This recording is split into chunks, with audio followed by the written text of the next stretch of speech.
we will switch over to game feed. So we're almost ready to go. Almost the game feed should be live now. All right. Just wait for it to come up on my screen. Yeah, it's come up. There we go. So when you're ready, just give me a countdown and I'll start the timer. Oh boy. All right. So I'm gonna be doing something that Blue Eagle did in his PSR marathon run last year, which I thought was a really smart idea. So I prepared a pre-made save file that has runnable starters. So I'm just gonna start a throwaway file here and then switch over to that one. Yep, of course. So, yep. Whenever you're ready. Alright, so go ahead and start now.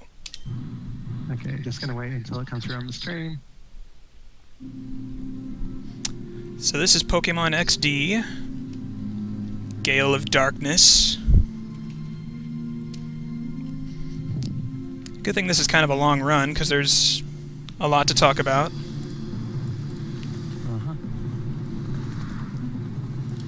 One of those games where you can't just turn off battle animations, so it takes a little while. So let's see, basic stuff. So this is the sequel to Pokemon Colosseum, also on GameCube. It takes place a few years after the events of that game. As you can see, the evil team Cipher is at it again with their shadow Pokemon. They got themselves a Lugia. And it's stealing a big ship full of Pokemon that they're going to turn shadow. Darn those guys.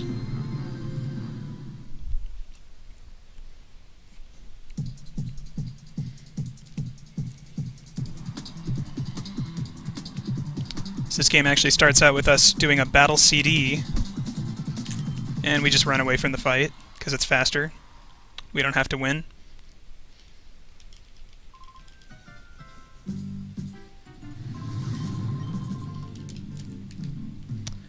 And then we regain control, and we're off. So the one Pokemon that we start with in this lab is an Eevee. And before I even get to this conversation here, I would normally be checking the Eevee's stats. Only about 1 out of every 9 or 10 Eevees is runnable. Basically, we need as high of special attack as possible, and we don't care a whole lot about everything else.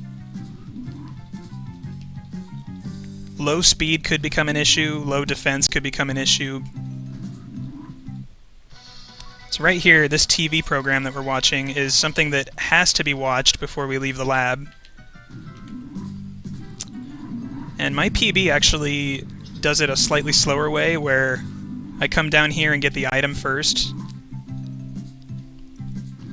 But just going into the room and watching the program is a few seconds faster, because it's one less conversation we have to have with somebody.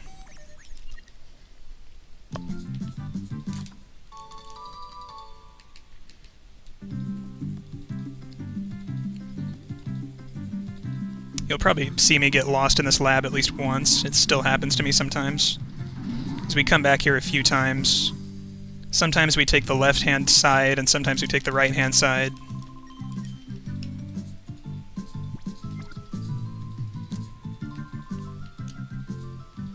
So as we exit that room, there would normally be a scientist that talks to us and then points us to the TV, but since we've already watched the program, we don't have to talk to him at all. And we just head out to find our sister, who is spending time at a very scary laboratory.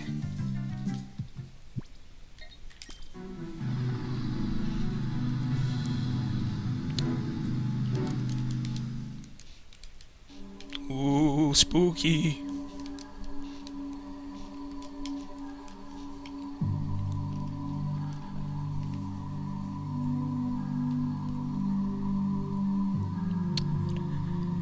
And before we can enter the lab, we get our first fight. One of the only single battles in this game. Almost every other one after this is a double.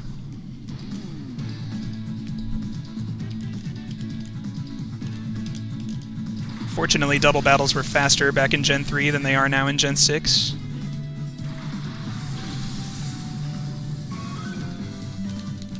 So this first fight's pretty straightforward. Mr. Chobin using one of the strongest Pokemon in the game, Sunkern.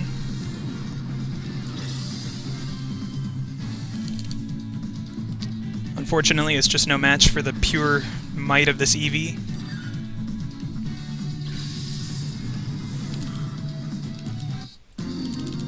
So Eevee is actually one of 2 starter Pokemon that we get. Since these are mostly double battles, we want to have 2 strong Pokemon. Our second Pokemon is basically the very first one you can pick up after this.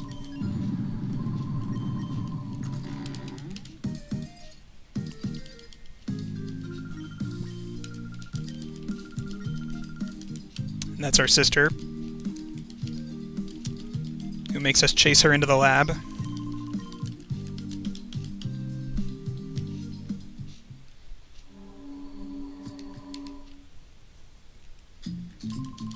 And Chobin just shows us a movie of one of his epic inventions. Some kind of shoes that hurt you or something. Just comically awful inventions.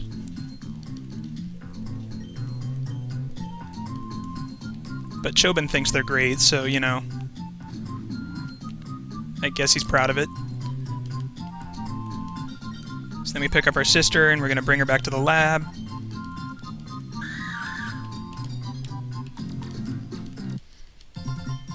So the second Pokemon we're going to pick up is going to be a Teddiursa. Teddiursa's stats have to be good as well, but it's not as bad as resetting for Eevee. Between the 2 of them, I typically have to reset for about an hour, hour and a half, just to get on a run. So that's something that kind of turns a lot of people off from running this game at first. But once you get the starters, it's surprisingly easy to finish a run, depending on how many risks you want to take. Like, it's definitely a lot easier than Coliseum speedruns.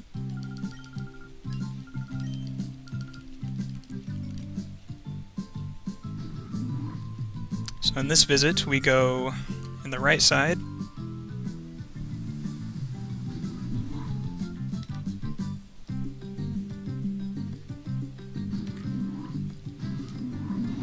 And for whatever reason, in order to trigger the Professor Crane cutscene, we have to come up here and talk to this old man. Done. Then we go back downstairs. And he's waiting for us. So this is where we get our snag machine, the device that lets you be a thief, lets you steal other trainers' Pokemon, but only if they're Shadow, of course. Still can't steal regular Pokemon.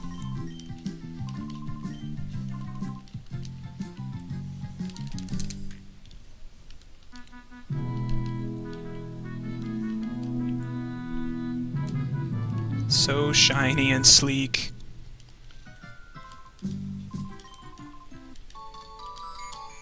Then we get this thing that lets us keep track of Shadow Pokemon, and it's basically like the trainer card.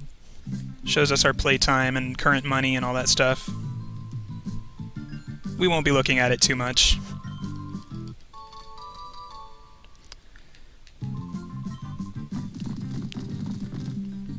Oh no!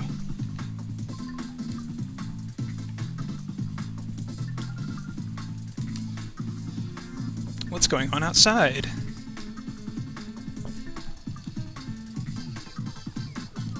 You people weren't unconscious before.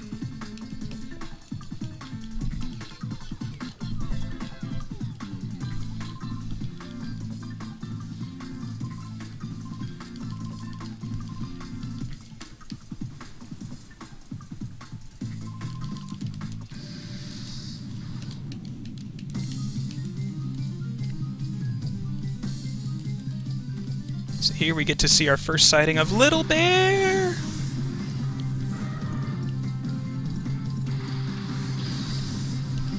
So this is actually a completely scripted fight. You have to catch this Teddy. And the one Pokeball you throw is basically a Master Ball. It will not fail to catch it. If you try to do a move, it'll just say, "No, just throw the frickin' ball, you idiot." Something to that effect.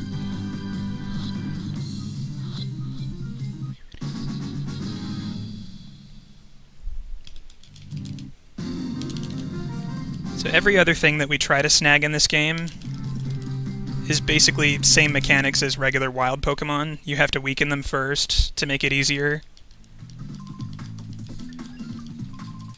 Great Ball's better than Pokeballs, Ultra Ball's better than Great Balls, etc., etc. We're actually not going to be snagging too many more Pokemon in this game. Just a few. Mainly for their items.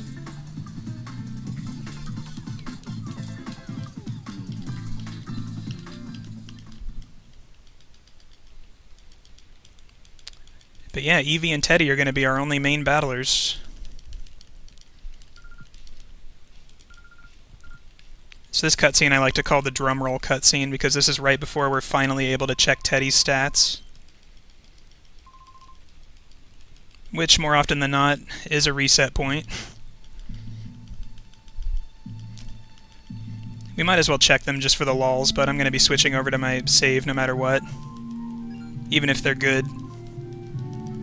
They're probably not going to be better than the ones I have pre-made.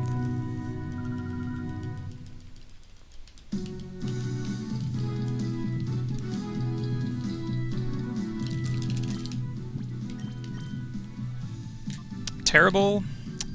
Terrible. So, then we fast forward about an hour and a half in a typical stream, and I finally get something usable. Really good plus special attack nature Eevee and fast bear. The attack stat doesn't have to be too high, it just has to be not too low.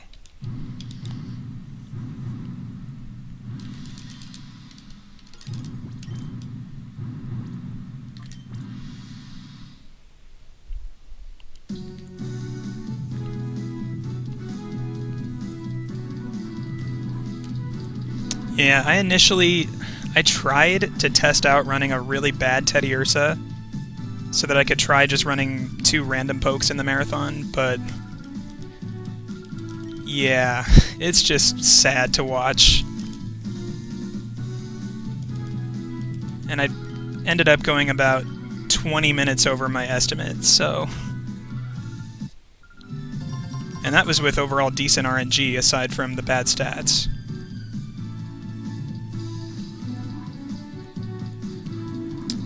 So, yeah, I definitely jumped on the pre-made save bandwagon there after that.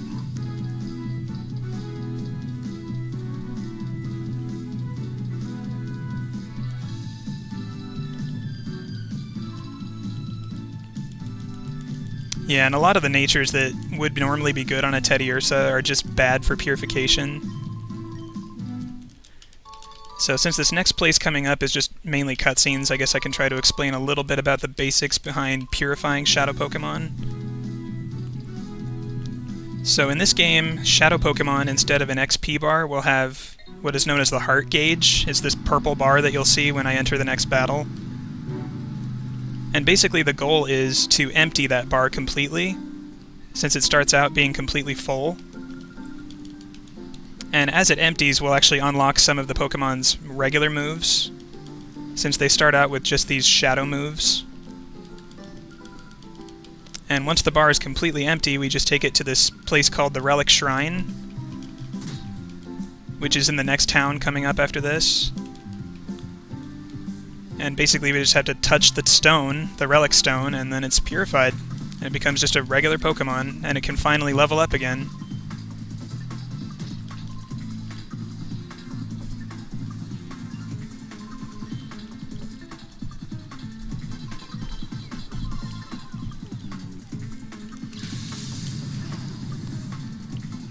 So we will be battling this guy a couple times, but not quite yet. We just get to watch him get his butt kicked by a stronger guy.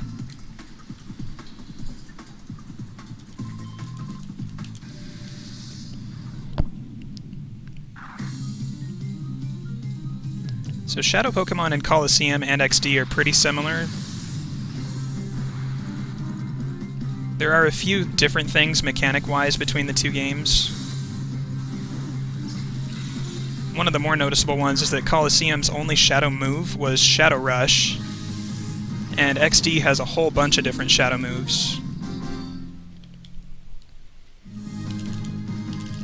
They still have infinite power points, just like Colosseum, though.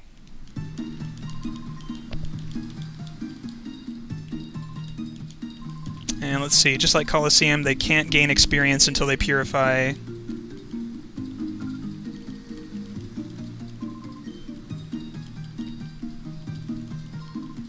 I'm sure I'll think of other things as we get more into the next segment, when we actually get to more fights. And just another cutscene here.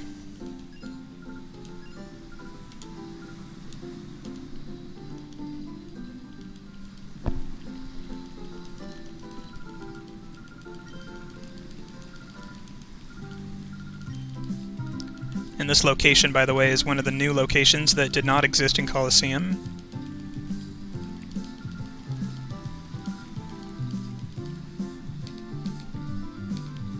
But for those of you that are more familiar with Colosseum, we'll be visiting an old location coming up very soon. First, we're going to pick up the item that's going to allow us to evolve Eevee into Espeon.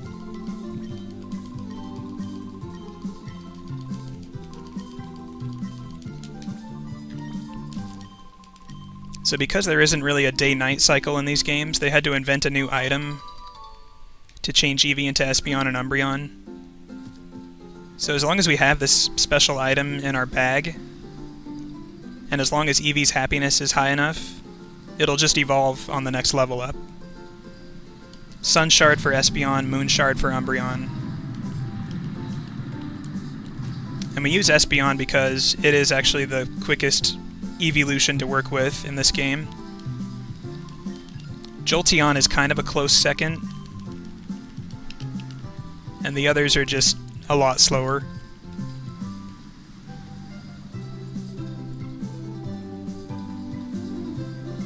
Get in there.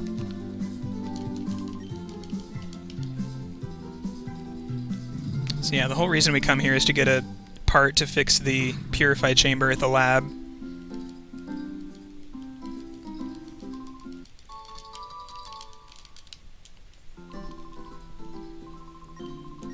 This Purify Chamber, by the way, is kind of similar to the Relic Stone I described earlier. And the reason they're making it is so that they can purify multiple Pokemon at once. It's actually a pretty nice thing to have in this game because there are actually a lot more Shadow Pokemon than there were in Colosseum. Unfortunately, we won't actually be using it at all in this run.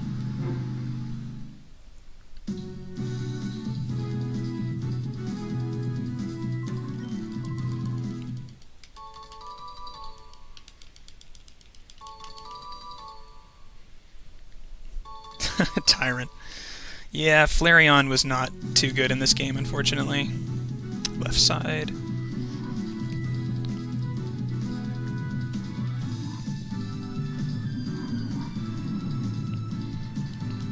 Yeah, I know I'm typically known as the fire starter guy with all my Cyndaquil runs, Torchic runs. Flareon just doesn't get enough to work with for me to consider running it, but I might run it eventually, just for fun. I also really like Espeon and Ursaring.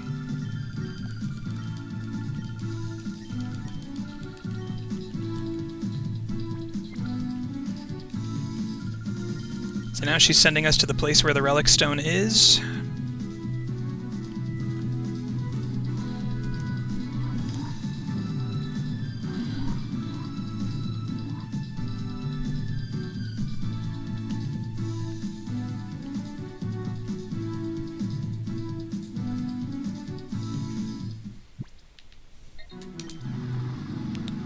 So here's the first familiar location from Colosseum. Agate Village. So I'm going to do a couple things that I don't normally do in my runs. We're going to be selling a few extra items so that we can afford an extra scent. And we're going to be using the scents to get the shadow bar down very fast without having to do all kinds of battles.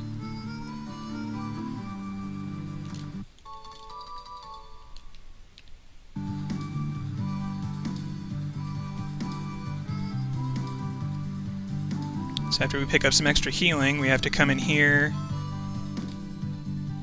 talk to the wife of the man who basically, I guess, protects the relic stone.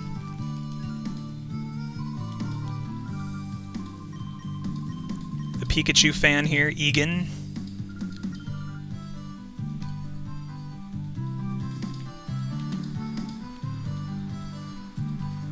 And then I'm going to do something that is absolutely necessary.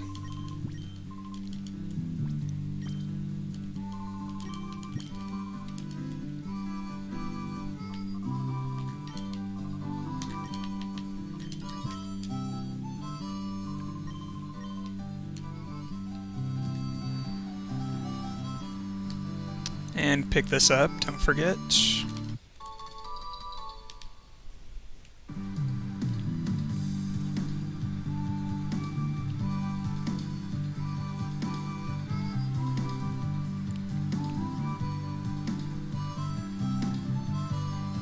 And finally, some more battles.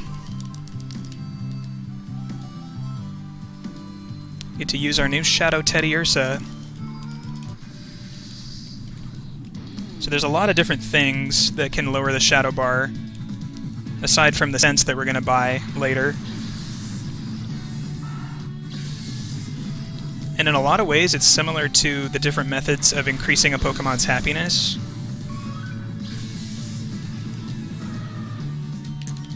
With a few extra things, like sending them out in battle. And if any of you remember Reverse Mode from Colosseum, actually I think it was called Hyper Mode in Colosseum. This game calls it Reverse Mode, but it's pretty similar. It's just this state that a Shadow Pokemon can enter once in a while.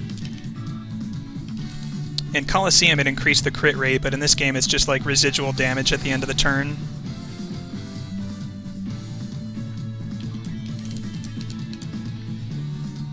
So because I got Tackle instead of Growl, I can have Eevee just do nothing, and Blitz can take care of it on its own. I use that call strat quite a lot in this run, whenever a Pokemon doesn't really need to do anything, because it's faster than using a move in most cases. So if we're... There we go. Sometimes I won't get so lucky and the base happiness will start out slightly lower, so we'll have to wait until level 12 to get Espeon.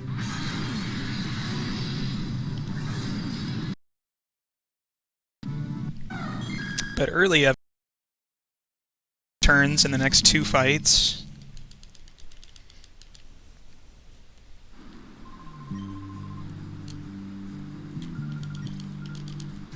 So yeah, these trainers talk to you a lot about battling with your Shadow Pokemon a lot to get its gauge down. But once we complete these required fights, we're going to do something much faster to get that bar down.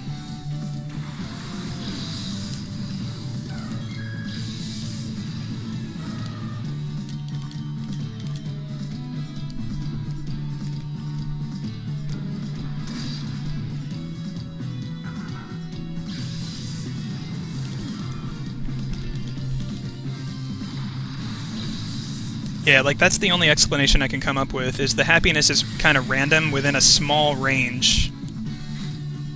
Like it's pretty much guaranteed to evolve by level 13. Sometimes it will not evolve at 12. I have had to wait until 13 before, and usually that's just a reset.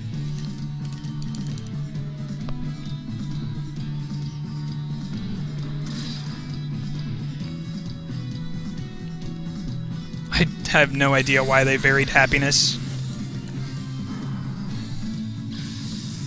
But from playing ahead a little bit in some practice runs, I knew it would evolve at level 11 with some extra steps. Just enough to nickname the Eevee.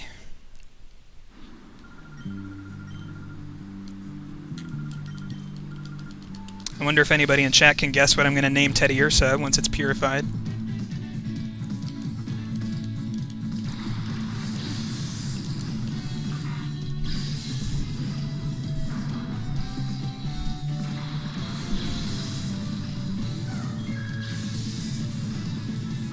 So in this fight, we take out Slugma first, just so we don't get burns. Cacnea can poison, but poison isn't quite as bad as burn.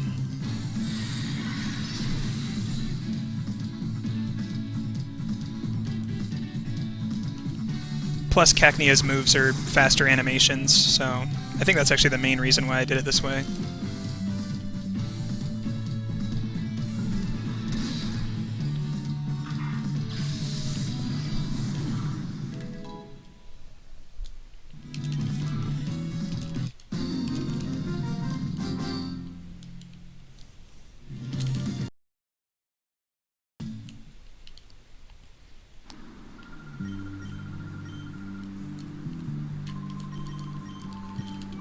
So yeah, unfortunately for XD, even though there's a ton of Shadow Pokemon, this is the only time in this run where we're going to see Purification. In Coliseum, you don't even get to this area for the first hour and a half or so. But I guess they kind of set it up this way as sort of a Purification tutorial.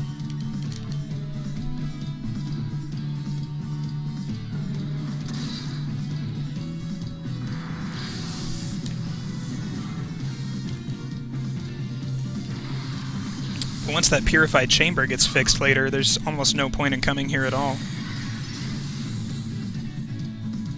That crit is actually very nice. I don't usually get that one. No Effect Spore is nice too. Okay. Leer is nice. That's faster than Water Gun.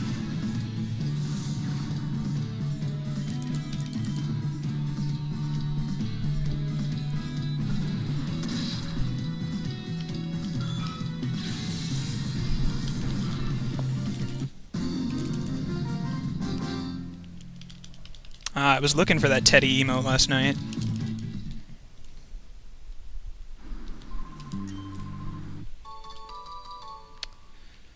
I wanted to add that to my Fingerface Z collection. So yeah, if anybody has that Teddy emote, go ahead and spam that all you want. This Teddy doesn't evolve for the first 2 hours and 20 minutes or so.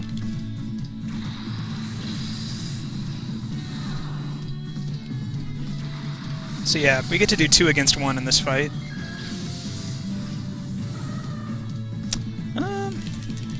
Let's see if my attack's good enough. I think it might be. Normally I would use Bite, but that risks static. I don't really want Espeon to get paralyzed. We literally do not care at all what happens to Teddy, because it gets a full heal after Purification.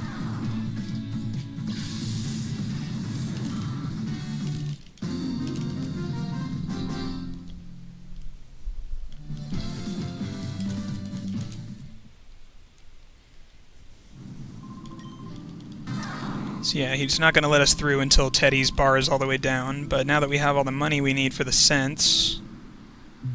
Oh, actually I need these too. I don't normally pick these up, but I need a slight bit extra money.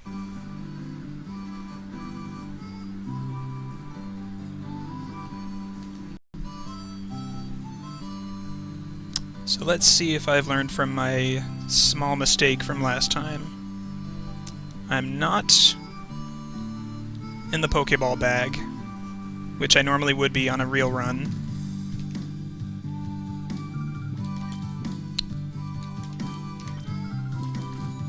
Sell all the Pokeballs. 2 of those.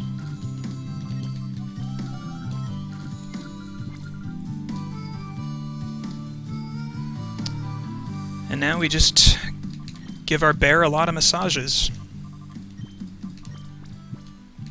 We're probably going to have to use every single one because we didn't see any reverse mode at all.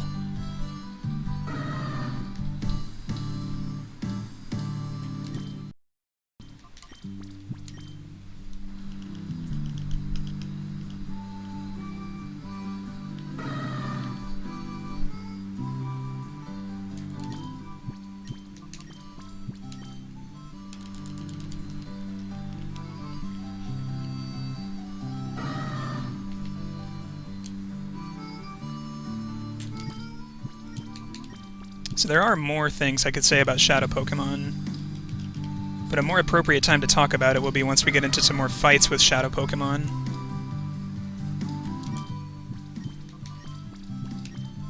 Because we're pretty much done using Shadow Pokemon of our own for the rest of this run. Though, like I said, we will be snagging 2 others. I don't think I said 2 specifically, but yeah, we will be catching 2 others later.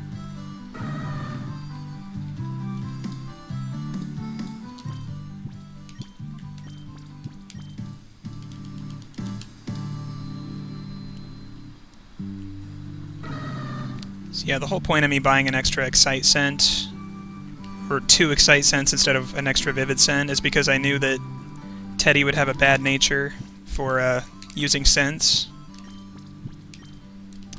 Certain natures are better than others. This one just happened to be kind of bad, so we might actually even have to take a few extra steps. Yeah. It should be pretty close, though.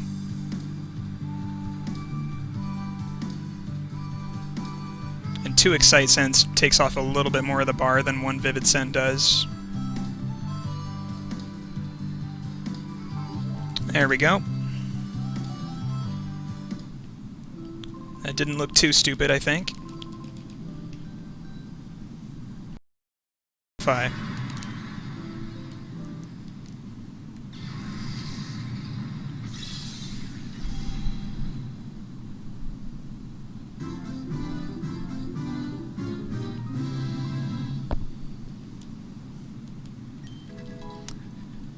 So yeah, even though a Pokemon can't level up as a Shadow, it is still gaining XP in the background, and then once it purifies, it gains all of it at once. So we just gotta level up, and nickname. Some of you guessed it.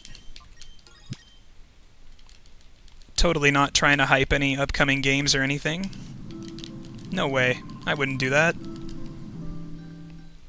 Actually, these nicknames both kind of make sense, because Teddy actually has a crescent moon on its head, and Espeon uses a sun shard to evolve.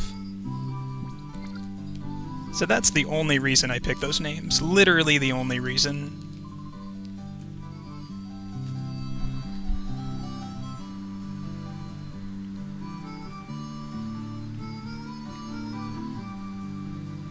So now we're off to our next familiar location from Colosseum. Good old Mount Battle.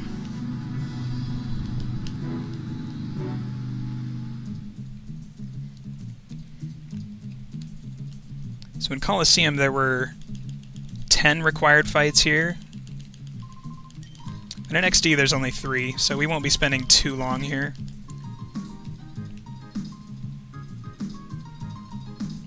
And the 3 trainers we fight just kind of give us general advice about battling. And I'm actually not going to take the center beforehand because Espeon is not paralyzed and its health is still high.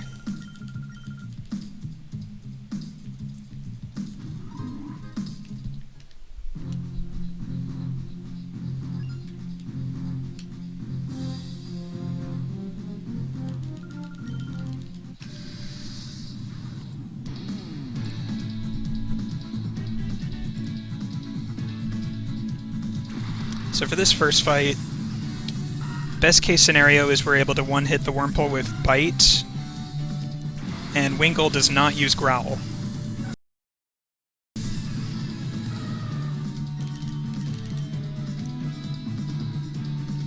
If it uses Growl, Return isn't going to kill it. But we didn't get the Wurmple range anyway, so it's a 2-turn fight regardless.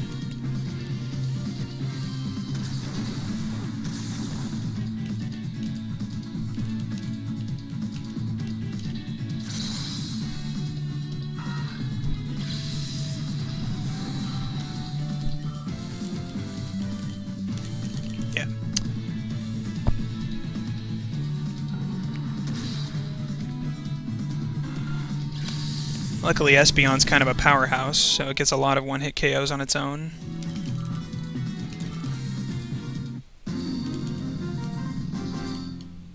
So Teddiursa's primary move is Return, which depends on what its happiness level is at.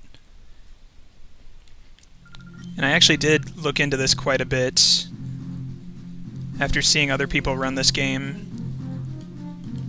It turns out its happiness is such that return has a power of roughly 55 immediately after you purify. And it literally does not matter what you do during the shadow phase. Its happiness is always going to be set to that value when you purify it at the Relic Stone.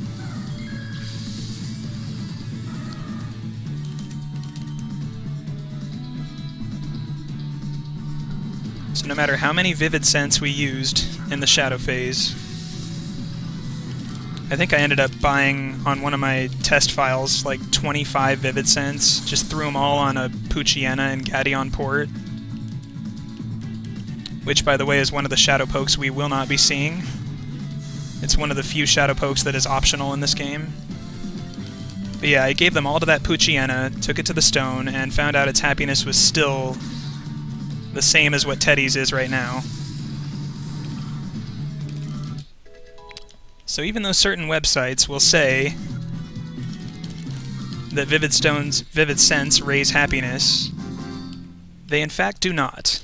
In this game, at least. Maybe in Colosseum they do. I haven't really played much of Colosseum in a while. So maybe an assumption was there that that carried over into XD, but it did not.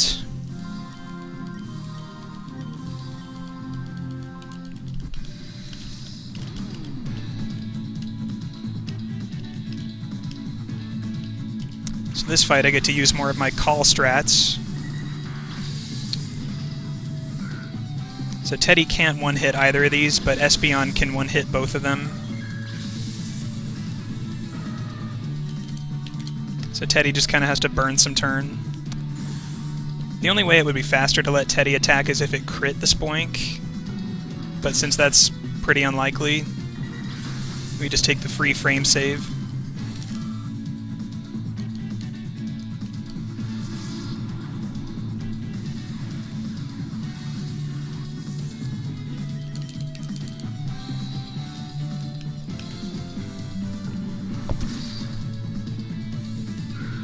And this is assuming, of course, that we have our typical runnable special attack Espeon.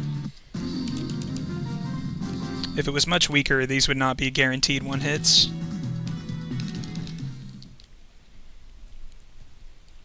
Just gotta grind out for that 1 in 10 EV.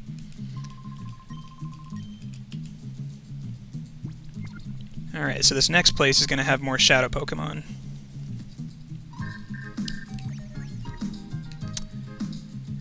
And it's definitely one of the most nerve-wracking segments in most runs. Just like most other Pokemon speedruns, the early game is quite scary.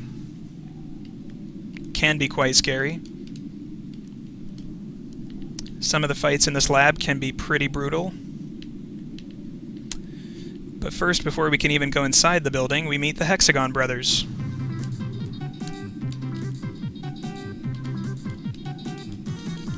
Who can't really seem to count very well.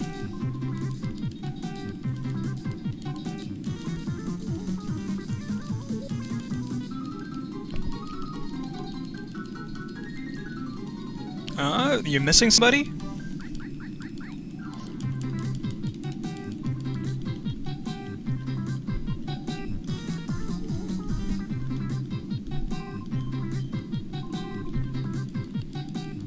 Yeah, I didn't really want to mention specific pages, but I have to first her there.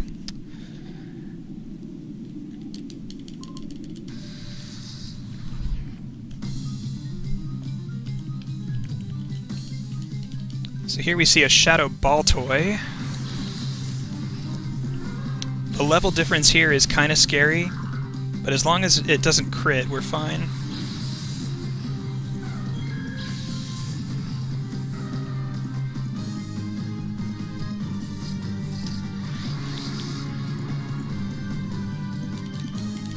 And I believe we are actually tied with Hoot Hoot. So if Teddy Ursa can get an attack off before it growls, that would be nice.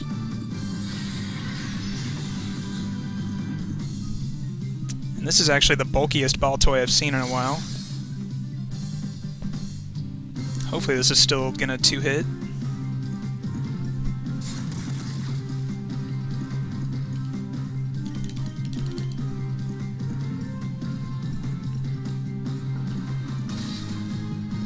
So this is a good time, I guess, to talk about the variants of Shadow Pokemon stats. So unfortunately, just like wild Pokemon, you never know what stats you're going to get on Shadow Pokemon that you face. Usually Baltoy is a guaranteed 2-hit, but this one clearly has some really high IVs on the special side. Possibly even a plus special defense nature.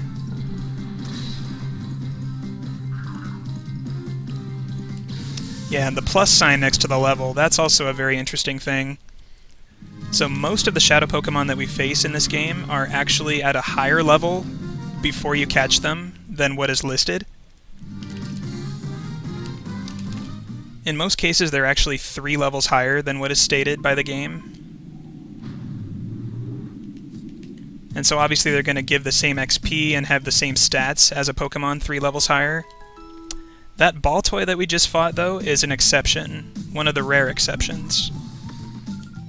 That Baltoy was actually level 17. Because, yeah, it would be pretty OP if it was actually level 20, and we're only, like, level 13, 14.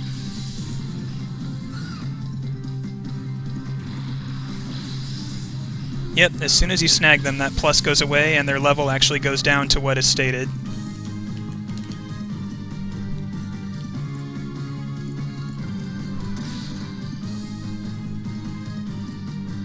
So that Duskull can actually die to bite alone, but not all the time.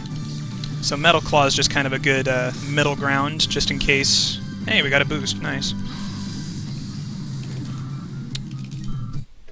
Just in case it does die and we're using a ghost move on Skitty, we don't want to do that. We also don't want to use a normal move on a ghost, so Steel is a good middle ground there.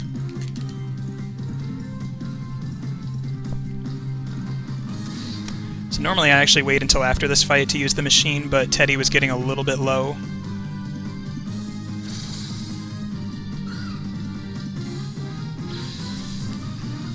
So from here on out, I'm going to need to be a little careful. I have a limited number of potions that we picked up for free.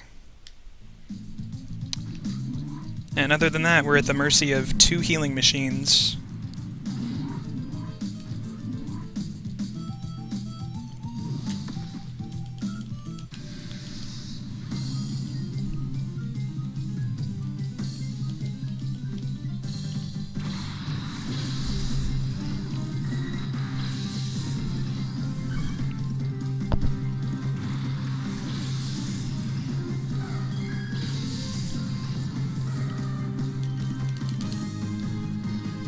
So yeah, these guys can do a lot of damage sometimes because they like to crit me.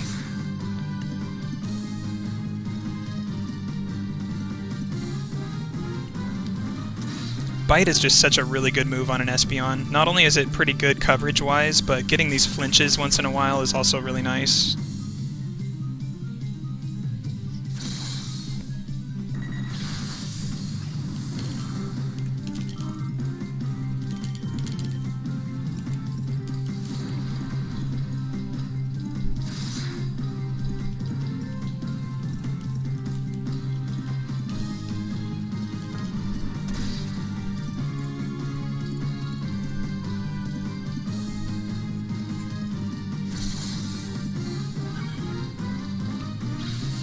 Yeah, when I was kind of routing out the experience, I kind of figured out what the levels actually were on the Shadow Pokemon by seeing how much experience they give, and just kind of plugging that into the gain formula and solving for the level. So yeah, Teddy took a bit of damage there.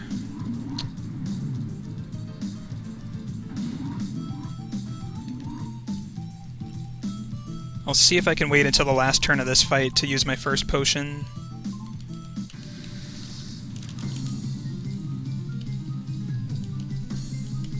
This guy's got 2 fossils that I have to use Metal Claw on. Hopefully we don't miss.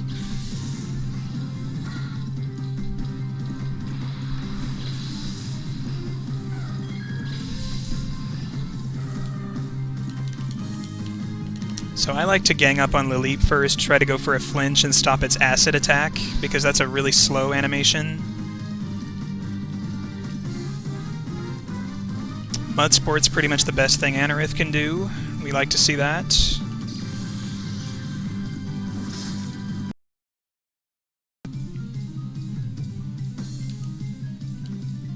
And unfortunately we didn't stop the acid. The reason it's slow is because it hits both targets in a double battle and can get defense drops. Okay, if Anorith scratches Teddy, we might be in trouble. But let's just get a flinch or have it not do that.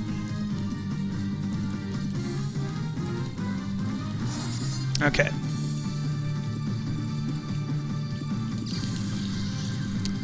So yeah, the AI in this game seems to be pretty 50-50 on who it targets, no matter what. Even if you can feint from something, they are not guaranteed to attack that slot, I've found. It's potion now, might as well.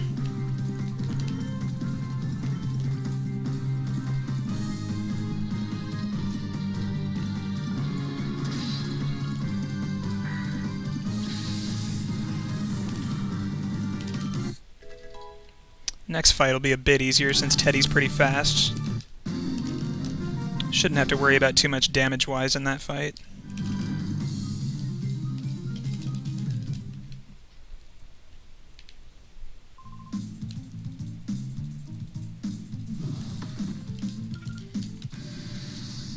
So depending on how the rest of this place goes, or at least the next 2/3 of it, and depending on how my potion count is after that, I can either take the machine or just do a safety save before the hard fights at the end. We'll just kind of see what RNG gives us.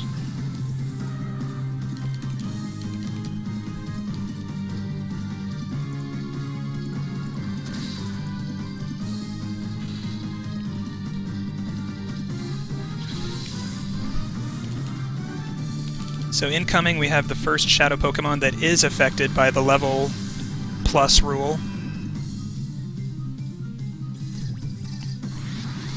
So I believe this Spinnerack says it's either 14 or 15, but it's actually 3 levels higher than what it says. So yeah, it's level 17.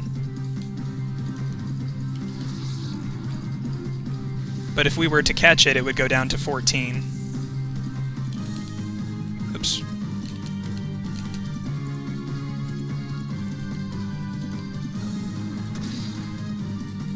We usually hope to get the 2-hit, but since Teddy's fast, it really doesn't matter. We avoided having to take a Shadow Blitz, so it's fine.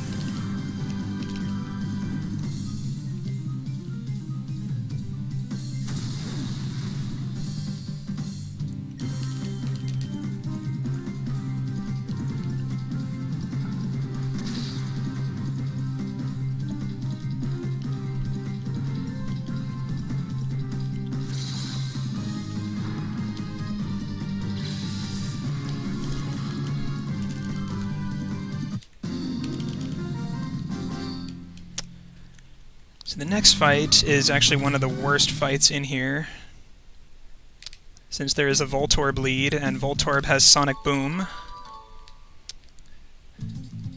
That awesome 20 damage only move. It's not guaranteed to use it, thankfully.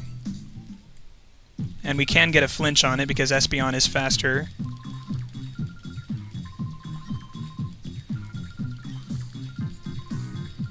Normally I like my HP to be a little higher than this, just in case we do get Sonic Boom.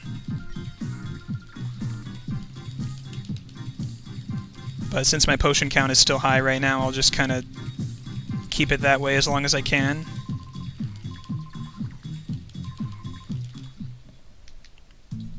Oh yeah, and Lavrina, by the way.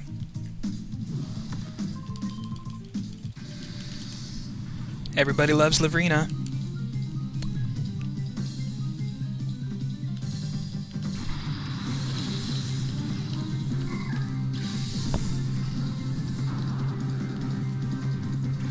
Alright, Voltorb, how about you just flinch or get crit?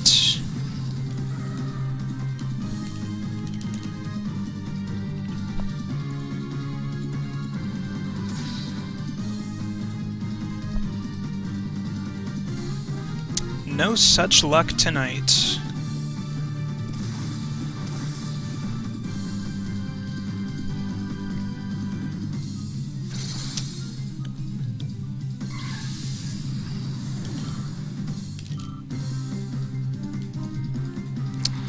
So I'm a little bit worried about Nummel now. I'm gonna go ahead and use a potion early.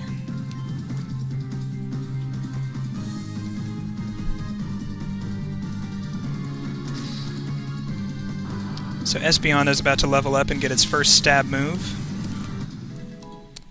The wonderful Confusion.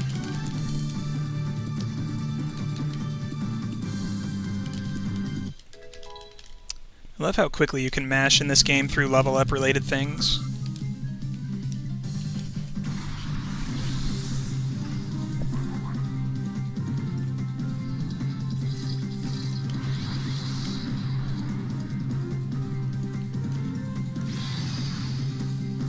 Okay, it's getting a little scary. Hopefully Nummel doesn't have ridiculously good attack.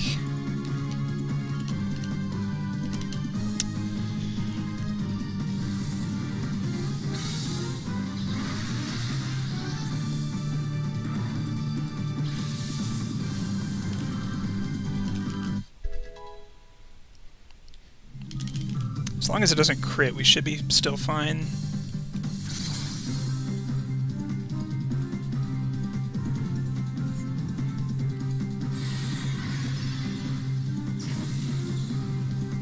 Very good.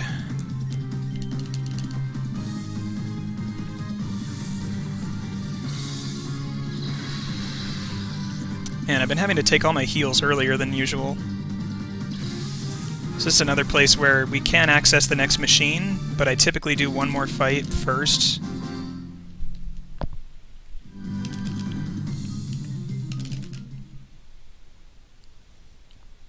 But I really don't want to use more potions just yet.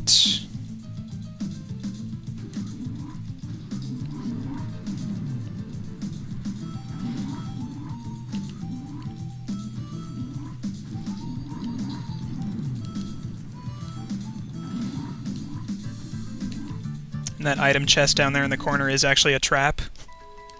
A Cipher peon will jump down and fight you if you try to get it.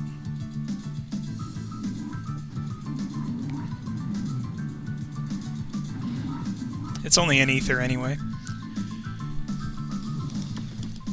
That's the reason we get the one in Agate Village instead. It's not too much farther out of the way. And we actually don't end up using that ether until Cipher Key Lair, which is still about 2.5 hours away.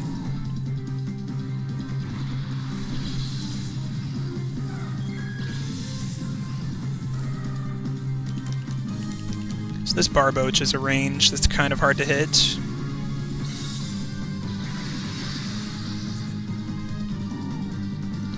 But I believe our Teddy would outspeed it. This Teddy actually has a speed that's a little above the average that I usually run with.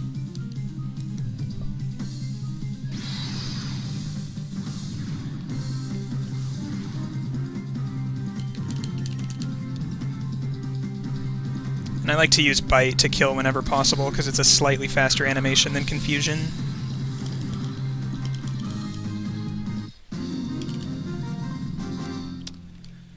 So it's pretty nice. We got the no damage fight.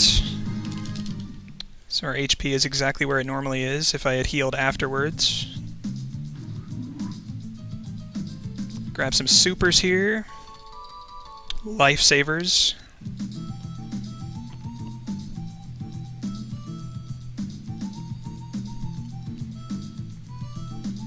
This place would be much easier if we didn't have to blow all our money getting those Vivid Scents in Agate Village. Just buy a ton of potions. So this is another potentially fatal fight because of this Carvana. But when Teddy is this fast, we don't worry as much. Basically, again, we just have to not get crit by Shadow Blitz. That Magnemite is also pretty annoying. It's one of the few things in here that can give us a status. Pretty much the sole reason I get the full heal at Mount Battle.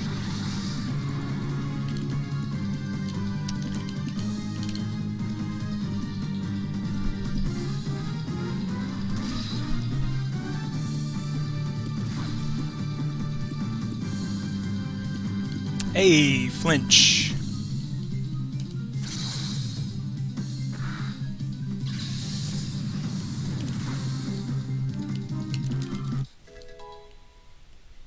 Good old Espeon, saving the flinches for when they're most important.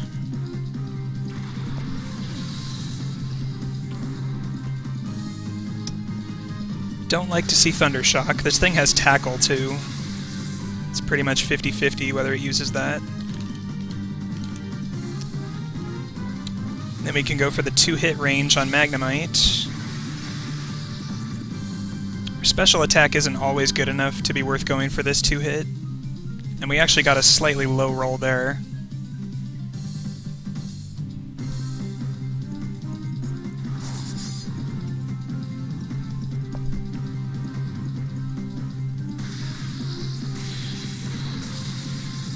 Double Thundershock.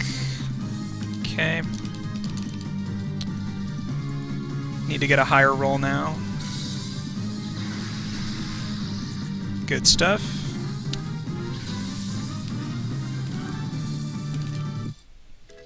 So my HP is actually fine. We shouldn't take any more damage in this fight.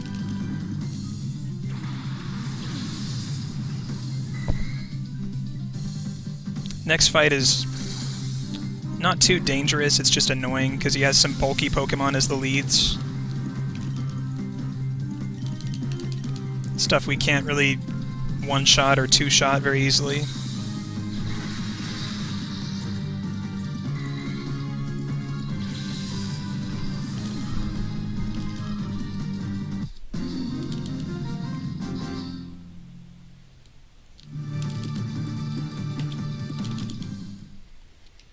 But yeah, we are at least at the halfway point here in this lab.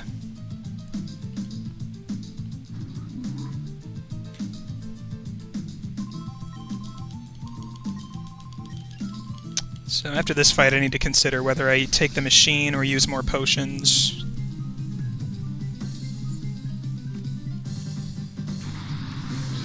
Thing is, using the machine isn't really too worth it, because I'm likely going to be damaged in the fight after this, before I get to naps. But we'll see what happens. So I changed Kecleon's type here, so that it loses stab from Fury Swipes and Scratch. So the less damage we take, the better. And Snubbull can be 2-hit pretty reliably with Return. We just have to hope it doesn't Charm Teddy. If it does, I have to use a slightly slower backup fight strat.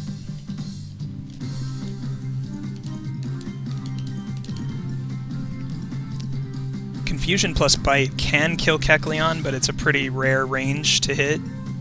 Fortunately, we got a crit there, so down it goes.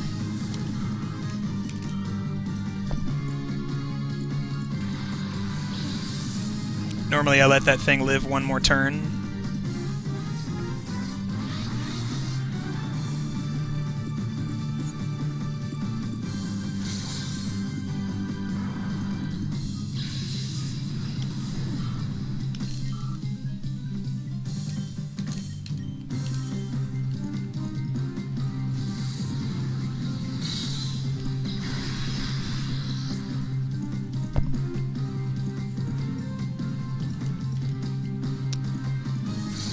Yeah, losing to Lavrina would be a little unfortunate.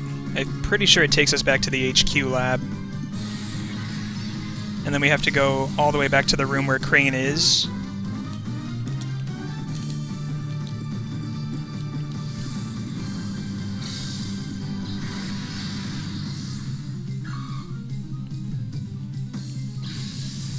And then we have to bring Crane all the way back to the Lavrina loading zone.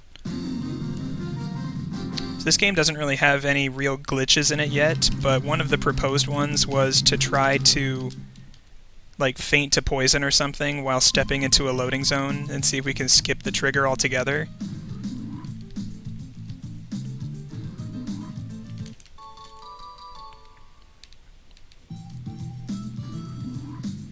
But yeah, this game needs glitches. Alright, so I'm going to take a little bit of a risk here.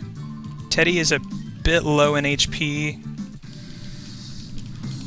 but as long as it doesn't get Clamp from Clamp Pearl...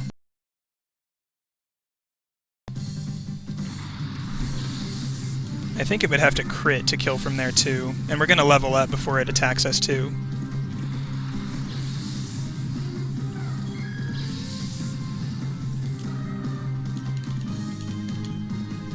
Because Espeon actually doesn't reliably kill Clamp Pearl until 18. And neither does Teddy reliably kill Zubat with Return until 18, but luckily both of those level ups happen here. Which is pretty nice.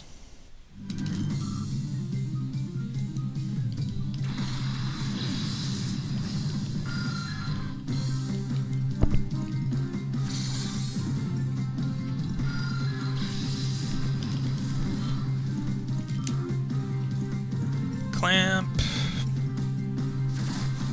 Good, okay. Even the residual won't kill.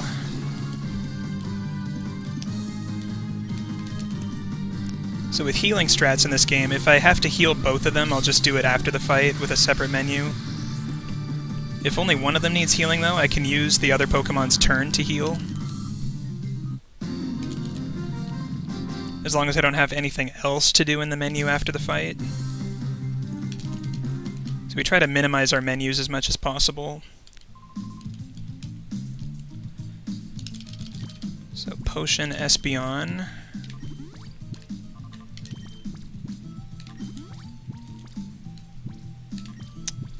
Might as well. Goodbye, pre-made save starters.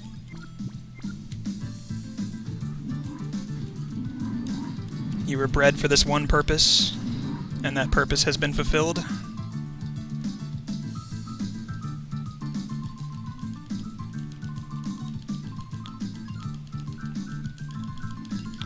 Honestly, though, I've had this fight go pretty bad and still been able to recover pretty easily.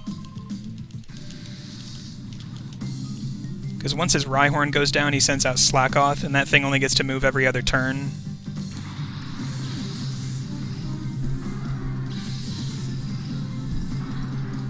But yeah, this duo is pretty scary if they crit.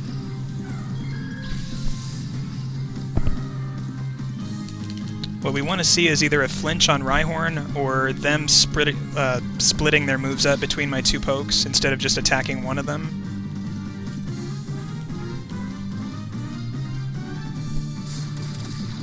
So the fact that it used Peck on Teddy actually tells me that it has worse defense than special defense. And if it uses Pursuit, the opposite is true. Because they'll use whatever move is more damaging.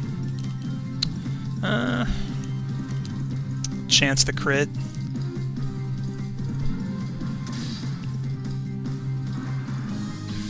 If Teddy dies to a crit here, at least Espeon's at full HP, so it should be pretty easy to recover.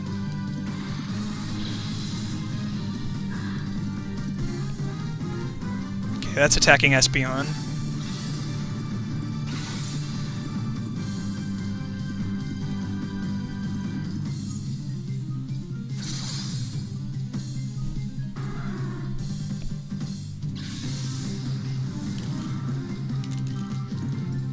And now Beldum.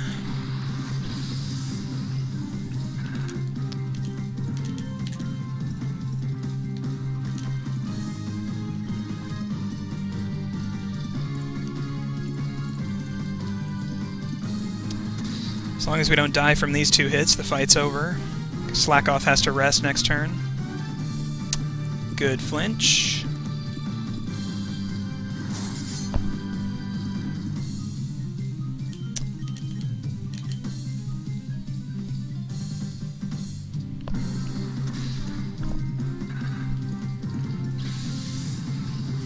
I honestly usually find this fight a little bit more scary than Lavrina.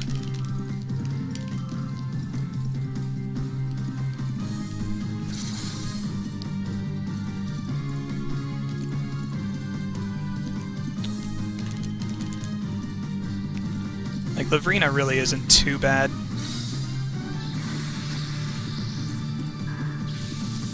Save for crits, of course, but that's kind of the case with every fight in this place. So now Teddy gets another useful move that a lot of runners didn't really use at first. But this special defense dropping move actually does come in handy a lot throughout the rest of the game. So if Teddy doesn't quite have the power for a certain fight, it can at least give Espeon a bit more power.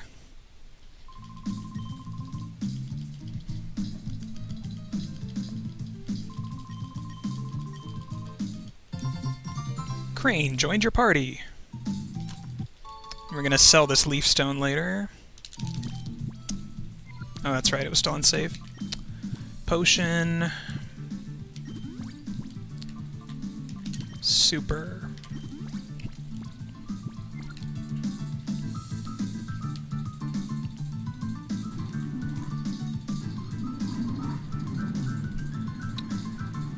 So yeah, we still have the revive and everything, so this fight should go okay, even if it starts to go wrong.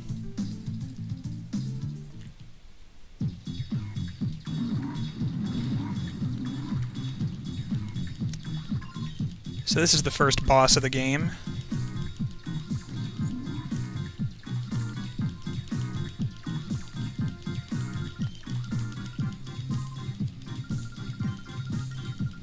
Definitely still a scary fight in a way, just because Shadow Delcatty can hurt a lot. And like all Shadow Pokemon, it can generate with some very bad stats. Well, very high stats, which is bad for us.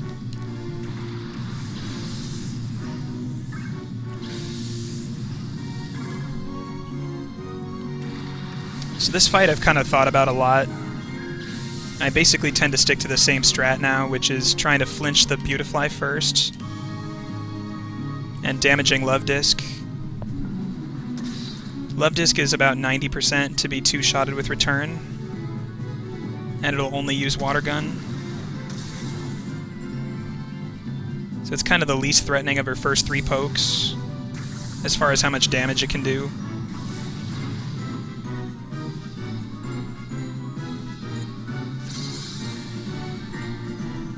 Not getting good rolls, though.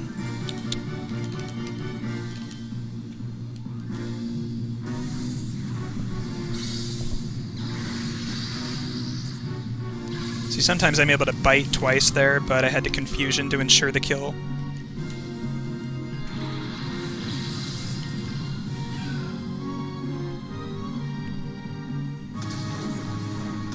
Lavrina does not seem to like Teddiursa tonight.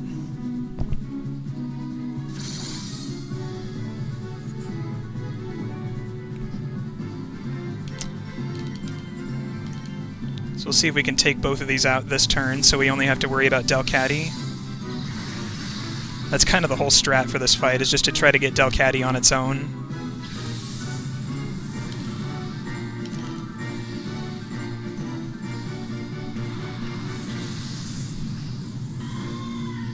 And the thing is, too,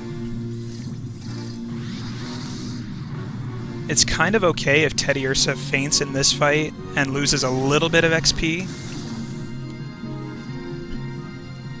I definitely prefer that to Espeon fainting. So I think we'll just go ahead and play a little risky with Bear. Keep the revive. Yeah. Let's do it.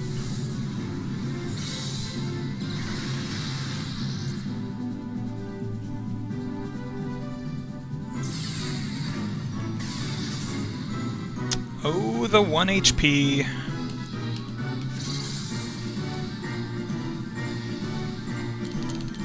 So long, Lavrina.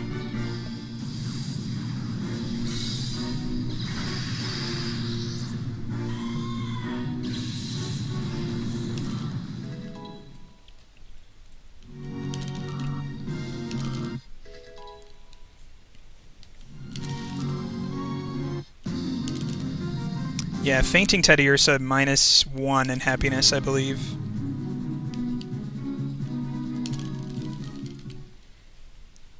So it matters, but not a whole lot. And coming up in a little bit, I'm actually going to be using a strat to increase its happiness a little bit that I don't normally do in runs. Gonna get the Soothe Bell.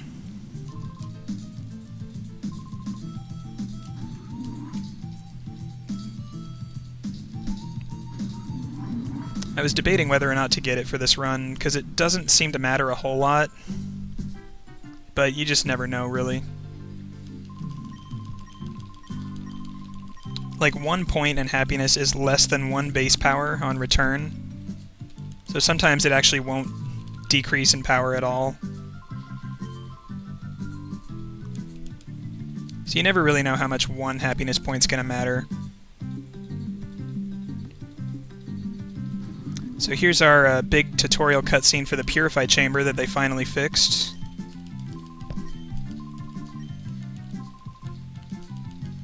And they actually force us to go inside it and check it out, because they assume we have basically a full team of Shadow Pokemon by now, but we haven't caught anything else, so we're basically just gonna step on, step off.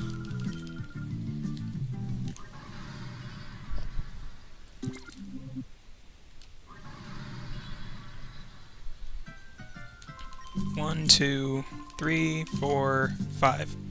I have to count text boxes there because for some reason if you're holding down a button at the end of that dialogue, it'll just pull you right back into the chamber.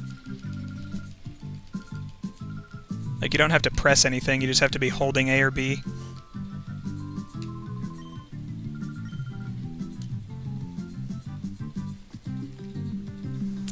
So that should be our last trip to the lab for a while.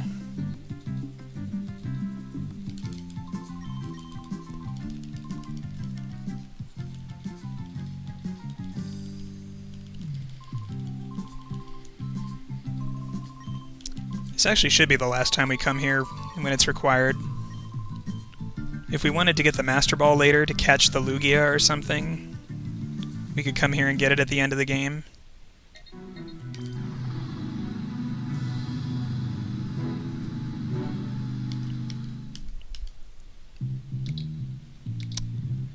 Snap your fingers, guys.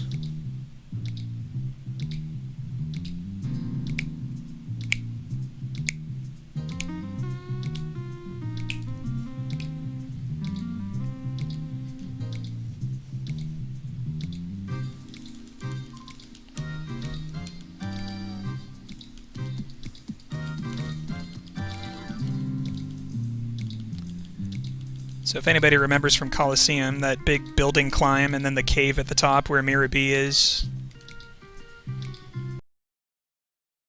accessible, and the building has been greatly refurbished.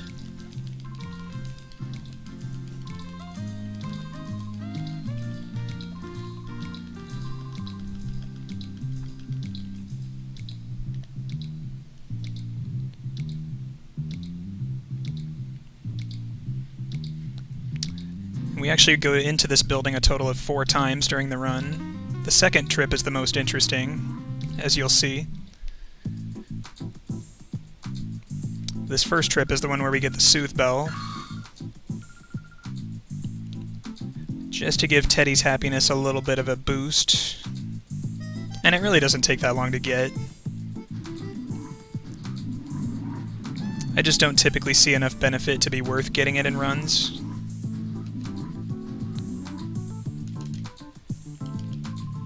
So that's Sek, he was in Colosseum.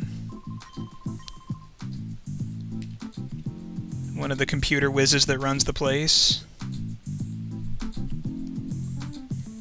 And then we are required to watch this news broadcast before we can see Net upstairs.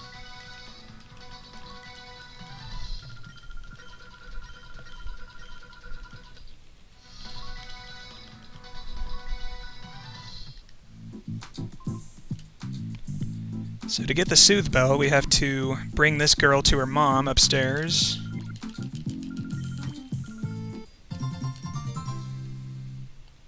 Nice thing about this is it kind of lets us skip the jingles.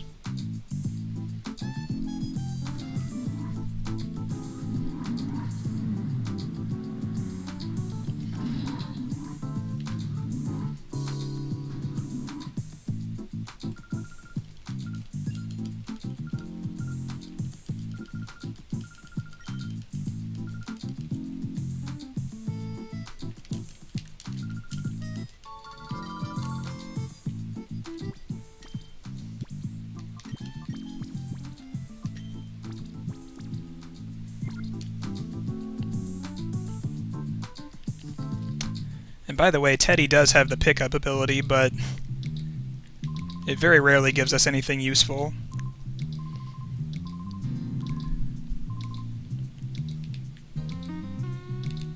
Probably the most useful thing it can give us is a King's Rock, and that's a really rare item. And that would give us an extra chance to flinch.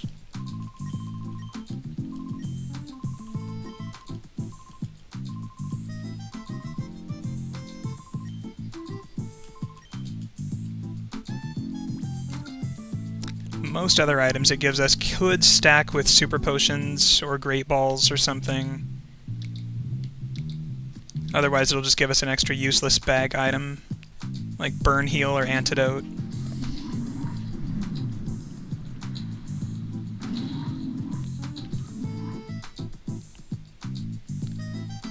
So every 256 steps we walk is an extra point in Teddy's happiness, and everything on our team's happiness. And Soothe Bell basically adds 1 point for every happiness-raising thing we do. Whether it's a level up, or a vitamin, or walking around.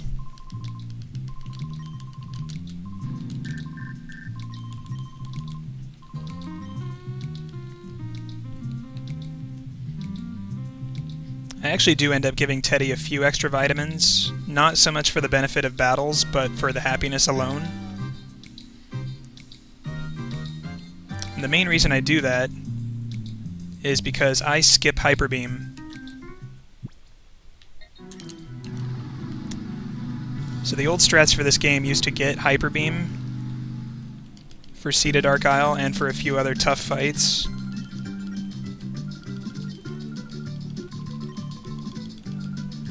And part of what drew me to this game was the possibility of skipping Hyper Beam and using some different strats instead, which I can't wait to show you guys. Probably seen it already if you've watched some of my runs.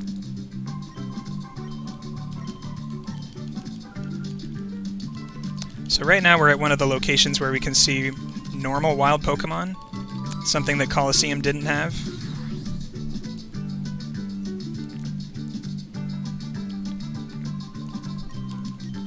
There aren't too many of them in this game. I think there's only like 9 different ones you can grab. I'm just going to go ahead and take that off so that the monitor doesn't go off later. And so we have 1 extra snack to sell. So yeah, they make us visit each of the 3 locations.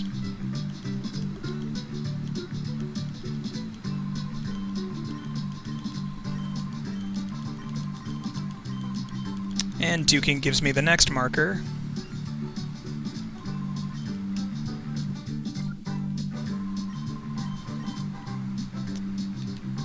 So then we go ahead to this 3rd location to meet some very fun characters.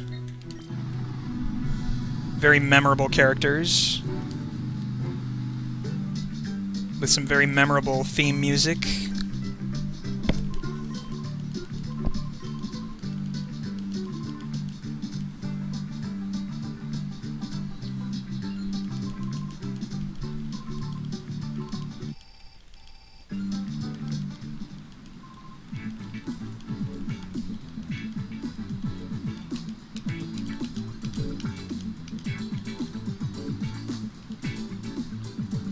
Let the music play.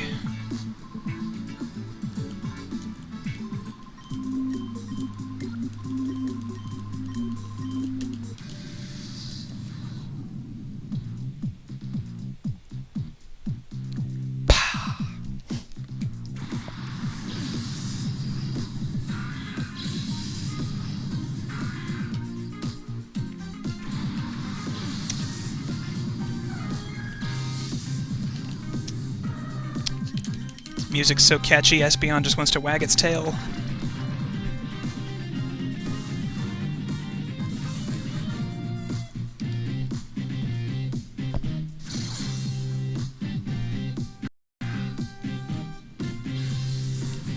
These tail whip strats are something I came up with that saves a couple of animations.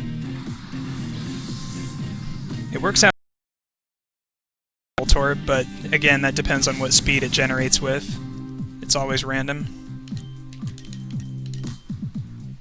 And we attack only the top Lombres at first because they have Rain Dance, and we don't want to waste time with rain animations.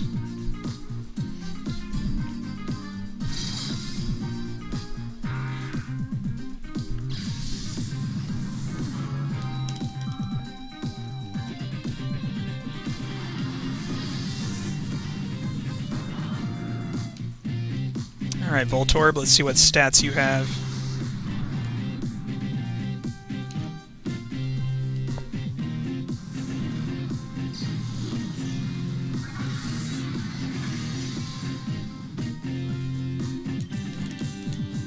And we can one-shot Lombre, and it's faster.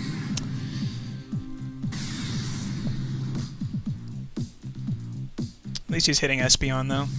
This Espeon actually has really good defense. Critical one hit. And guaranteed one hit.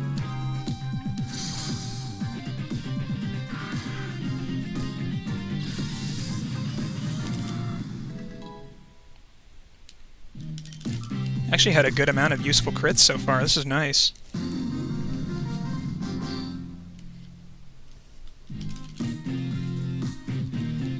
So now sadly the music has to end, but we will hear it again later.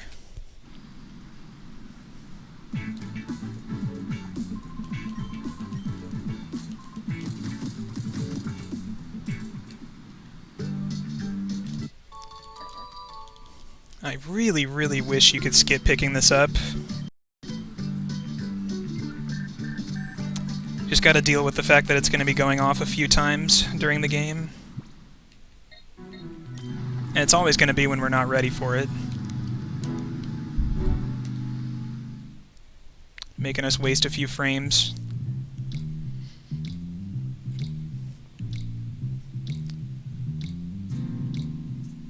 So then we're gonna stop off here, get a few free balls.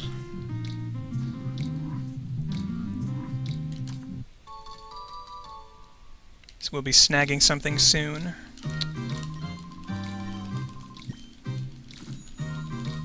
We're healing here because the free center is too far away, and we're lazy.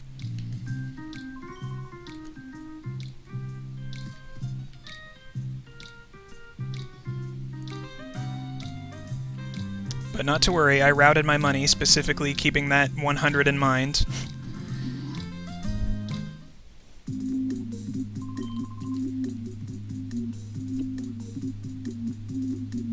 Trouble is afoot.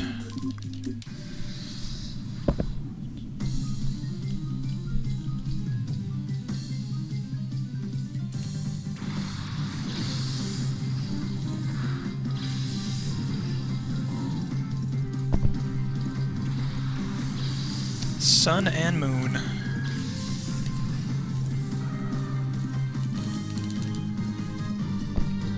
So yeah, for this place we still don't have a lot of healing items, but there is a free machine that we can use after the third fight.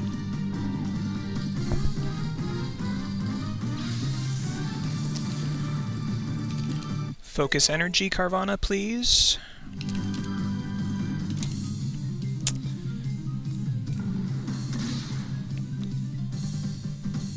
Oh, you jerk. I think that's our first bit of bad hacks that we've seen.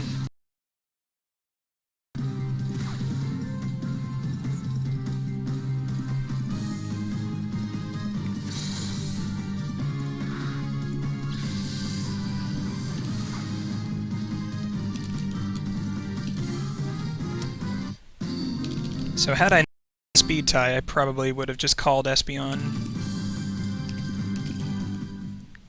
But the more you know.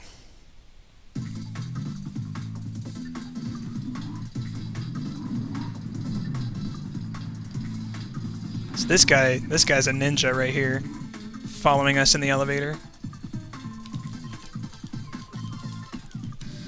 Braced himself against the ceiling. What a pro.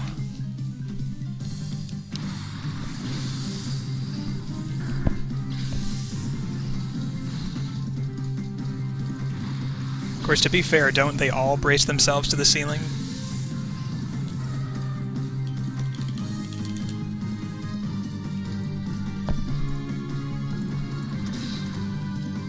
So flinching the Surskit would be nice. Confusion doesn't one-hit very often at all. It's more likely that we get a flinch with Bite.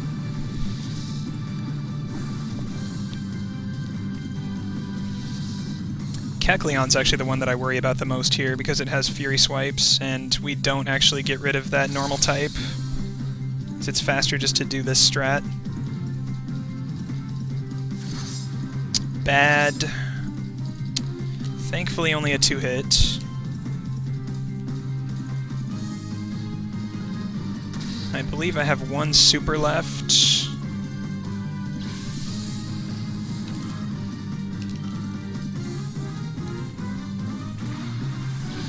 I should have one regular potion and one super.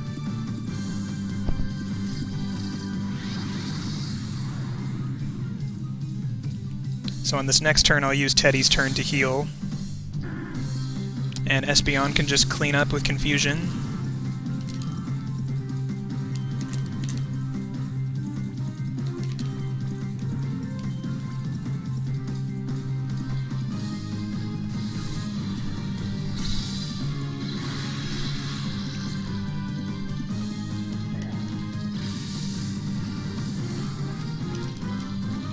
Teddy evolves at level 30, which is generally right after Robo Groudon.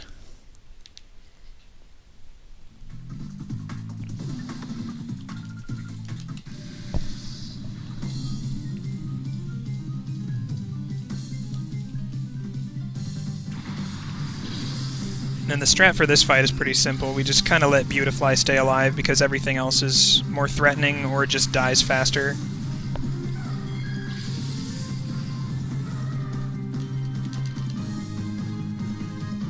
And we just get to mash A lot.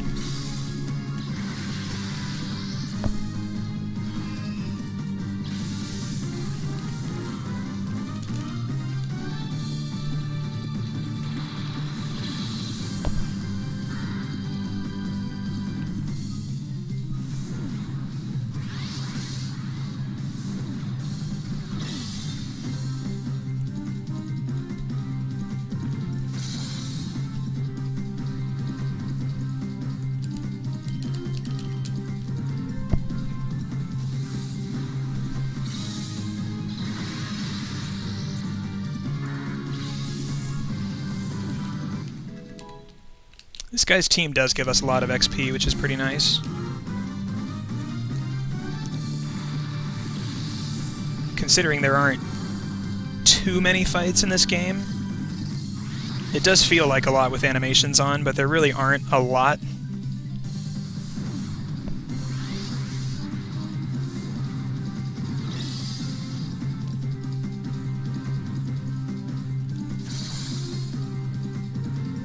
Oh, that's a bite range for sure.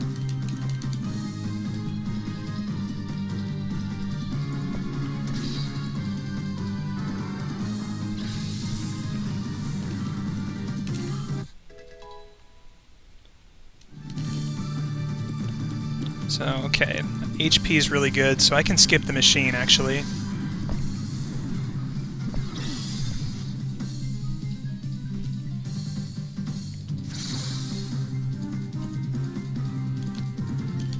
We kind of want to set up for a neat strat at the end of this place, so we actually don't want our HP to be too terribly high.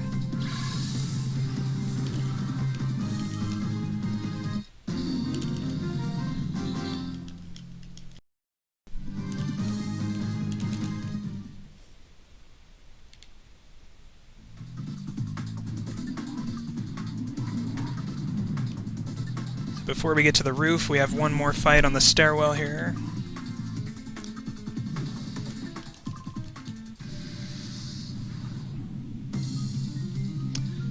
This guy's first 4 fights here. Yanma has Sonic Boom. Again, set damage, very annoying. And Sneasel carries Reflect, which can waste some turns. But since Yanma is definitely more threatening, I definitely like to double team that and take it out right away. Hopefully even get a flinch if I can. Since it didn't use Quick Attack, it's probably using Sonic Boom. Okay, Foresight, that's even better.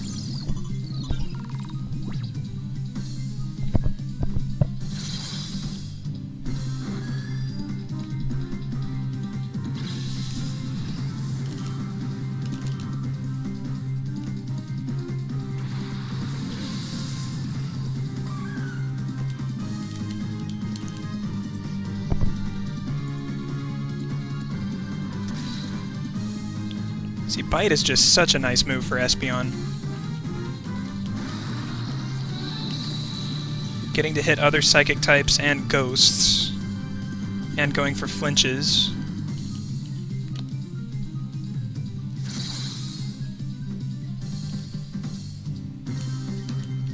And if I remember correctly, it does have the highest base special attack out of all the evolutions.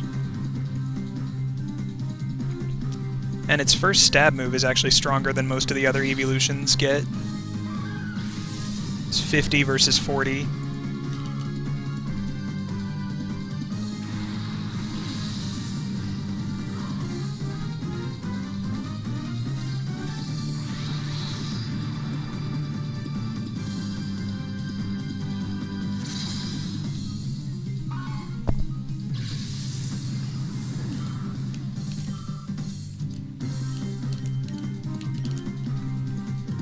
See, I've learned my lesson. If you go for Lick on this thing, you will not kill. Metal Claw at least will. As long as it hits.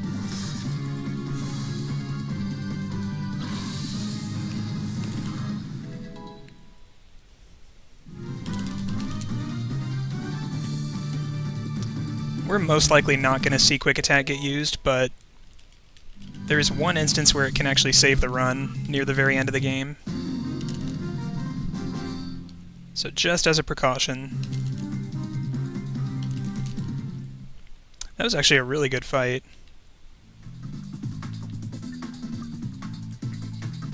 Now this next fight, we're finally going to be snagging something else. And the only real reason we snag it is for its held item, which I'm going to give to Espeon in a little bit, and boost its Psychic-type moves by 10%.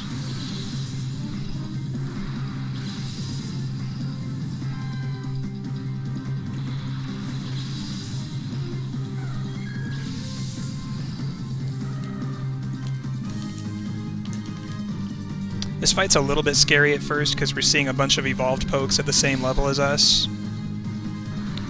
But Kadabra drops right away as long as our special attack is good, and we're 23. That's why it's really bad if Espeon misses any experience up to this point. And in order to avoid static risk, Teddy's just going to cry on Flaffy so that Confusion can one-hit it. Hopefully no paralysis from this.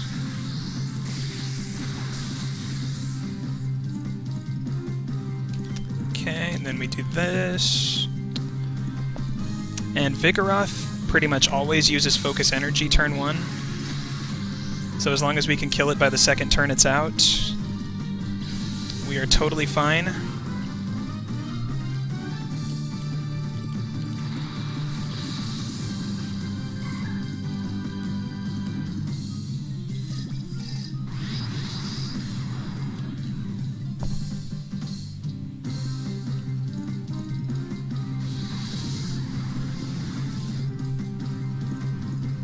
Cry, boys.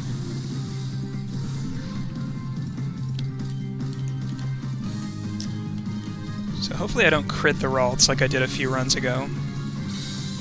Even with a crit, it can survive as long as its defense isn't really low. Yeah, we do this Lick just so it's pretty much guaranteed to get in the ball. And so we can take a little extra damage.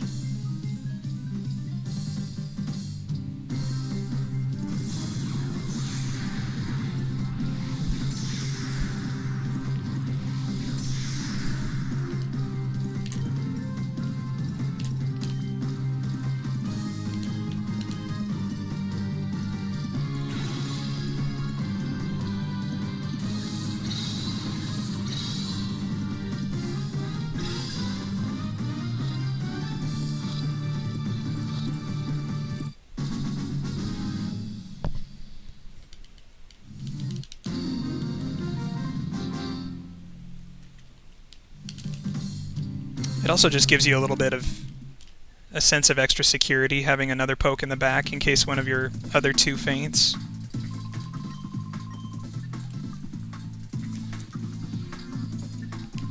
So then we get to this guy, Exall, a Cipher commander. He's not a boss trainer, but I guess he was important enough to have his own class.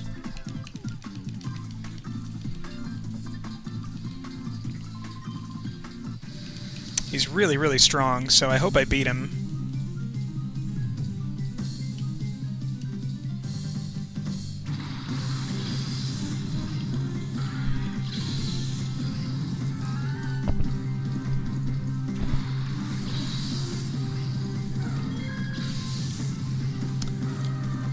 So let's see, Confusion you... Oh, wait.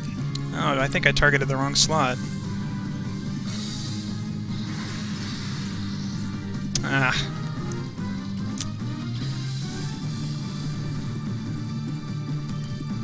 Okay, well, as long as we have Ralts, we're okay.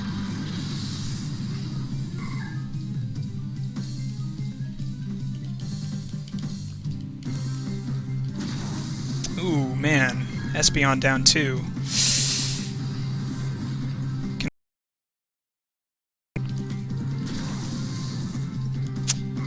Wow. I'm really bad at this. Fortunately,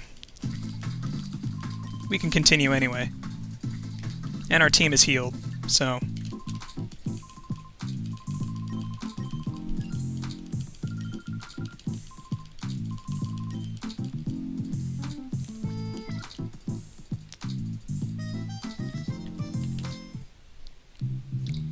That fight would actually almost be impossible to win if we didn't just take the death. Because that guy had a Shadow Mawile.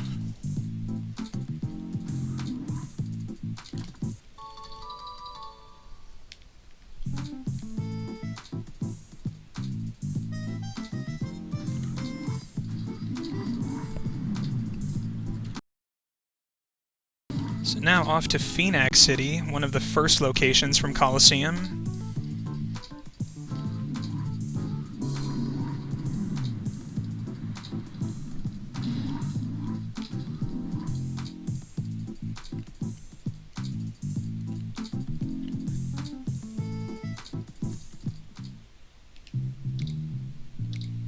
But before we head out, we're going to do our 1 pyrite shopping.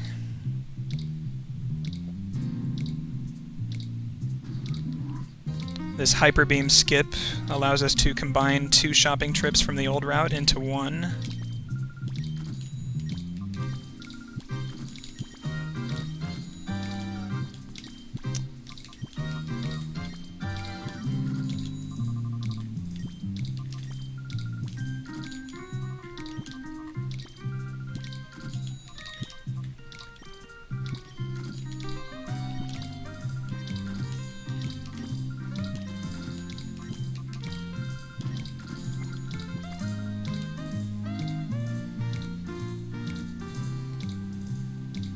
I chose to buy them in kind of a specific order, based on what we'll be using more of.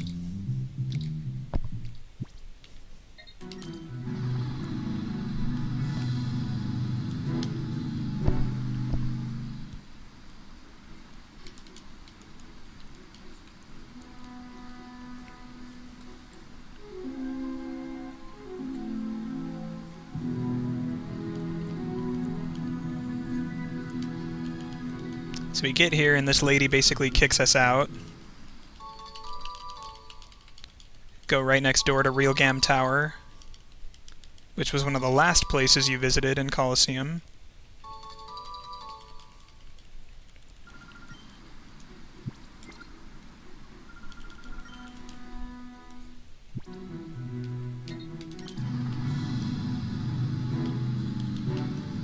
So yeah, a little shady there. I wonder what's happening in Phenac City. I wonder why they're trying to keep me out.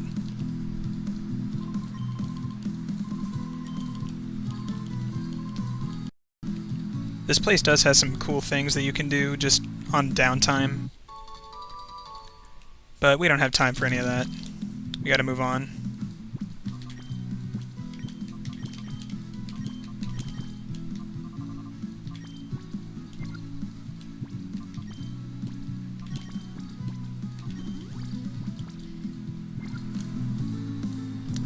Give Teddy a nice little attack boost and happiness boost with one item.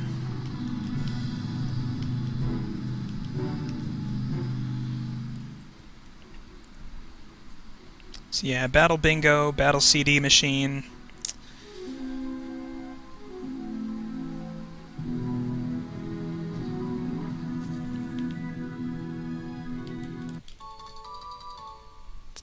Come here to pick up this item.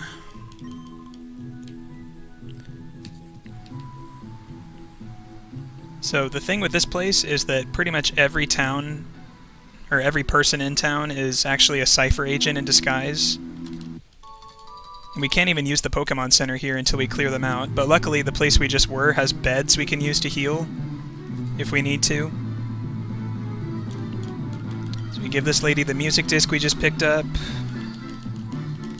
She becomes distracted, so we can go upstairs.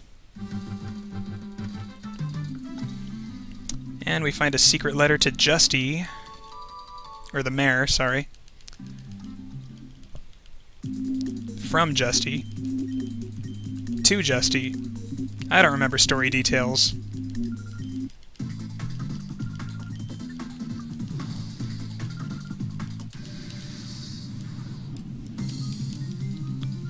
Nice little clothes change right there.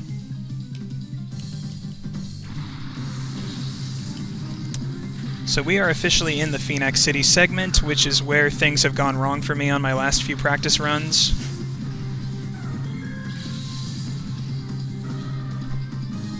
RNG always seems to have something new in store for me.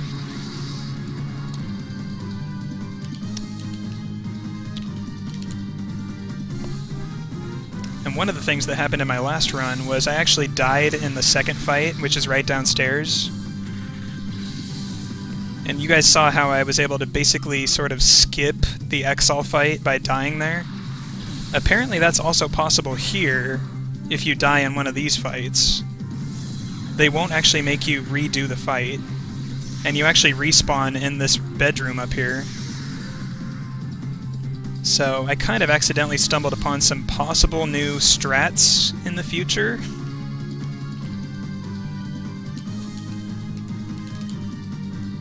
We'll have to see how that plays out into the experience route, but it seemed to work out alright for the rest of the run.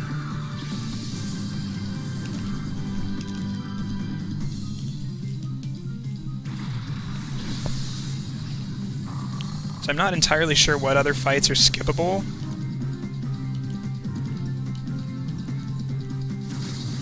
So I kind of routed this based off of what Zewing and Eagle and other runners have done, and I kind of assumed that most fights were required.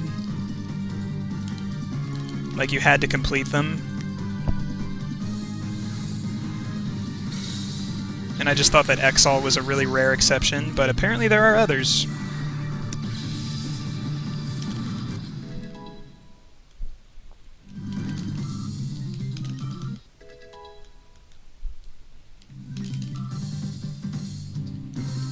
So yeah, this Mightyena is pretty much the worst thing in this guy's team.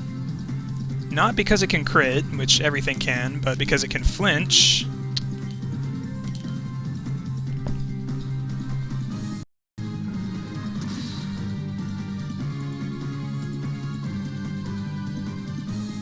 And because it can sand. Alright, let's just pick up this KO.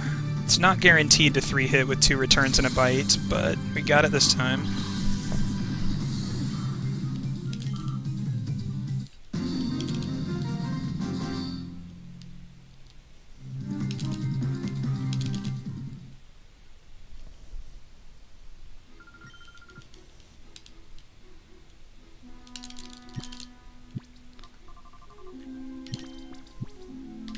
Just because I really don't trust any fights in this segment anymore.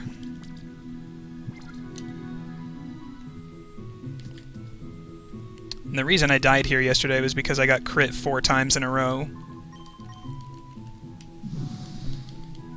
And I still could have won, I was like, I don't want to burn all my revives on this guy, so I'll just lose and see what happens. And yeah, the game just respawned me upstairs, and when I came back downstairs, I was able to just walk right out of the building.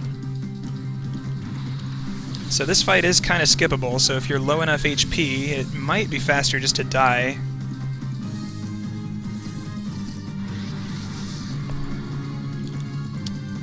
So the way this goes is I try to flinch Pineco because it can't be one hit with confusion most of the time.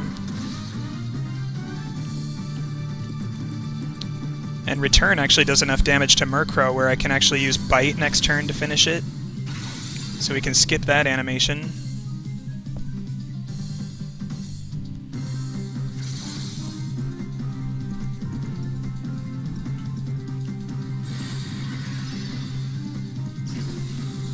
Oh, you're not critting me today.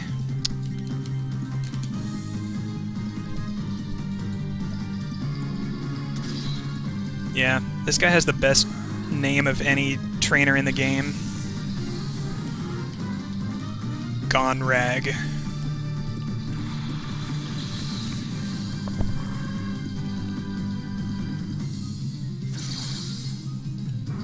Okay, how am I HP-wise?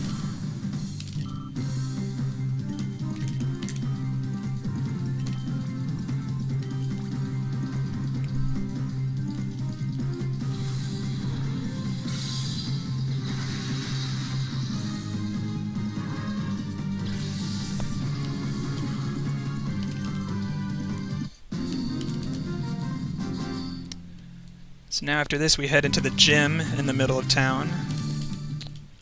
The Prestige Precept Center. And we get to meet the Hexagon Brothers again, in disguised form.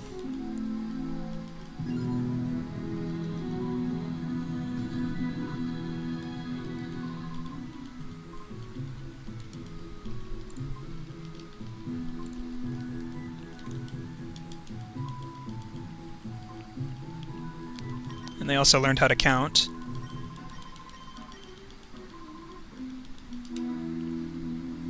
So yeah, they scatter around the town. You can fight them if you want, or you can just go into the gym and move on with the game.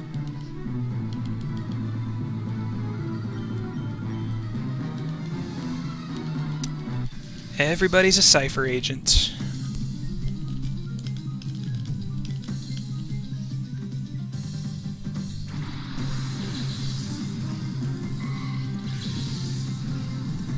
Okay, this fight I find to be the worst one in here, but as long as Linoon cooperates, it's not too bad.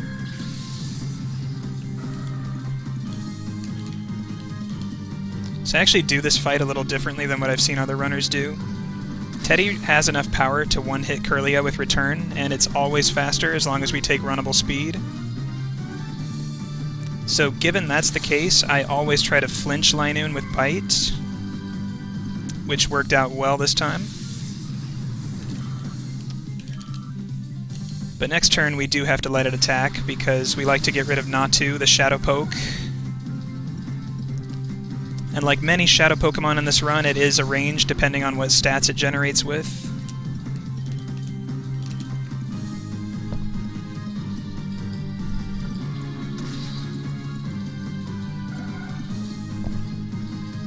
The more difficult range, though, is the next Shadow Pokemon, which is Roselia.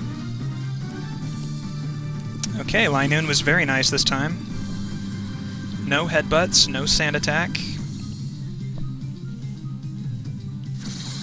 Good stuff.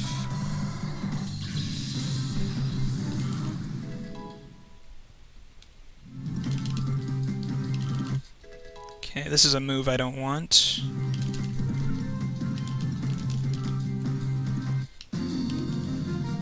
This Feint Attack is actually special in this generation, so it's not very good for Teddiursa.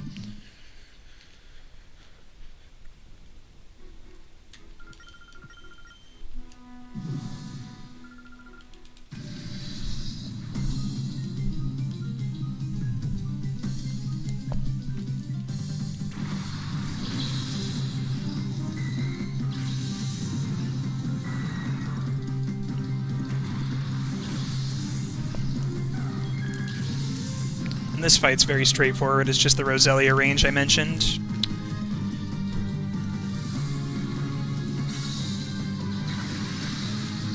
If we're lucky, we might see Aurora Beam from Remoraid. which is a very beautiful move in this game.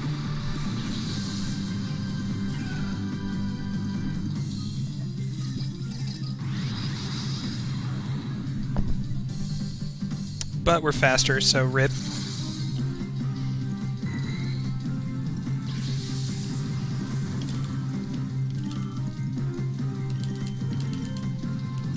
See if we can get this range.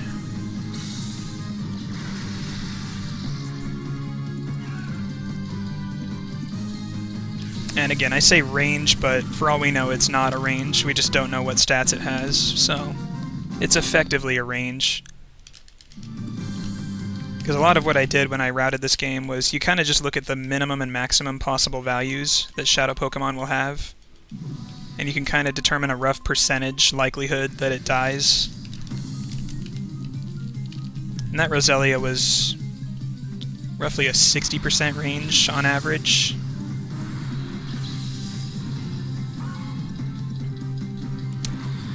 And this fight's only bad because of double team. Let's see, no X special.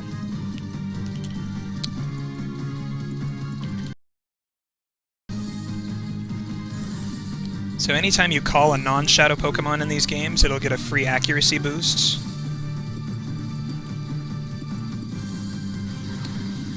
So Espeon can miss this next hit, but otherwise it's a free fight.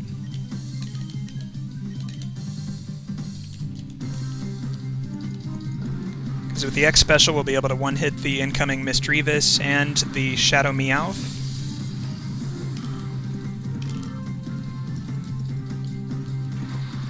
It's one of the reasons I definitely like to route X items. So I noticed other runners having a bit of trouble here. But yeah, skipping Hyper Beam is really nice for those extra X items.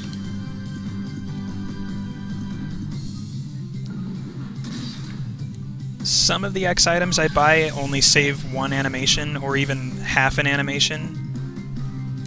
Because the act of using the item is faster than anything else you can do. So some are just there literally to save half an animation. But this X item is very useful. It's actually saving us multiple animations.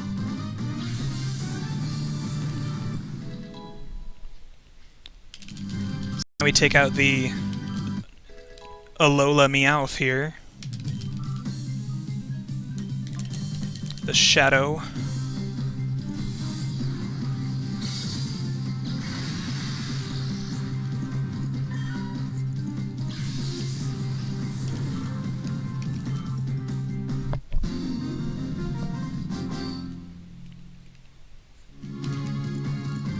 So those gym fights went really, really well, actually. The next fight outside here is one that's also given me quite a bit of grief in the past.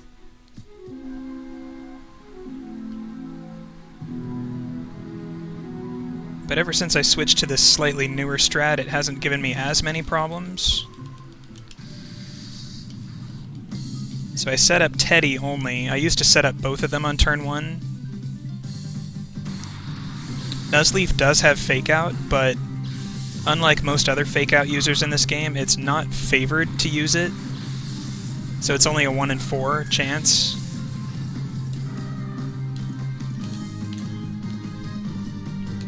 As long as he doesn't target Espeon with it, it's totally fine. Of course it's going to happen this time, right? Okay, no, we're fine.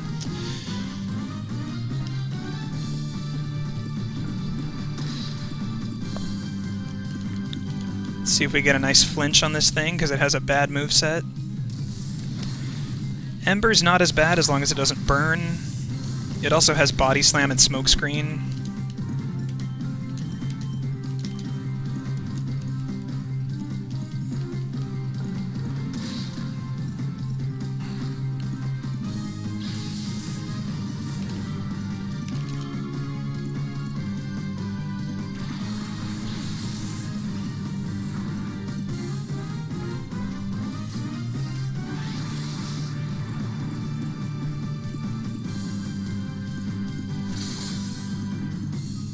I think I'm actually going to use the beds after this fight.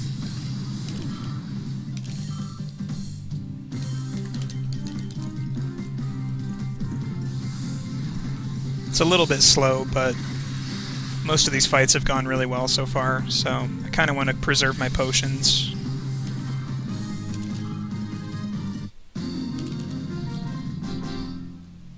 As every potion that we manage to save now will make the end game a little bit less stressful. And the beds aren't too far away from here, so it's one of the best chances to use them.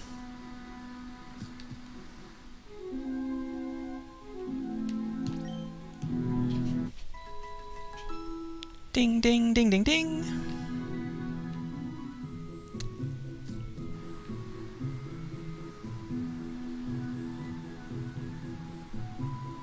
We can just stay along the right-hand side here, because the game puts us in the middle anyway. It doesn't matter which door we go through. End up in the same spot. 2 fights in a row right here.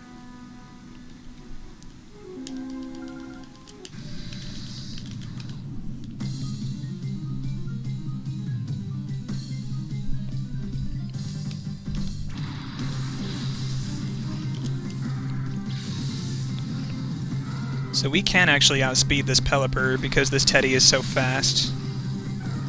That's a very hard thing to be faster than. We're also going to try to one-hit the incoming Shadow Spearow. We try to get that thing out of the way as fast as possible since it's the first one with Shadow Panic.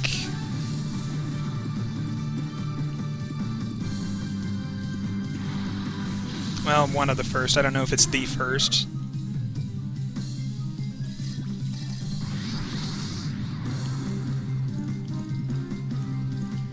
Again, stat-dependent range. Not even close this time. Pelipper can be annoying because it has super panic.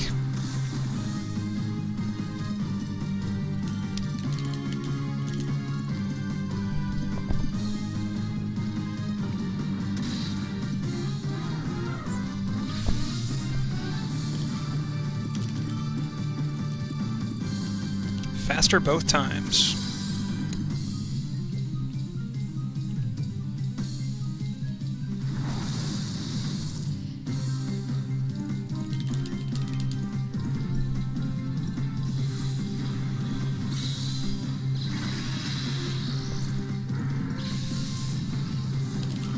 Curiously, that Pelipper is one of the few non-shadow Pokemon that holds an item. Sharp Beak.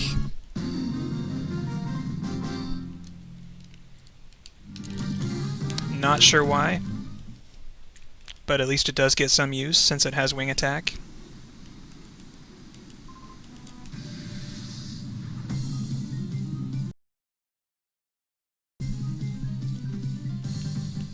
Then we get to see Teddy do more crying in this fight. Since we get intimidated, it can't really do much.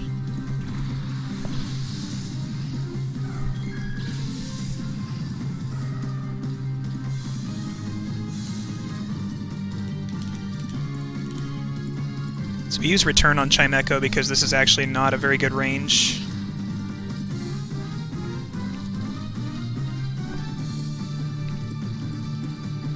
Worst case, it's just wasted damage on the incoming Grimer. Confusion is a guaranteed one hit on that.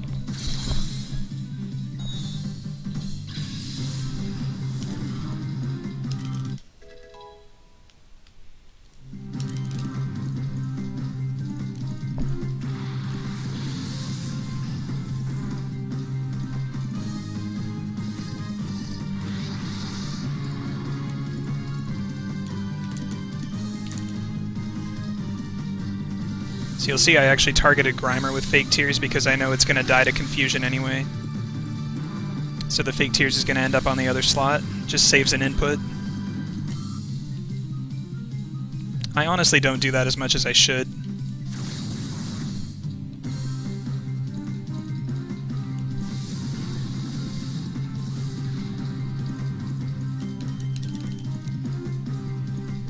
So I could heal with Teddy's turn there, but I have to menu anyway for other reasons after this fight.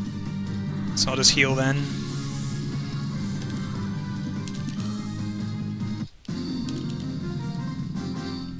Looks like one super will get me close enough to full, so I'll just have to take that.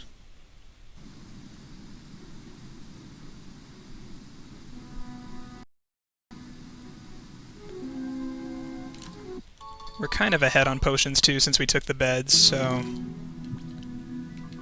don't think I'm going to safety save here.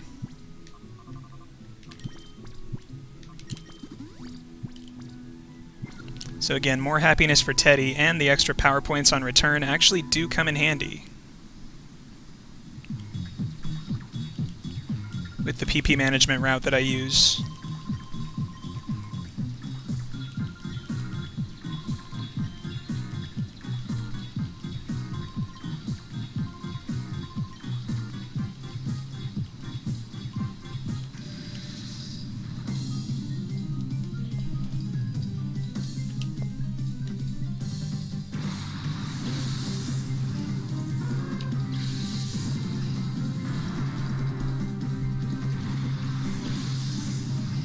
So this fight's not too bad as long as we don't miss Metal Claw.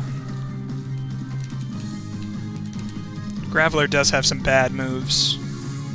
One of them is Brick Break. Teddy can survive that, but not very well.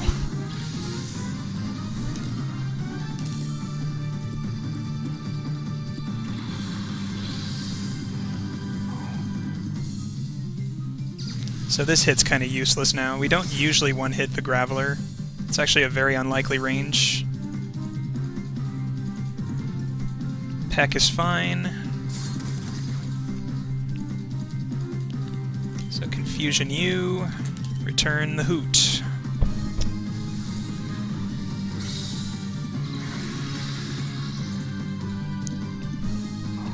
Useless crits actually can waste a few frames in this game because it actually delays the feint animation if it's combined with super effective text.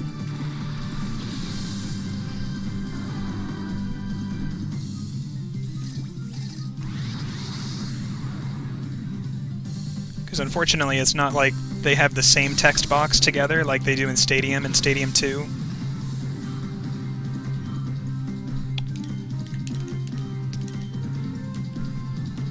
And if Seal isn't too bulky, these two hits can defeat it.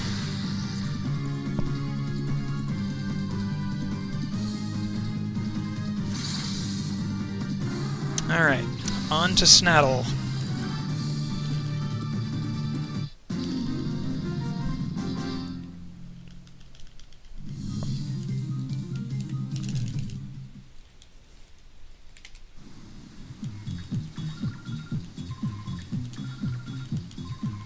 Looking at this guy's team, this should be a really terrible fight just because of all this evolved pokes that are really bulky.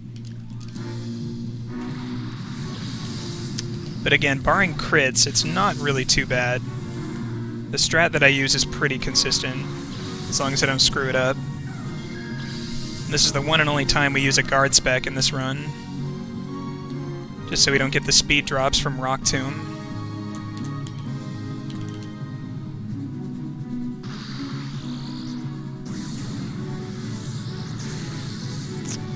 There's the first crit. Luckily, second turn is a potion turn anyway. I can use a hyper if I have to.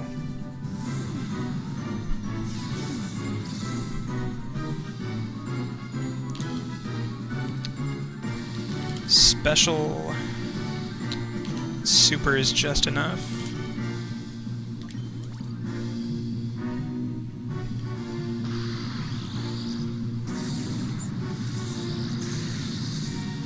Okay.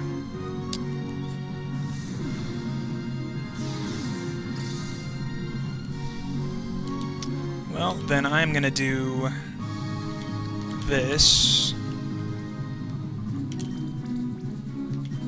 Normally I would kill the lantern now, but I kinda need both of these guys to be able to attack on the same turn.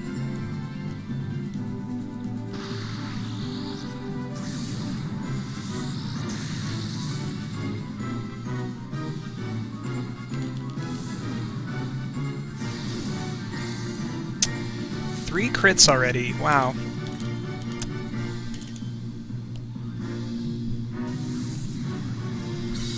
And we're still in good shape, though, surprisingly. This Quagsire normally takes 2 hits to die anyway, so we've already gotten 1 hit of damage on it.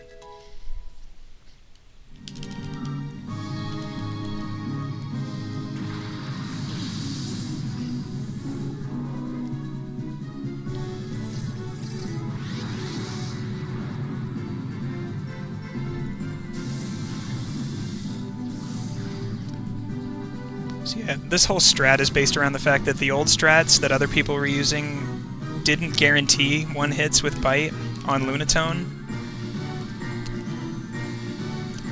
And we really don't want to see that thing use Shadow Sky, the infamous Shadow Sky.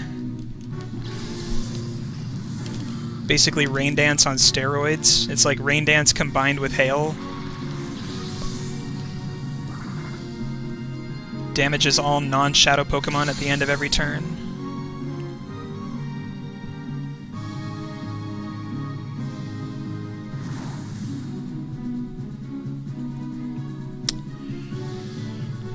Boy, the amount of damage I've taken in this fight is pretty incredible, actually.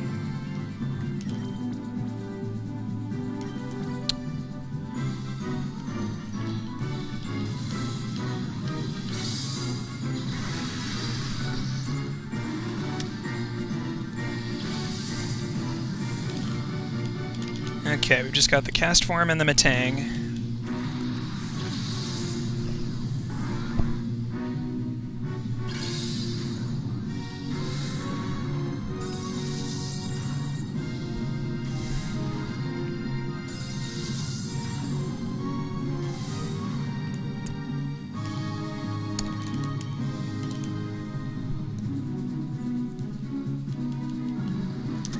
Pretty sure Espeon has the defense to live 2 moves if it gets double targeted.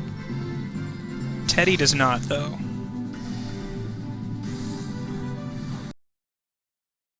Gets crit.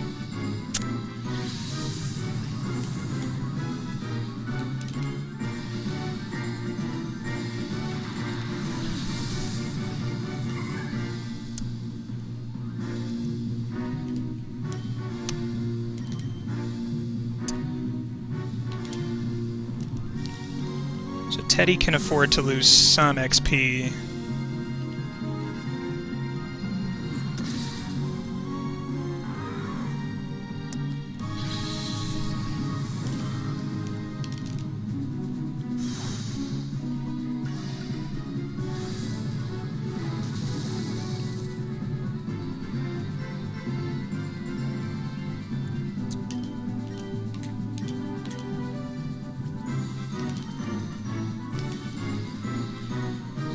Sorry, Ralts. Teddy can lose some, but not that much XP.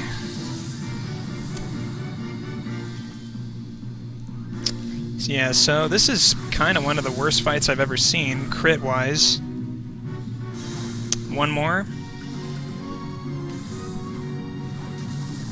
Okay. A little bit of mercy.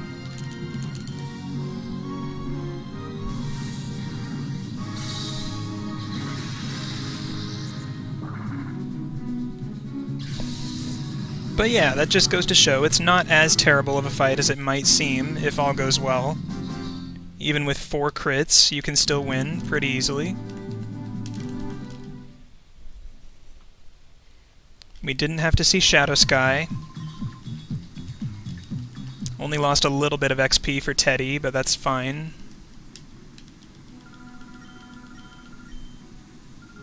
And 1 point of happiness, which is more than made up by the Soothe Bell strats.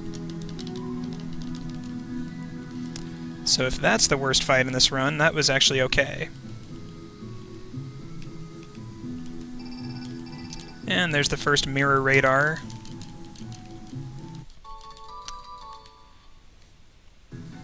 Could not see where the item was.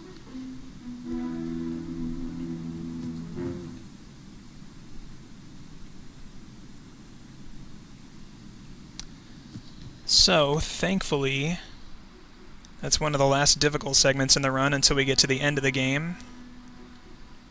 It's pretty chill for a little while. So with the key we just picked up, we can free all the real citizens of the town. The non-Cipher people.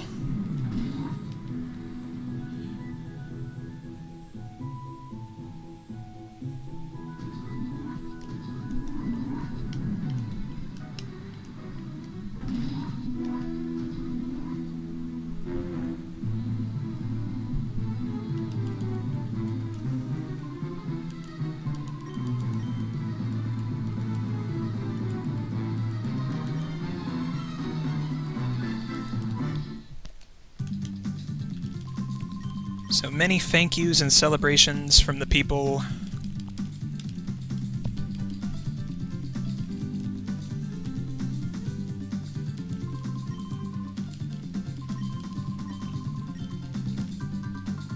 Justy tells us about this strange sighting out in the desert.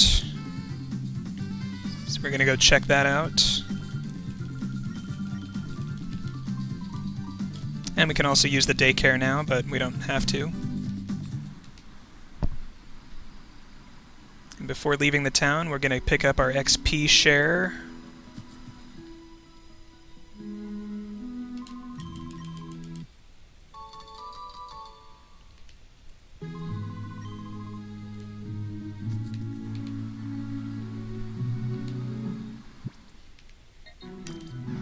So we venture out into the middle of the desert, and lo and behold, we can't. So we turn back.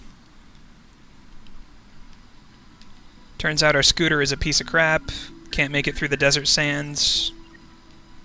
So in the meantime, we report back to headquarters.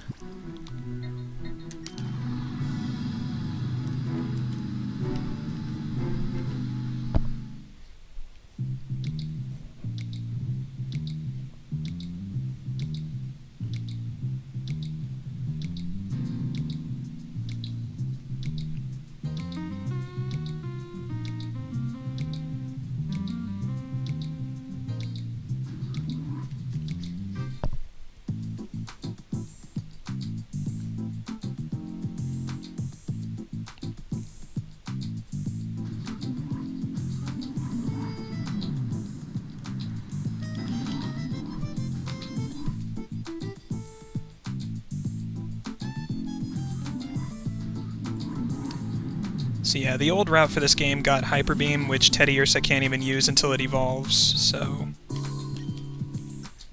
it has limited effectiveness. That's not to say it isn't useful, it's just spending $7,500 for that kinda hurts. So I opt to skip it.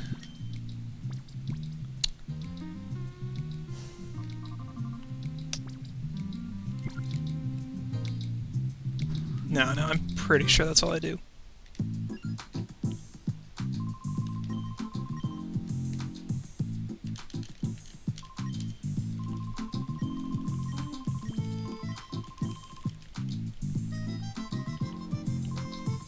Gen 4 confirmed, guys.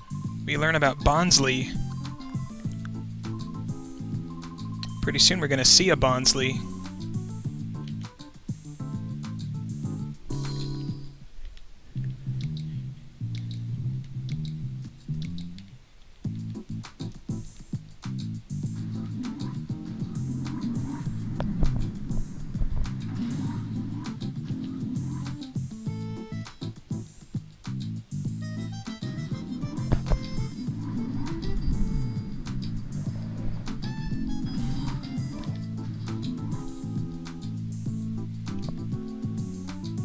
Fat Pikachu painting on the wall.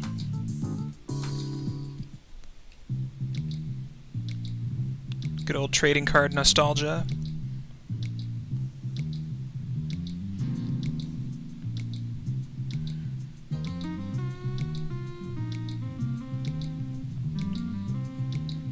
So we finally get another look at the ocean again. Again, we mainly come here just for cutscenes and triggers. Getting triggered.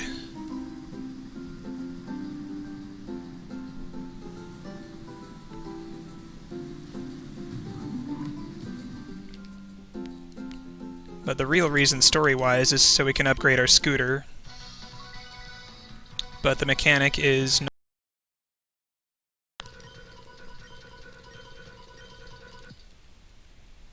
We get told they're back at that spooky lab.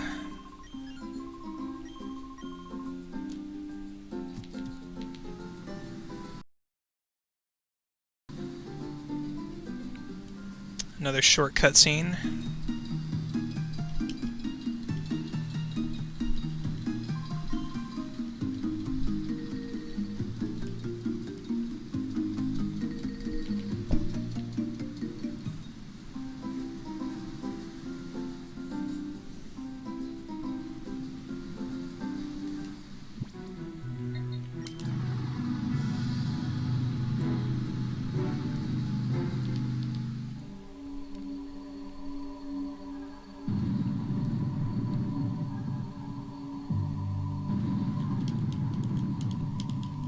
And again, Mr. Chobin can't recognize us.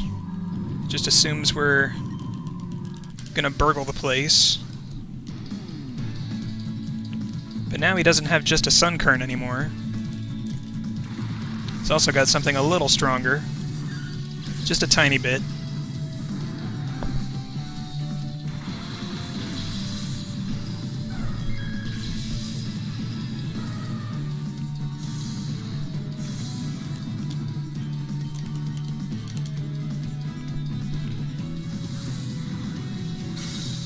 Let's see if this game is done giving us crits. Because if this thing crits Thrash on Teddy, we're in trouble. That is very nice.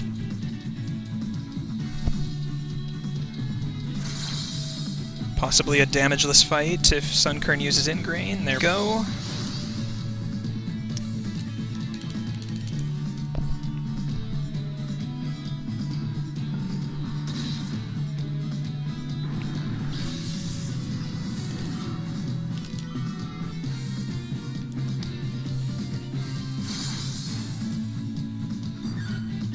Just a testament to how good Sunkern is, dying to return even after Intimidate.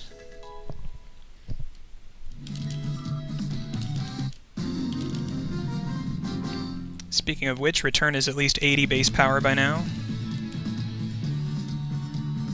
Not sure exactly what it is because I haven't really taken into account the Soothe Bell boosts.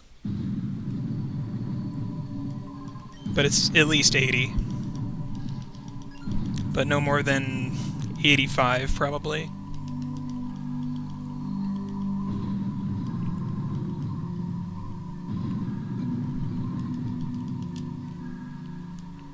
Oh man, he's got something in the works.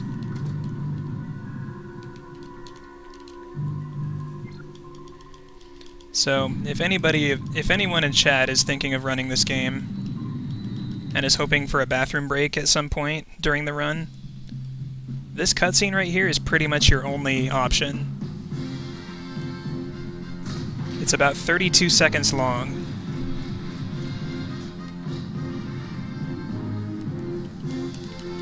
So if you can make it to the toilet and back and do your business in 32 seconds, there you go.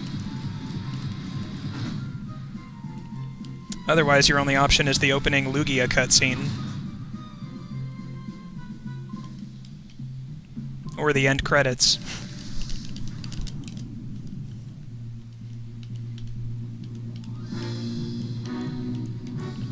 Robots!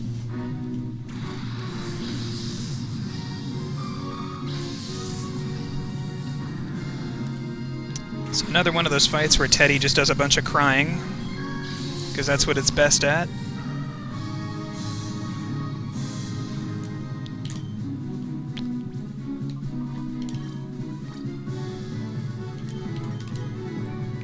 Thrash.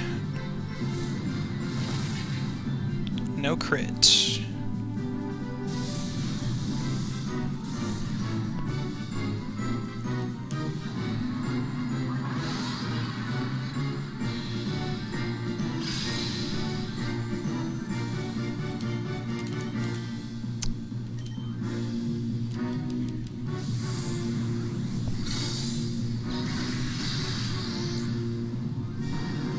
I used to actually use return on Sunflora, but then I realized that's actually slow, because if it uses ingrain,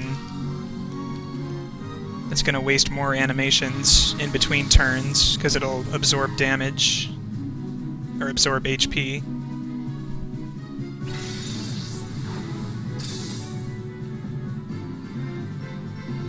Oh, nice dodge.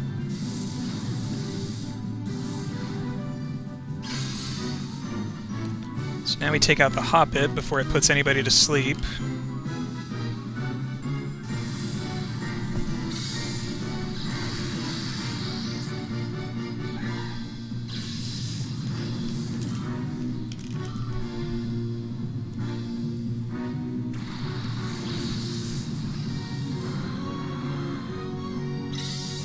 Here's the ingrain.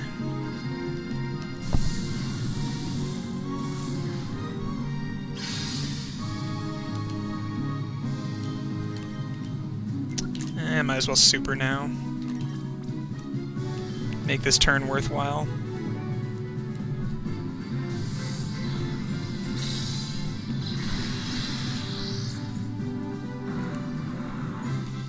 Because we've already used Fake Tears on Sunflora, so it's a guaranteed one hit with Confusion.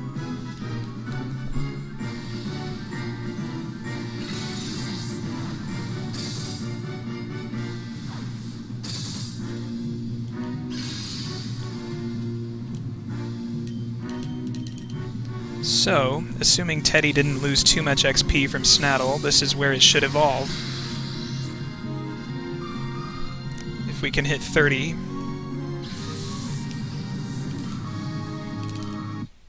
Alrighty. It's not a huge deal if it doesn't evolve here, it just means I have to do one fight extra as Teddy Ursa. And it's a pretty easy fight.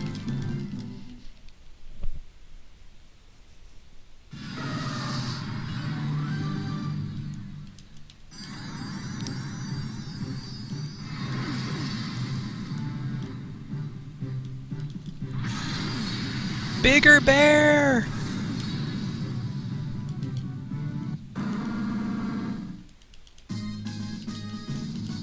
So now it's a full moon instead of a crescent.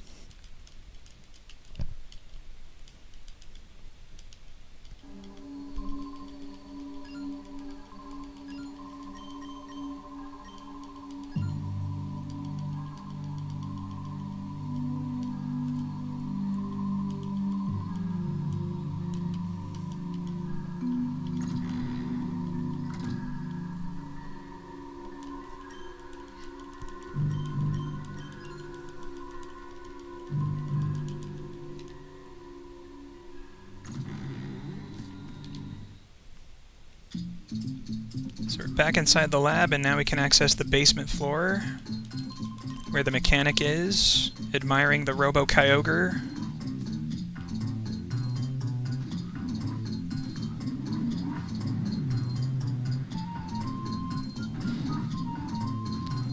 Also pick up one of these handy little doodads, which sadly there aren't too many of in this game.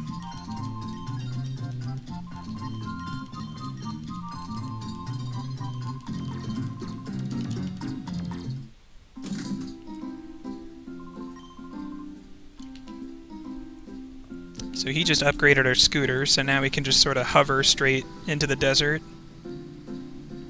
Real Marty McFly kind of stuff.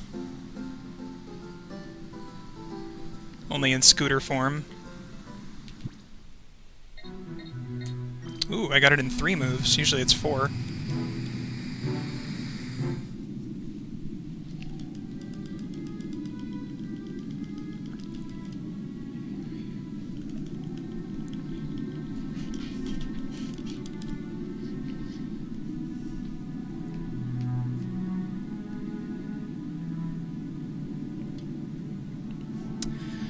Too many times my run is already very dead by this point, and so this music is way too fitting for how I feel.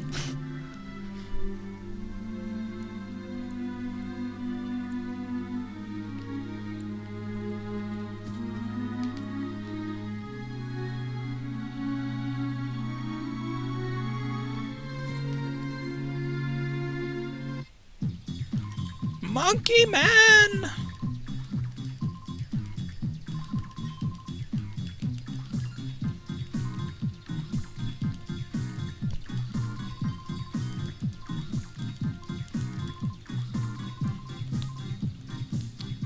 Don't really get to see his monkey moves until later, though.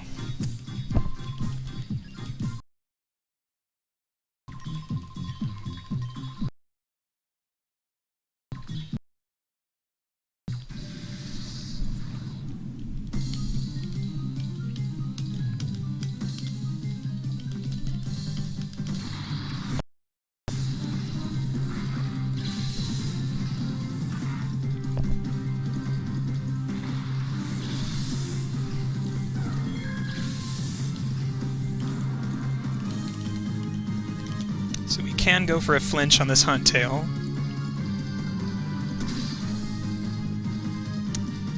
Unfortunately, we wasted the crit by not using confusion.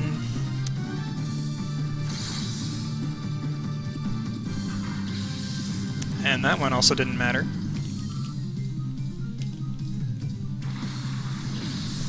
Little bear!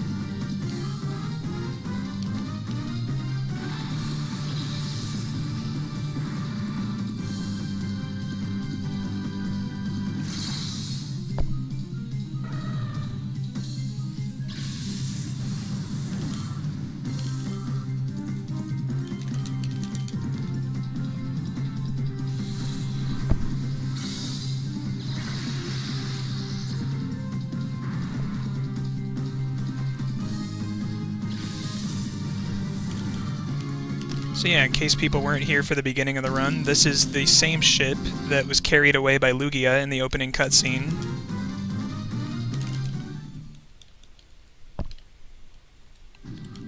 Pretty much been ransacked of all the Pokemon that were on board.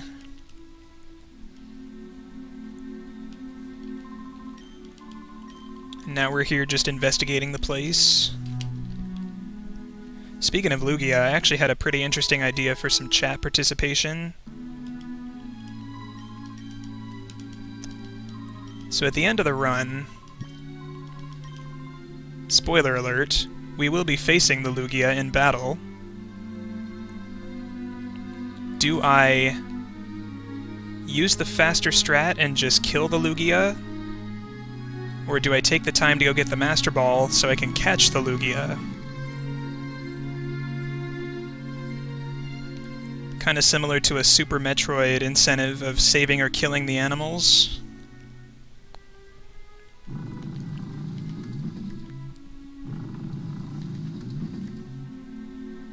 So I don't know if there are any moderators around that want to make a straw poll for that, or I can just ask chat when it gets closer to the time where it matters, and just see which response I see more of.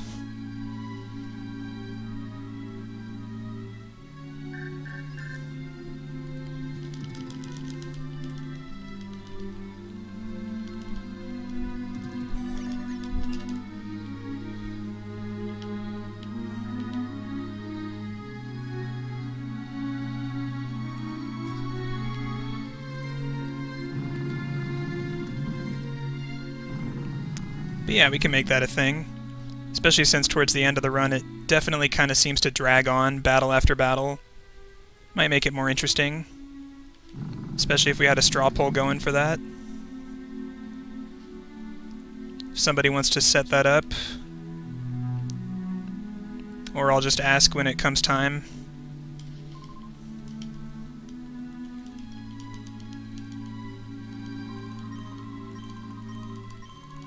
It's only about 1 minute slower to get the Master Ball and catch it versus just killing it. We should have more than enough time to do that.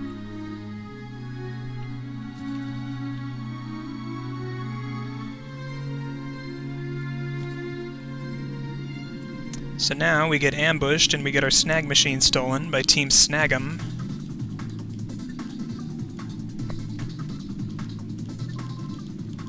Who you guys might remember from Coliseum. The player actually worked for these guys in that game.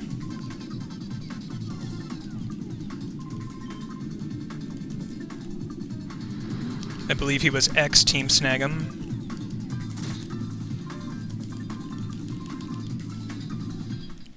See, these guys know how to play. They don't waste time battling me, they just straight up knock me out and steal my stuff. But thankfully, though, they leave my Pokeballs alone.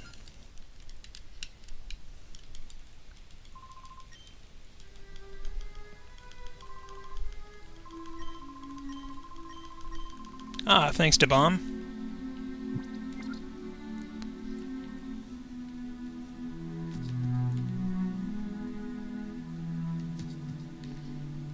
So yeah, maybe just post that every few minutes or so, when it's been a while.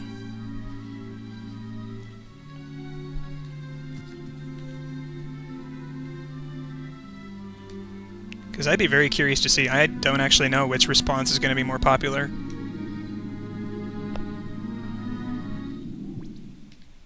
Not sure how many Lugia fans we have in chat tonight.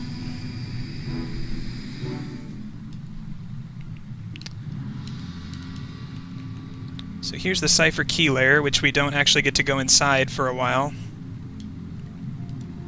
You just come here to do one fight and then turn right around.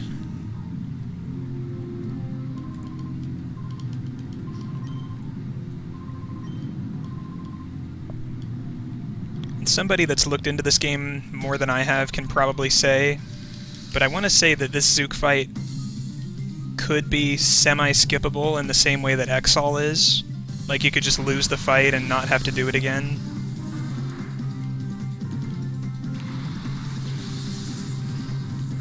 But yeah, that's the kind of thing that I just need to go through the game and test out everywhere. It's one of the reasons I like this game, is it's not really fully optimized yet, and there's still lots of room for some routing improvements. So this time can definitely come down more. It'll be interesting to see where it's at this time next year for the next marathon. We'll probably be laughing at this route because it'll be so hilariously slow compared to what's found.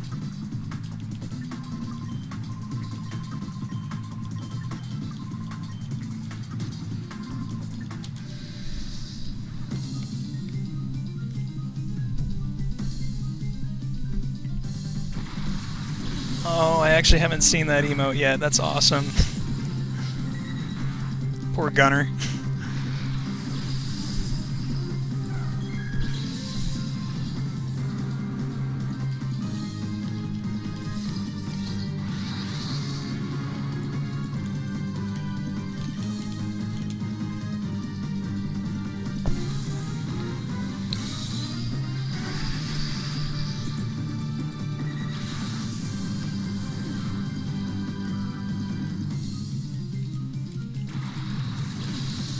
So hopefully this Zangoose isn't terribly powerful and one-shots Espeon. It is pretty terribly powerful, though.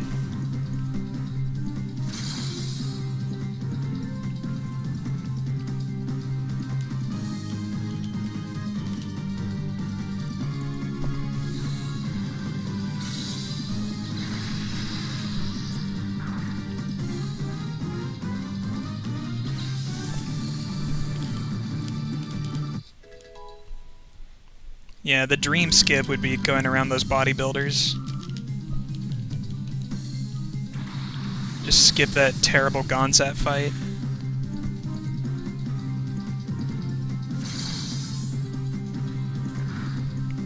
So we actually fight this guy again in a little while, and his team is exactly the same. Same levels and everything. So for now, the Relicanth is a 2-shot, but later it'll be a 1-shot. And I actually have to double Confusion, even though I'd like to use Bite Confusion to go for a flinch. It's safer just to go double Confusion. Guarantee the KO.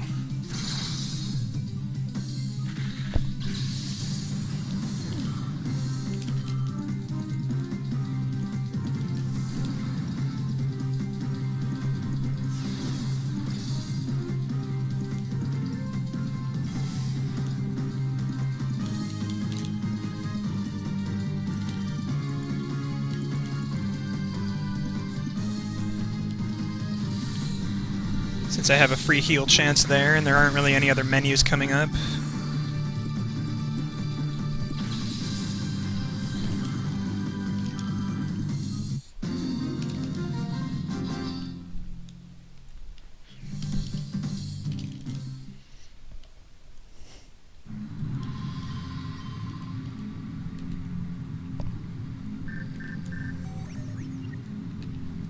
One more trip to headquarters.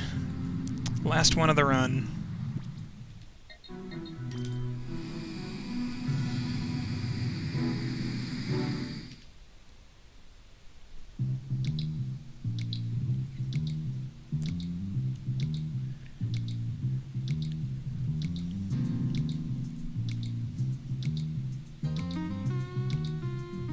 And one of our favorite characters is making a reappearance very soon.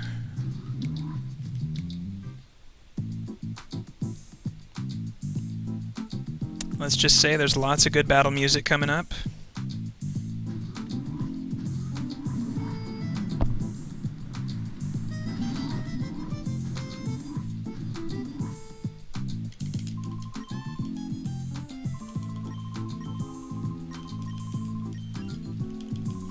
I like to talk to him from the top here because for some reason the hitbox in front of his desk is a lot harder to get now.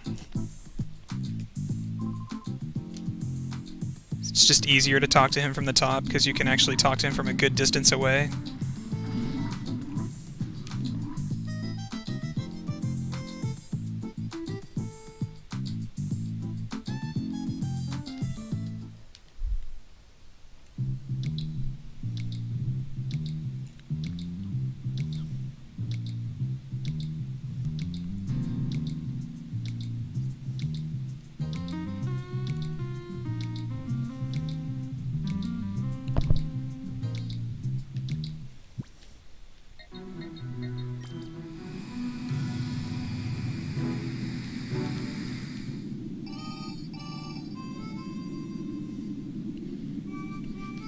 So yeah, if we were to open our menu and check the mirror radar location, it would say that he's here at Outskirt Stand.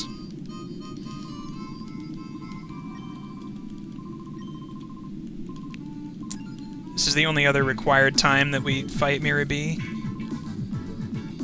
We cannot avoid this fight. But let's be honest, why would we want to?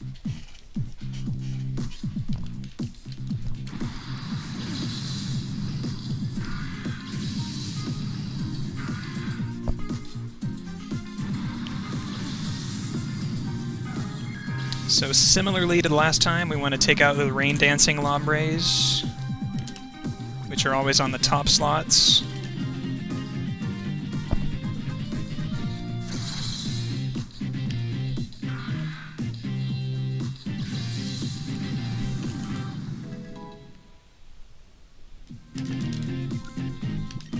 Don't need Swift. This is not a Cyndaquil run.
So even though that one wasn't really bad, the amount of crits I've taken in this run is a little alarming.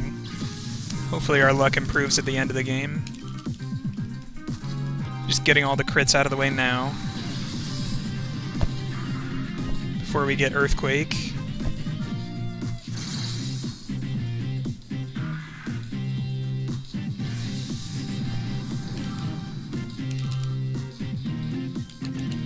Because something else the old route did along with Hyper Beam was they also protect at the same shop. So I skipped both of those moves. Which means we're going to have to hit Espeon with some Earthquakes later. Should be fun.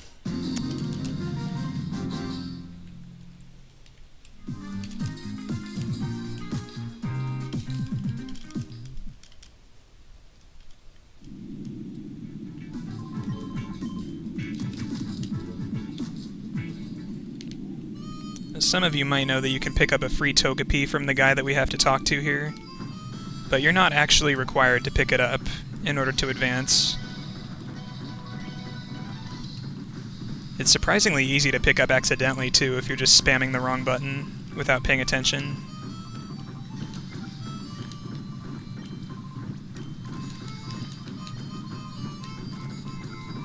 There we go, I can get 11 now.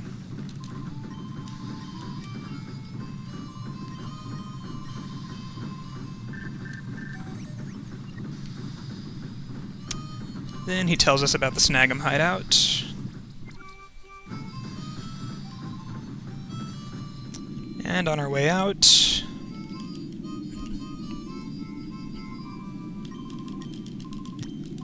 we get to hear some more good music.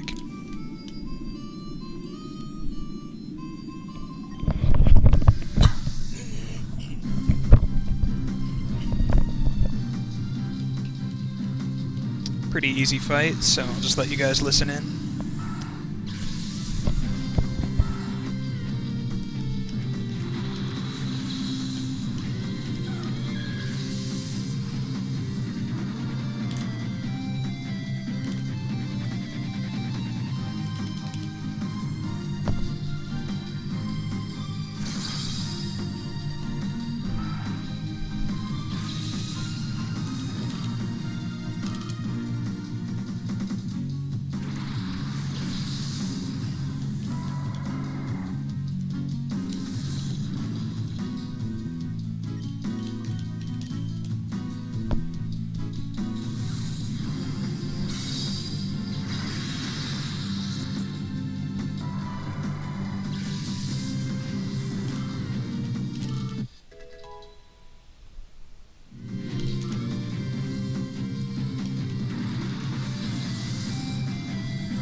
So good.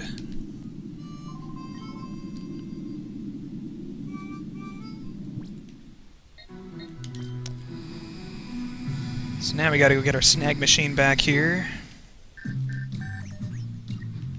And our experience should be fine the way it is, so I'm not gonna do any extra menus.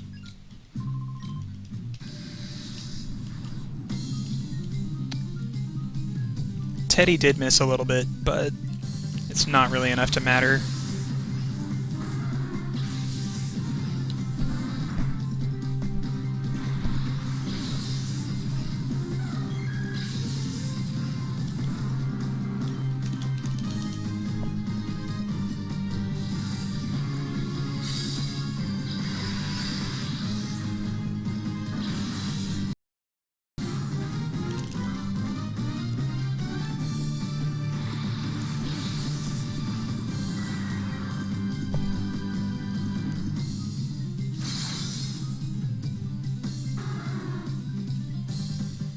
So yeah, a couple of really easy fights in the beginning, and then we get to the more annoying ones at the back.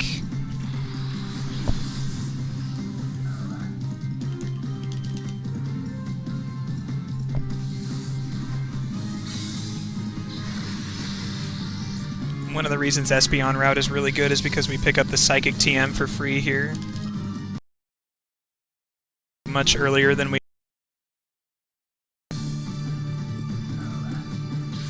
And it comes in handy almost immediately, too.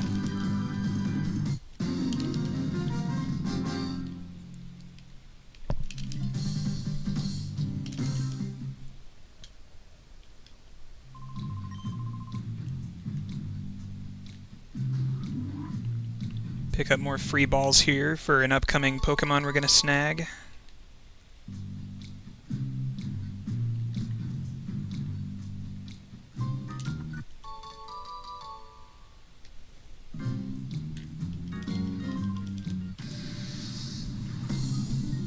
Haven't really decided how much effort I want to put into catching the Zangoose, because we don't really need the Silk Scarf that it has.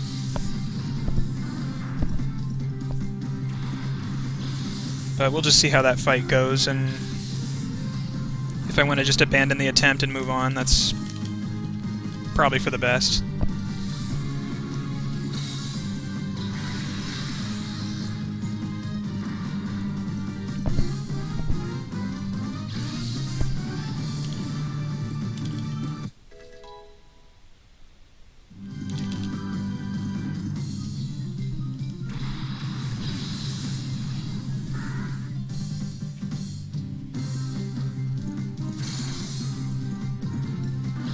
So it didn't really matter which slot we attacked with which move on that turn, but for this one we definitely don't want to return the Quillfish, because it has Poison Point. And yeah, everybody always says, well, Ursaring has Guts, so isn't Poison not that bad? True, but it also doesn't really help a whole lot, and it wastes frames.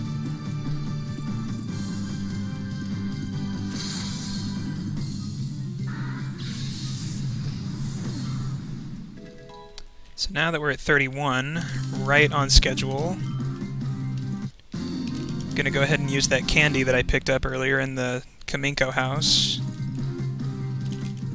along with teaching Psychic, once we pick that up.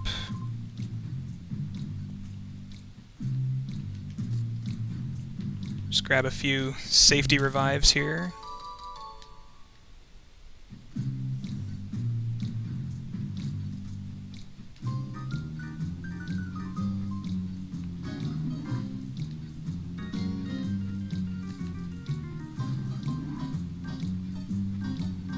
And here we are.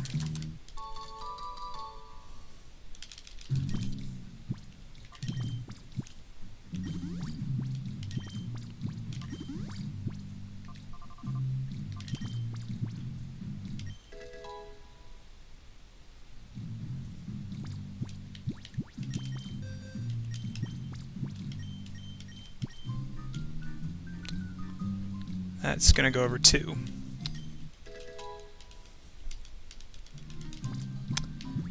And one last thing.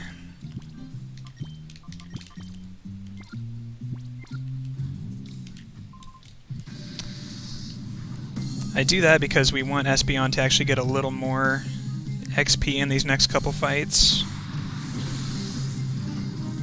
Because hitting level 33 is really nice for Gonzap's Electrode and Skarmory.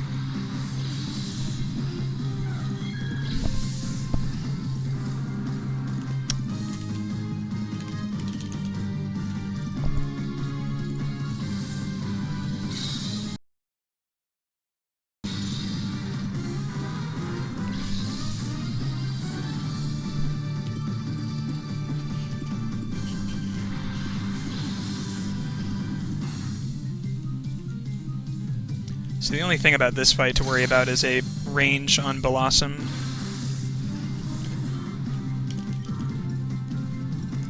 Because we always Psychic the Torkoal and we always return the Blossom. This is something that the Hyper Beam route didn't have to worry about. They could just blast the crap out of that Blossom.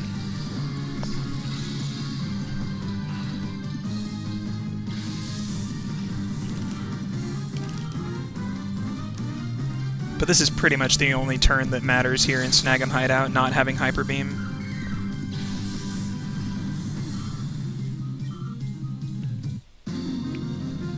Technically the Grunt Pig in the next fight could also be a wasted turn,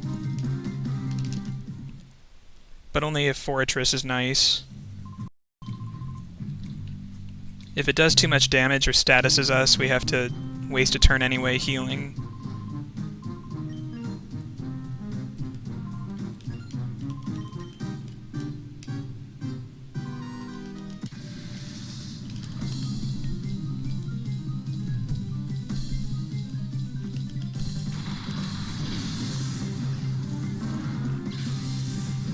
So yeah, this guy has a fortress, can't one-shot it. It does have some bad moves. What we want to see is spikes. Or body slam onto Ursaring with no paralysis.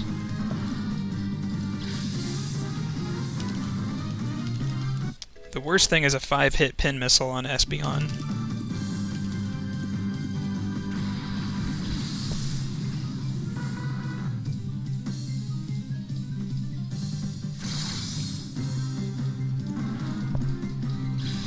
And again, the AI is pretty much random. He's just not going to use any non-effective moves. That's pretty much the only stipulation.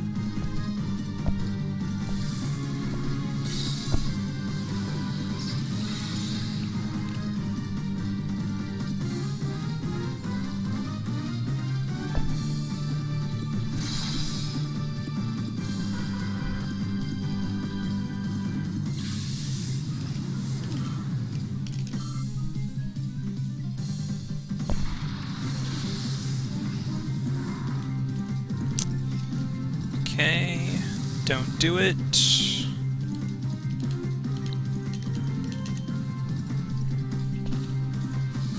Fortress down.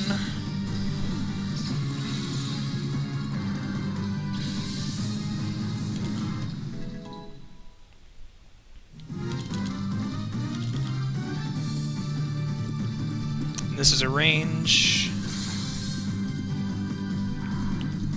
So yeah, Soothe Bell helps with these ranges a little bit.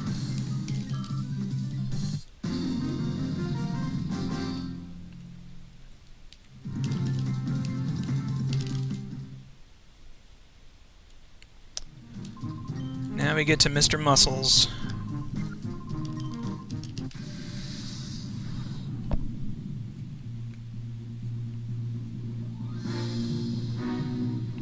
If Electrode just doesn't paralyze us first turn, this is a pretty free fight, barring Hyper Beam crits.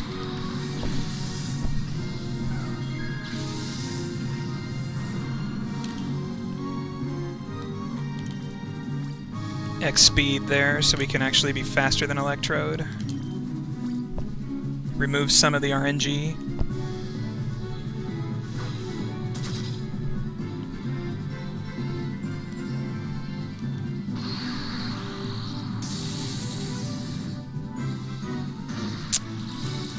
It's been a while since I've had a run that didn't get paralyzed.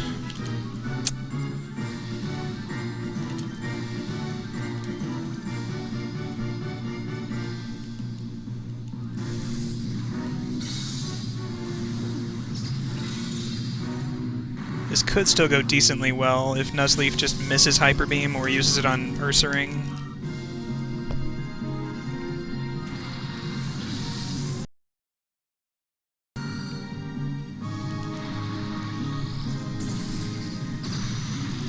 Okay, that should be fine as long as Skarmory doesn't crit.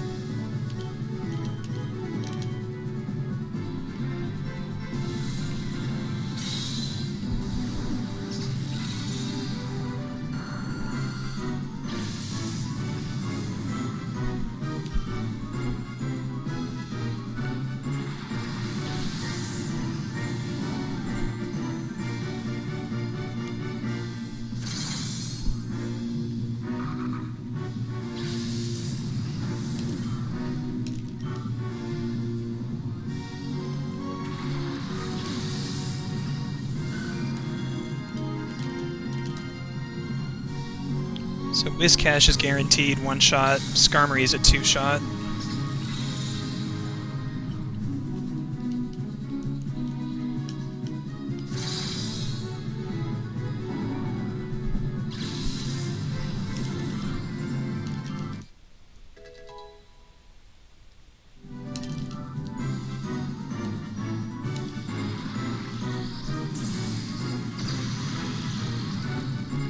blasted by Hyper Beam!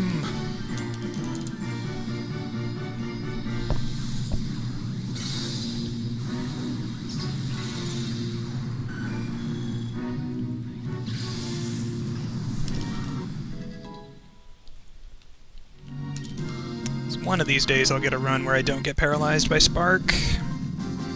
It is only 30%.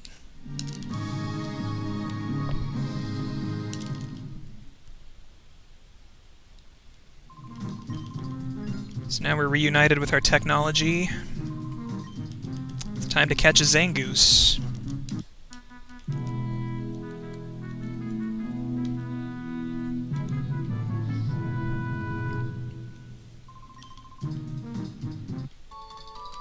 Since this is a marathon, I guess I'll use Confusion on the Zangoose instead of Bite, and if we crit kill it, then it's whatever, then we're not using the Silk Scarf.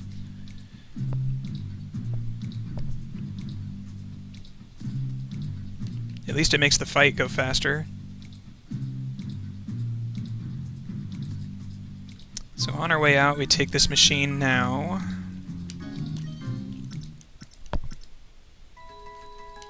And we back.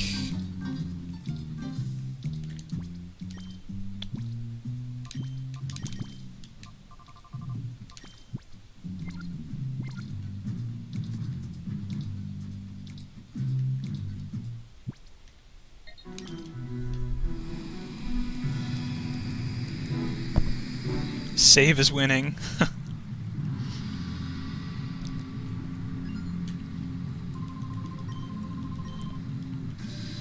Yeah, actually in about 40 minutes or so,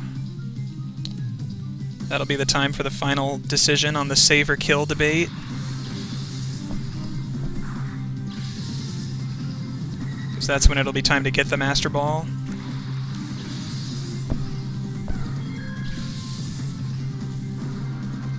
So yeah, same fight, same pokes, same levels. But now we have a snag machine so we can catch this thing. Almost used the wrong move there.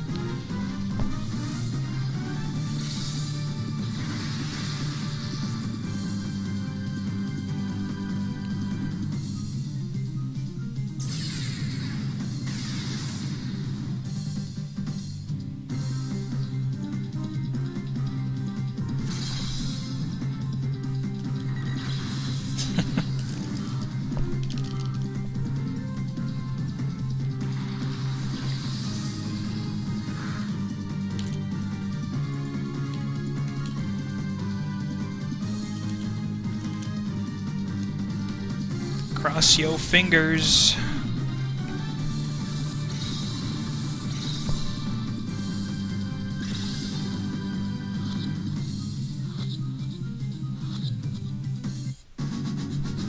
Alright, we are taking the Silk Scarf.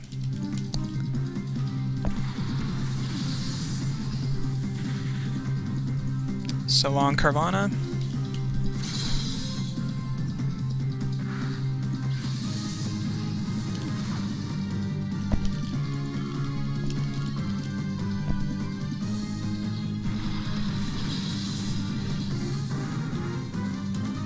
Now we Psychic.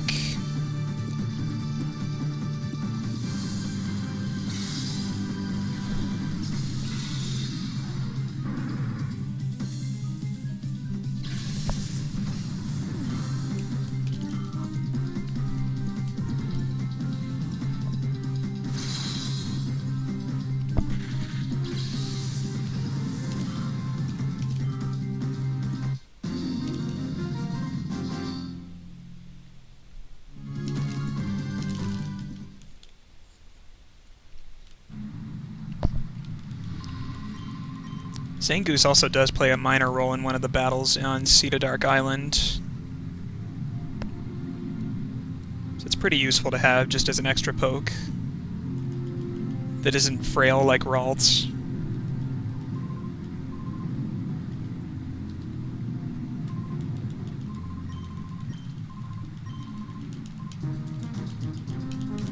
So these guys normally still wouldn't let us past, but thankfully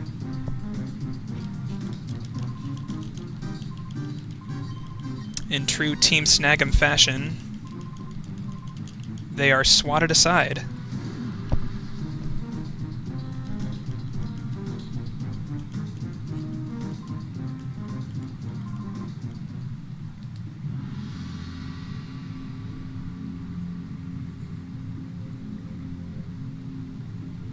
So now we finally get to go inside.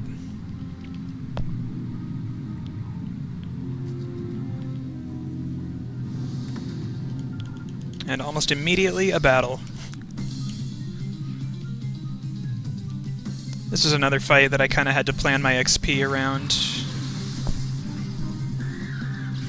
Because Minun used to be a very terrible one-hit range with Psychic, but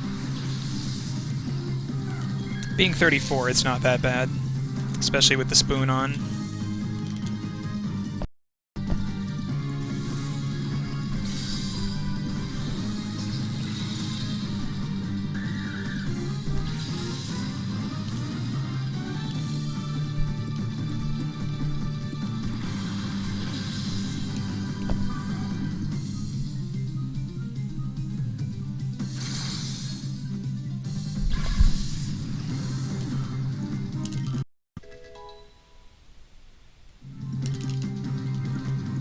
I always forget about the slash level up.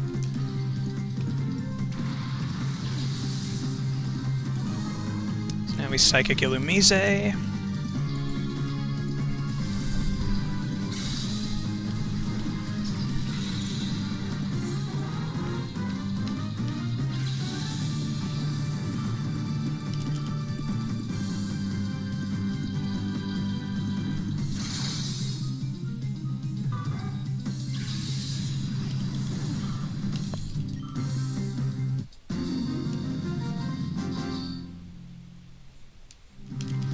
So now it's time to equip the scarf that we just got.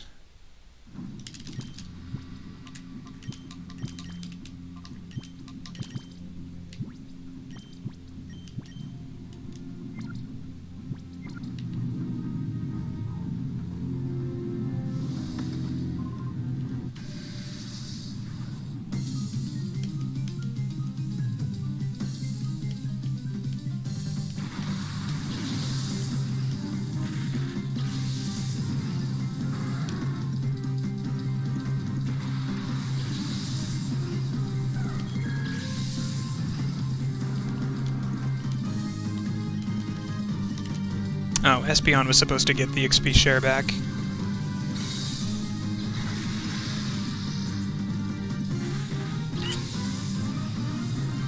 That should be okay, though. Like, after Gonzap, experience matters not too much. I mean, Espeon definitely wants as much as it can get, but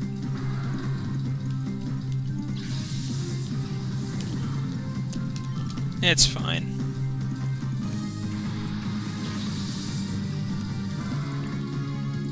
I could leave the XP share on one extra fight than I normally do if I cared enough. I really don't think it should matter that much, though. Also, this Shadow Growlithe, like everything else about it, its ability can be random, and if it has Intimidate, it's not going to be a guarantee with return. But since it didn't Intimidate, we don't have to worry about it this time. There's one other intimidating Shadow Poke, and that's Arbok, that might not have Intimidate.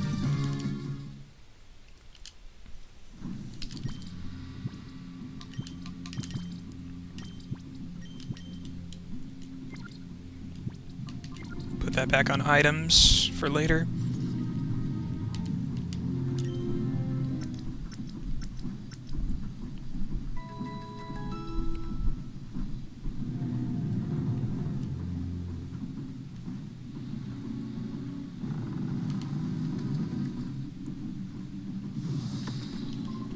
Yeah, this run's actually going alright so far, aside from a few hiccups along the way.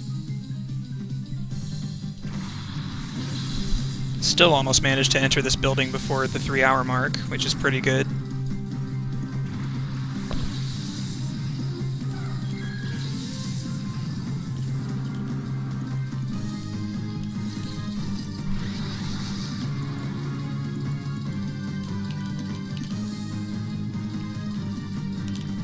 So this X speed helps save, I think, one animation and removes all risk of getting statused by Swallet and Golbat.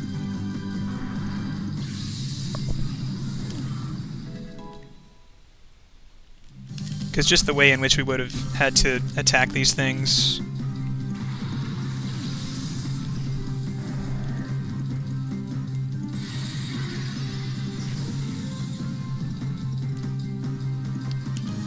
Okay, so Psychic, and Return is going to be a range on Shelter depending on its stats. It's actually very favorable, assuming neutral nature and average IVs.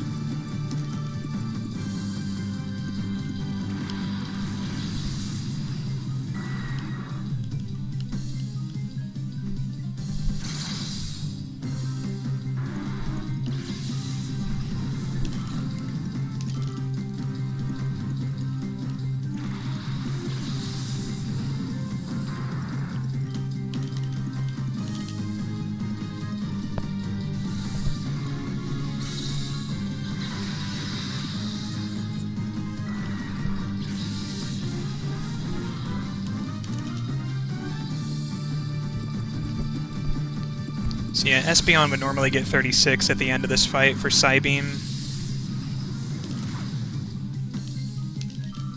So we may have to worry about a range in the next fight, but other than that it shouldn't hurt too much. Ursaring being 38 is nice too.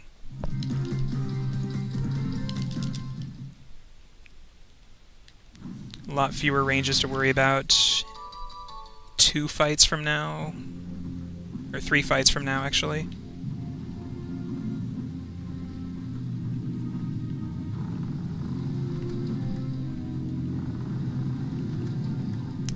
So here's a neat little puzzle, just pushing these boxes onto the moon switches.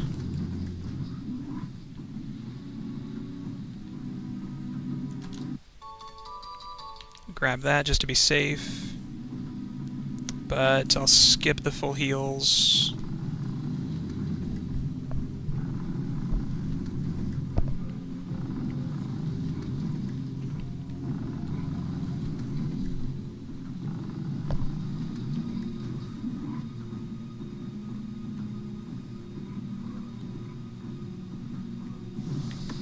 So this guy's got follow me strats.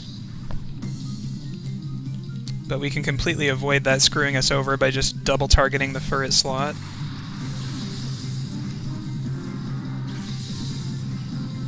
And if Furret is a range, it should still be pretty favorable at 35.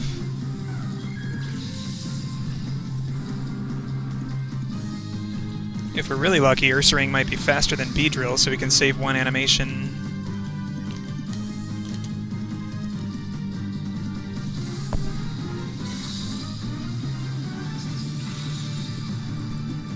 Very nice. Now, Togetic should go down as it comes in.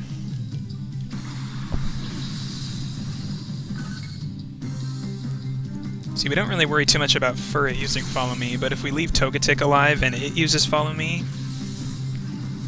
and redirects away from the incoming Pidgeotto, that thing has Shadow Panic.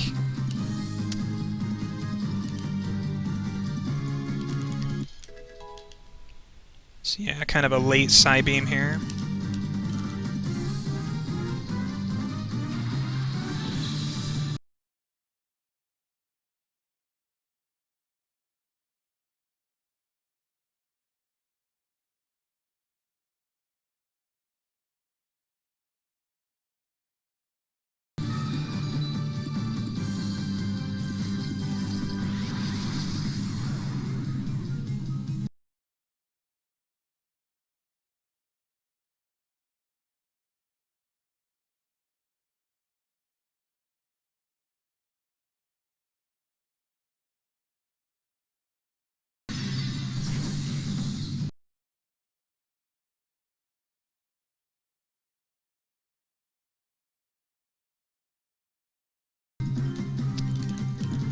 That was kind of a hard hit, actually.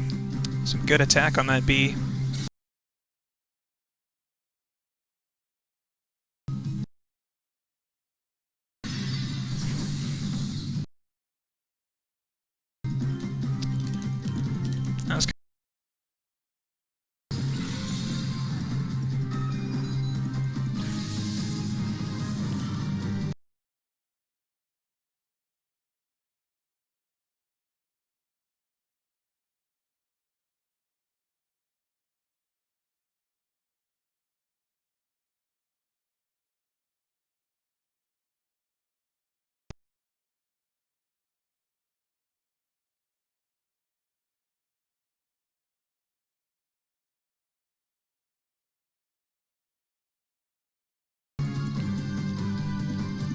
Nice that we're faster, so we save an animation from B-drill.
Yeah, I was just saying probably one of the disadvantages of having one of the longer runs is just more likely for things to go wrong at some point from a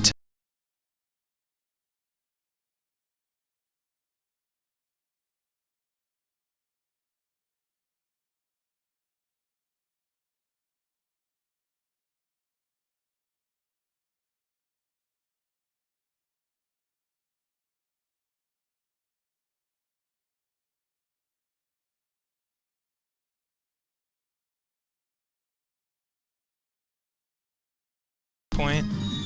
Yeah.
Oh, confusion from Noctowl, really?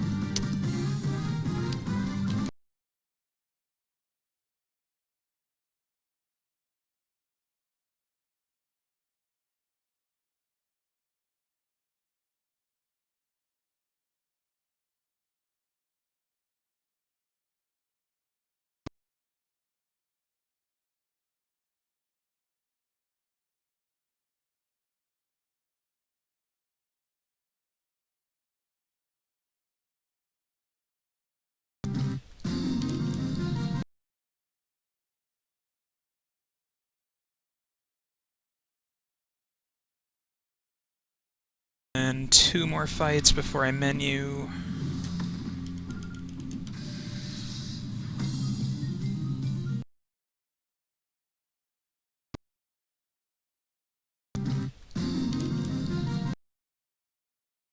And 2 more fights before I menu.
let me do it this time, so hopefully that works.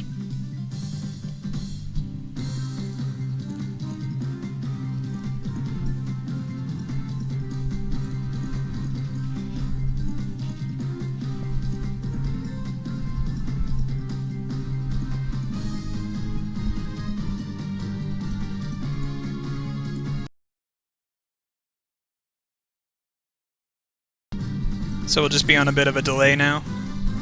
A little bit more, yeah. We're already on a bit of a delay, but Yeah. better now. Okay, you can start playing again in 3, 2, 1, go. On what's going on now? Okay, no, it's fine.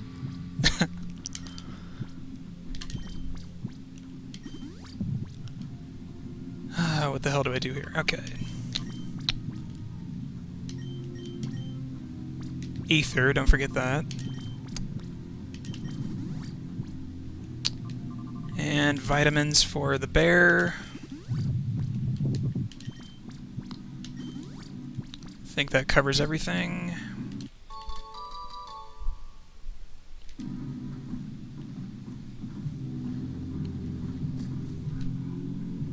Silly hitbox. Okay, one last thing. We have a phantom cursor over the game feed. Oh. Otherwise, it looks like we're okay for the time being. Alright.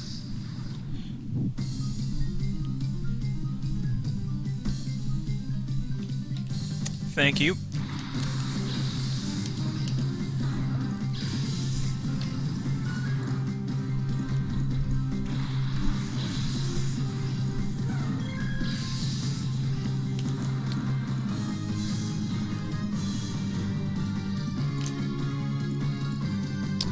X attack. Oops. Okay, well, I messed that up. I thought I was on Bear's turn for some reason. Not a huge deal.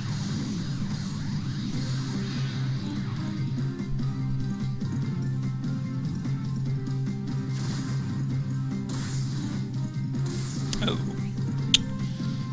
Okay, kind of a big deal.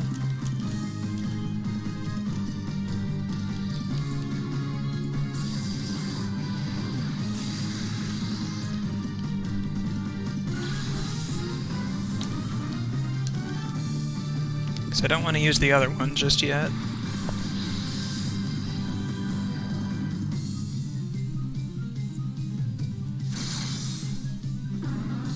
We still might be able to kill Weepinbell if it has bad stats.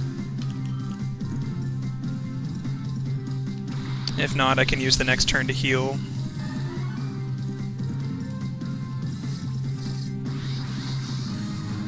Oh, actually, I have to...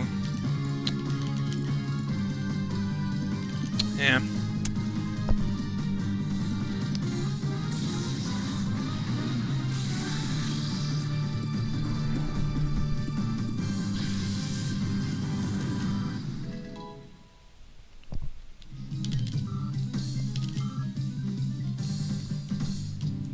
Okay, so I completely messed up this fight because I was on the wrong Pokemon when I used the X attack. Hopefully afterwards I can get back into my groove.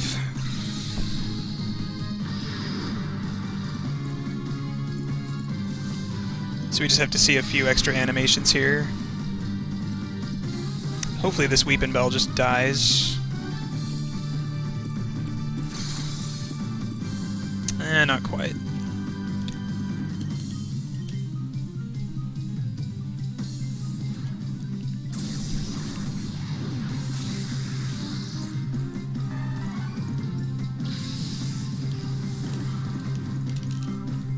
I think a super potion should be enough healing. Just stinks that I have to waste one like that.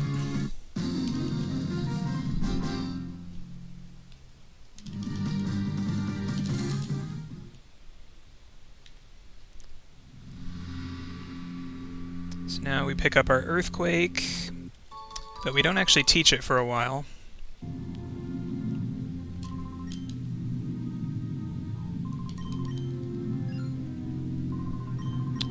So yeah, after this fight I'll have to super Ursaring. I could probably do it on the last turn of this fight, actually. Yeah, there should be a free opportunity to do so.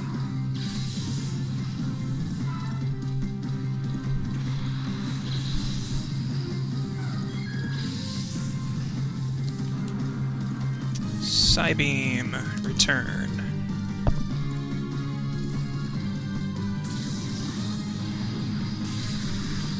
So everybody tuning back in after that little disruption. Just in time for me to blow up the factory.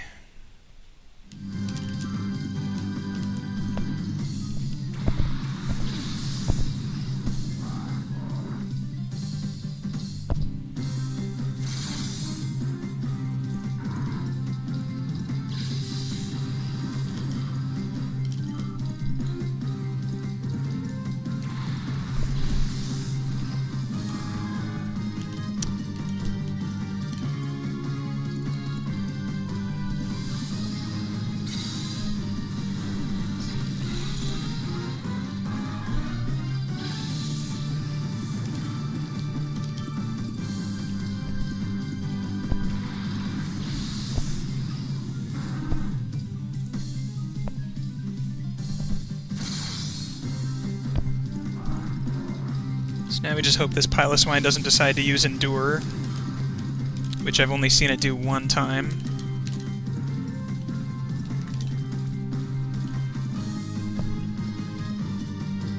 Okay, good.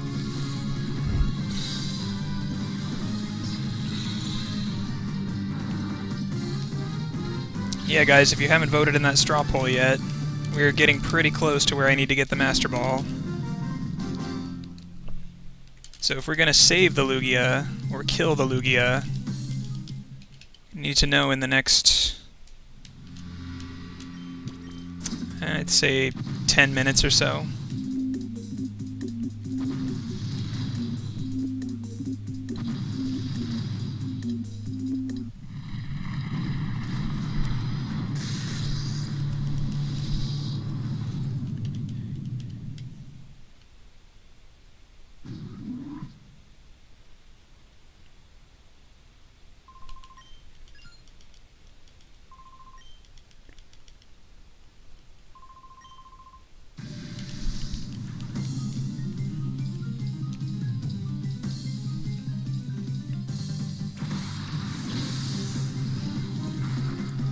So this is the same guy we fought on the SS Libra, and he's now got some evolved pokes, including a Shadow Arbok.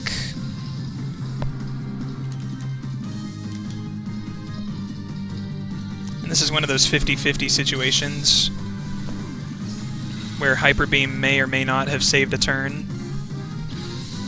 Basically, if the Arbok has Intimidate, we're not going to be able to one-shot it with Return, unless we crit. Its ability is random, just like anything else about a Shadow Pokemon. So 50-50 to have Intimidate or Shed Skin.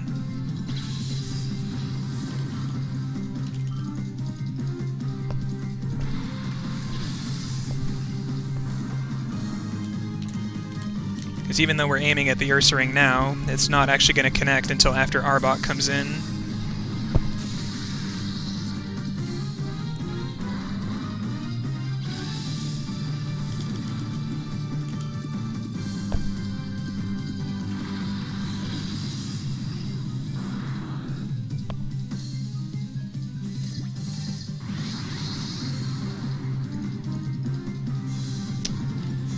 Not lucky this time.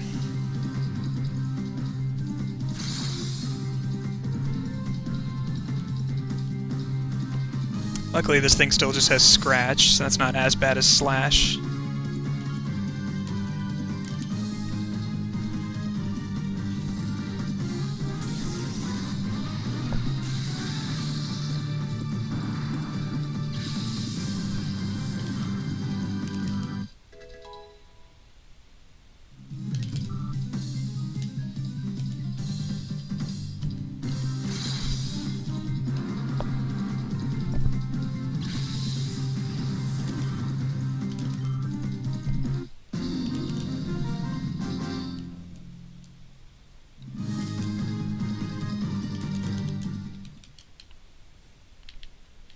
Now it's time to see the Monkey Man!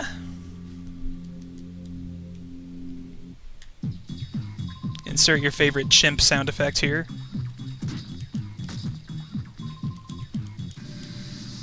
And here.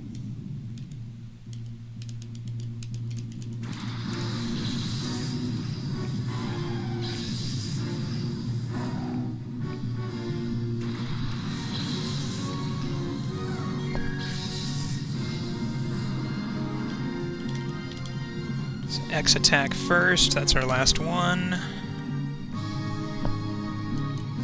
So yeah, this fight's pretty much free because he always protects with the same pokes. So it's pretty easy to know what he's gonna do. As far as RNG goes, we really just have to worry about whether Hypno is faster than Ursaring or not. And with this high of speed, it should be pretty likely that we're faster. X special.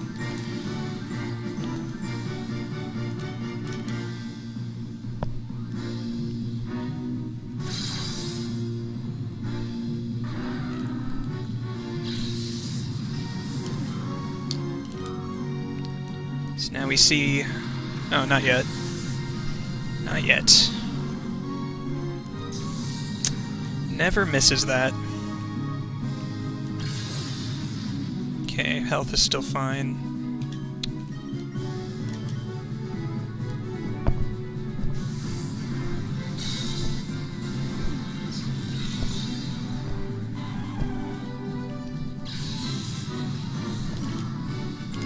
So now we see Monkey Man's Monkey Mon. Perfect shadow companion for that guy.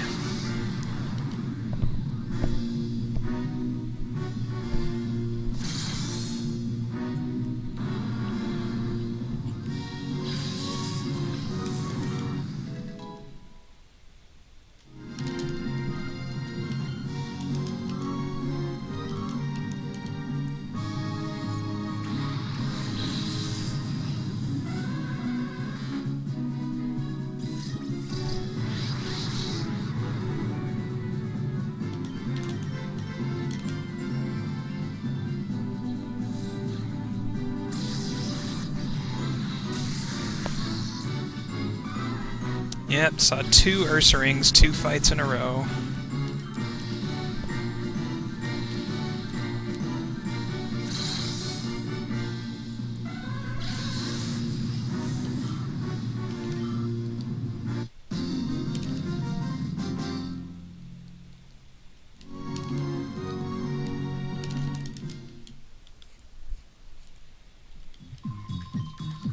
Okay, a couple more minutes on that poll.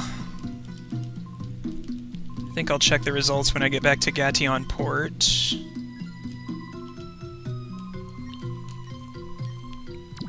And there is still a couple minutes because I have to walk out of this place and we're actually going to be taking a detour in Agate Village first.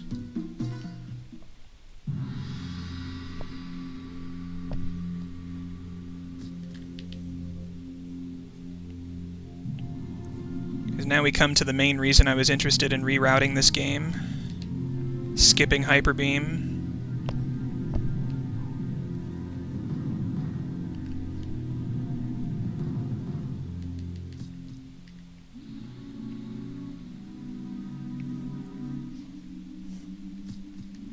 Since we can get a move that's equally useful, if not more so, from a move tutor.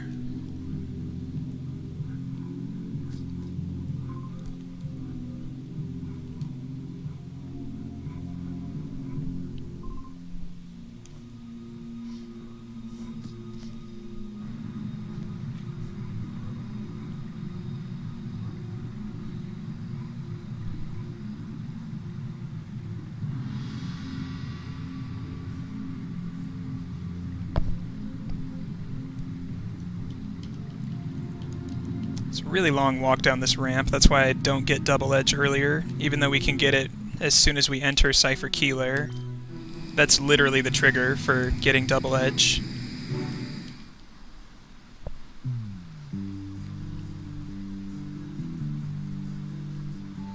I would have been tempted to do that, though, if we didn't catch Zangoose. Because having double edge would make up for the lack of a silk scarf.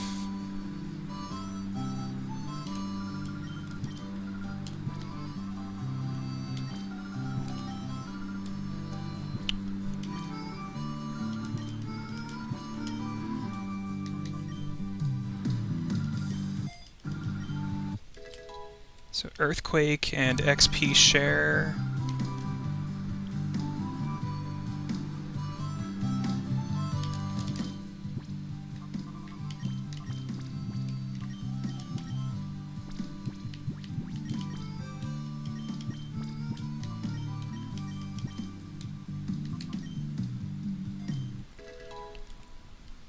And this HP should be fine for the first fight.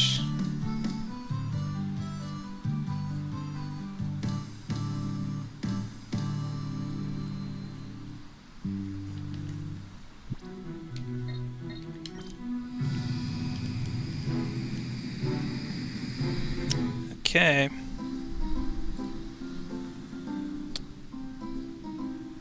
Final results.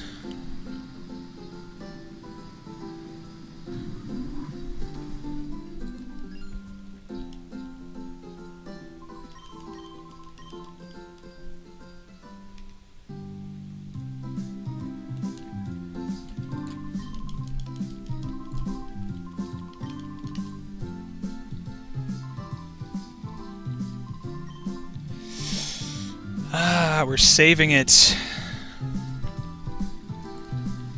We're saving it.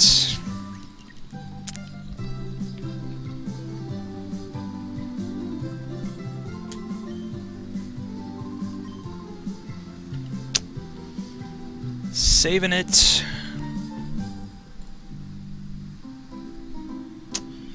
Rip the frames. Rip the frames.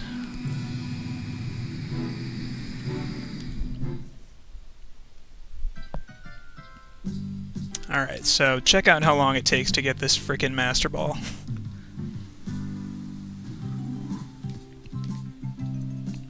You know, Crane could be nice enough to just meet us outside the lab or whatever and just hand it to us. But no, it's gotta be all dramatic. Oh, secret stairs. You guys didn't see that coming, did ya?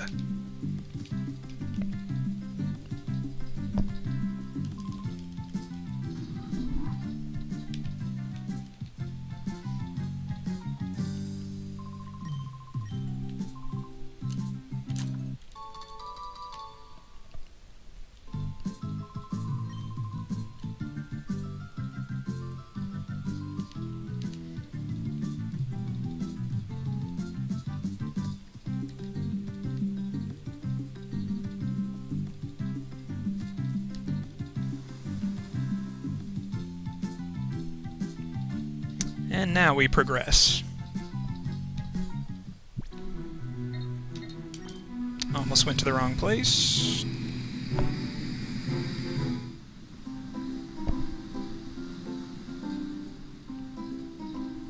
Alright. To the island of death and torture.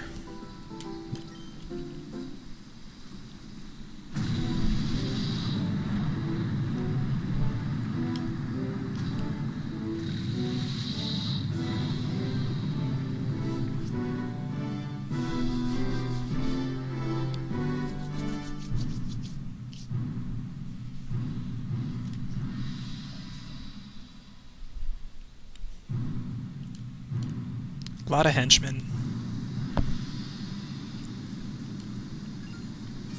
Alright, so starting out on the island, the fights are actually not too bad. It's not until we get past Lavrina that things start to pick up a bit.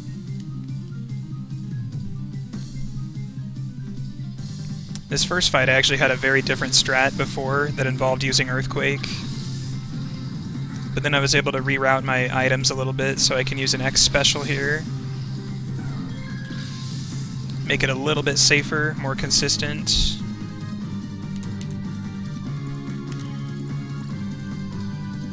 And Pelipper first.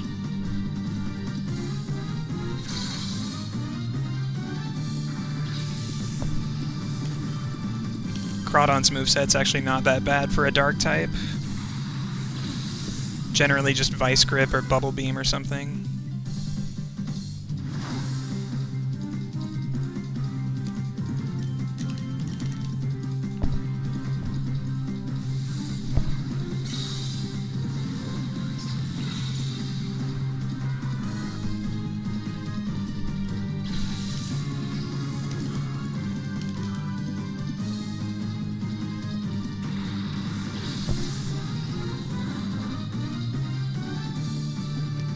Yeah, so every one of the admins that we've fought so far is on this island, and we have to fight them again, plus a few extras. It's kind of interesting how they dispersed them around the island. Like, Lavrina's actually pretty early, and then there's a gigantic gap, and then the rest of them are just kind of clustered near the end.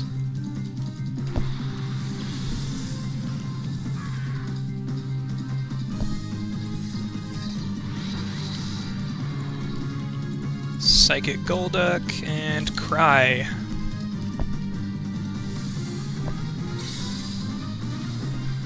That's right, we finally get to Cry again.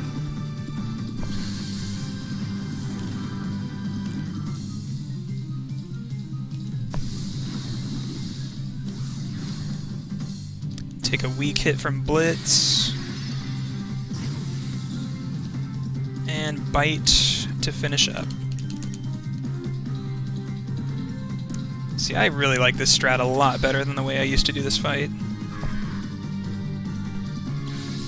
So the main problem with the last way, aside from the chance of killing myself with Earthquake, Golduck was always faster than Ursaring and got 2 chances to attack.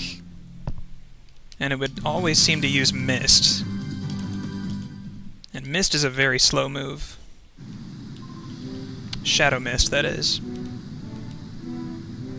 Regular Mist is not that bad, but Shadow Mist takes forever.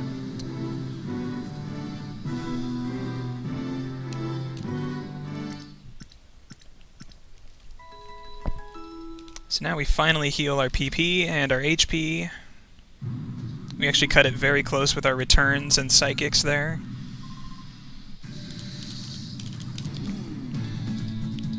But shoutouts to the PP ups that we gave Ursaring earlier, they definitely came in handy.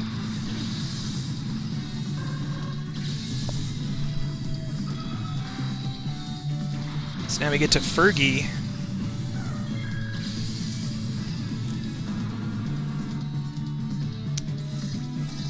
And if I remember right, we just Psychic the Shadow Pokes only.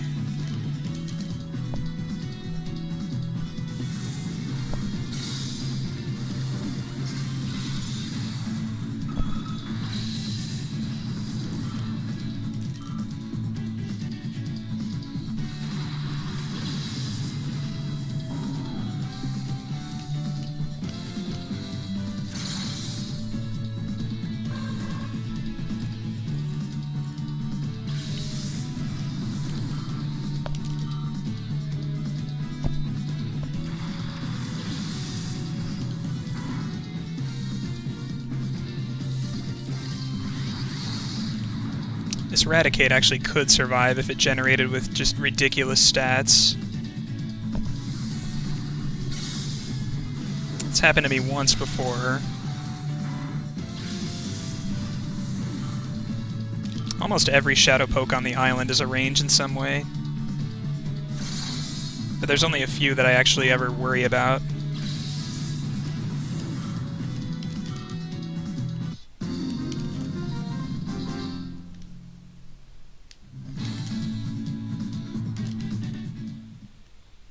See if this guy pushes me through the door this time. Not quite.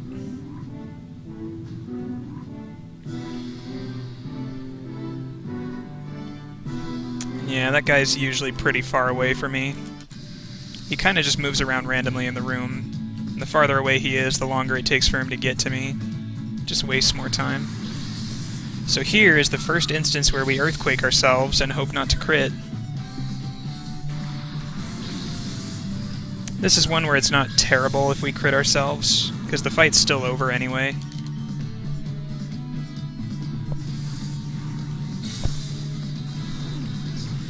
But yeah, we would rather get as much XP as we can.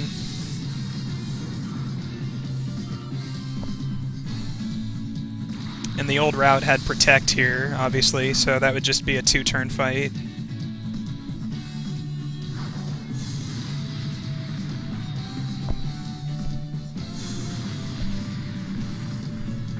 And we use a total of either 7 or 8 earthquakes in this run. I think it might be 7 now.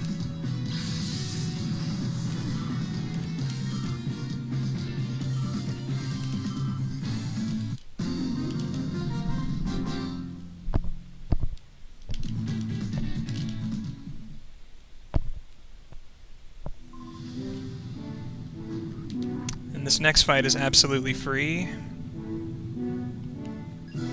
Just take a little bit of damage from Sneasel, because Sneasel's really fast.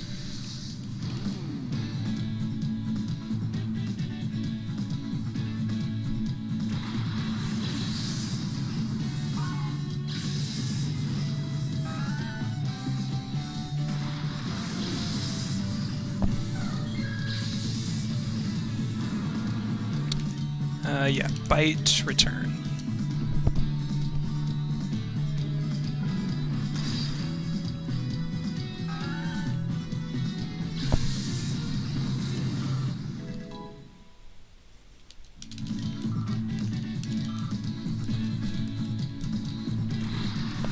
Yeah, this run should be about 1 more hour.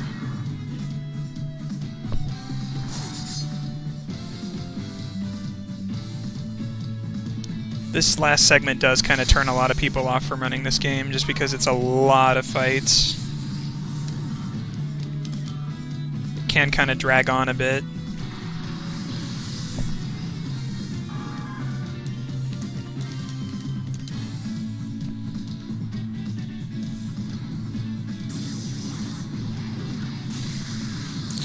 Don't know if I want to heal that. I think we're pretty safe. Lavrina's Roselia tends to leech seed first all the time.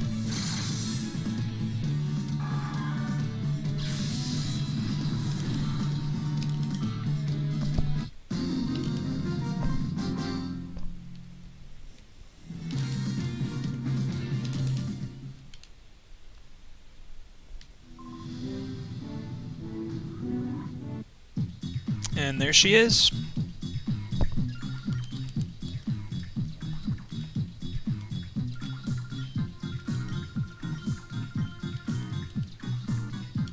I am so going to defeat you, little boy.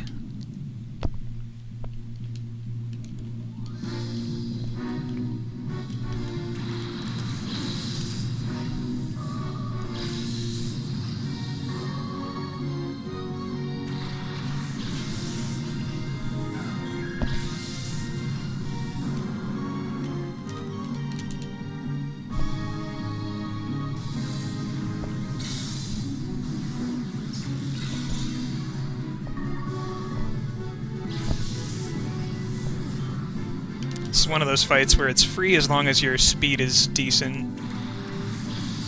If you take a bad bear, though, Gardevoir can use Attract. And obviously Psychic.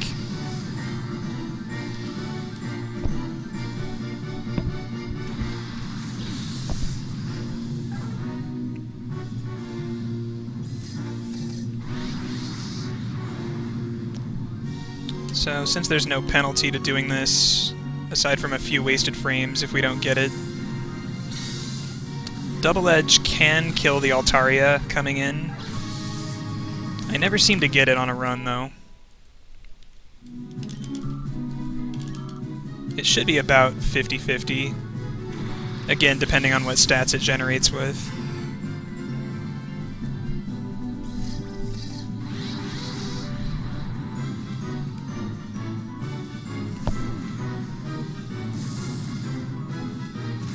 Nice. And you all were here to witness that.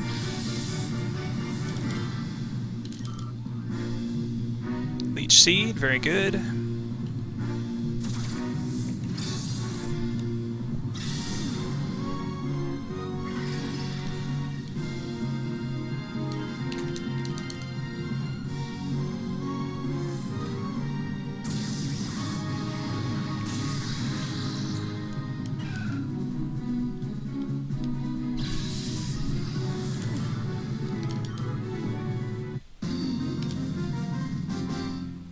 So that's it for Lavrina, guys.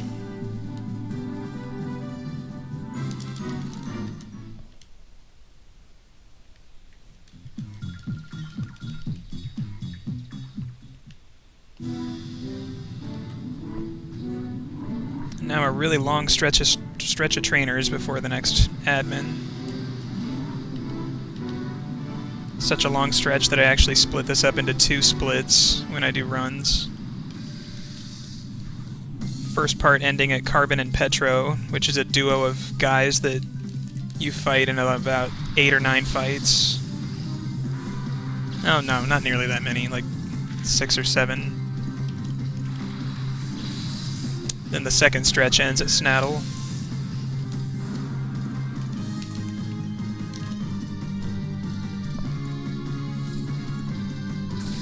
And this is a fight where we shouldn't really ever take damage. So then I heal after this fight. So the fight after this can be pretty trolly sometimes. We will be using some double edges there.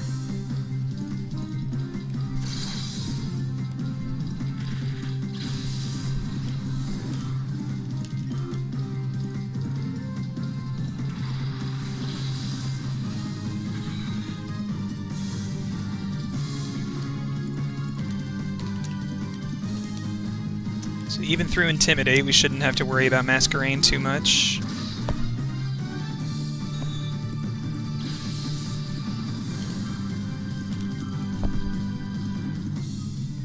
Return is pretty much full power now, by the way.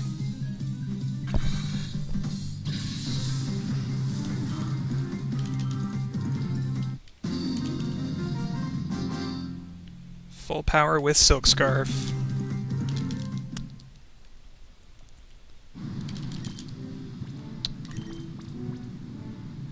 Yeah.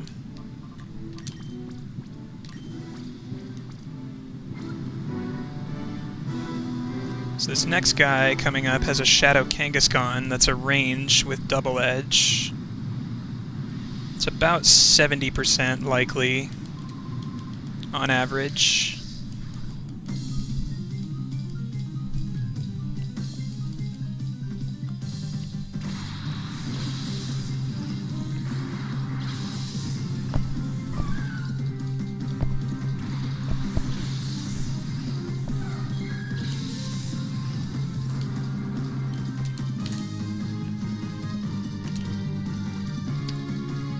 So we're actually going to be X-speeding in this fight and in the next fight.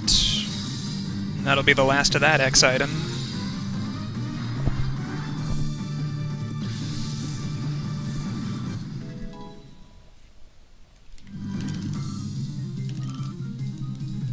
But yeah, the old Hyper Beam route way of doing this fight just... man, it really looked messy. It's nice having double edge here to guarantee a kill on Claydol at least. And at least a favorable chance to one-hit Kangaskhan.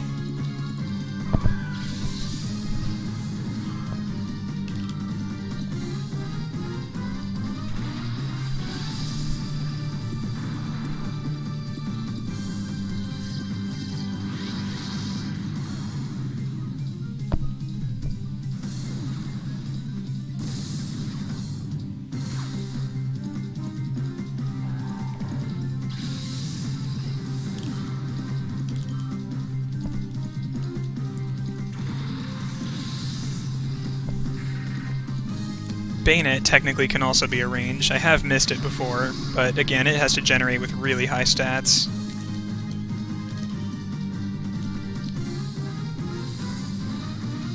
Kangaskhan's the more unlikely one that we care about getting.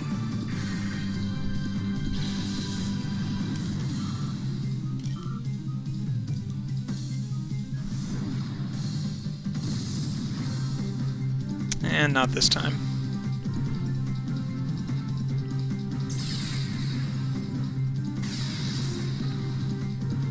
Okay, at least it didn't have high attack.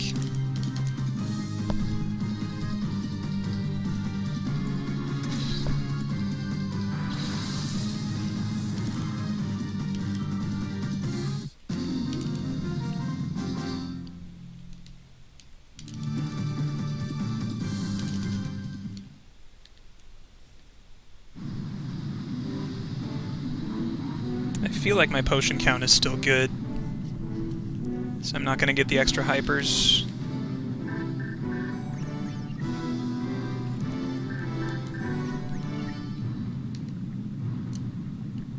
And that was Egan. He's an expert at email, as you can tell.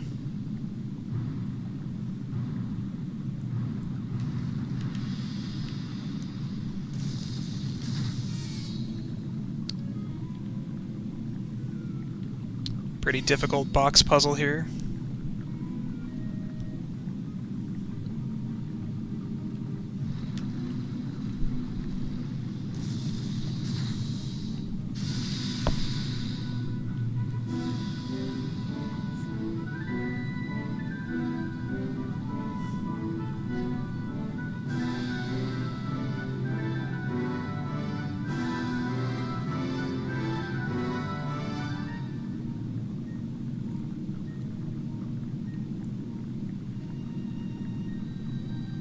Typically right around now, the Ralts we have in our party gets its shadow bar down all the way, and we get the little notification about it being ready to purify.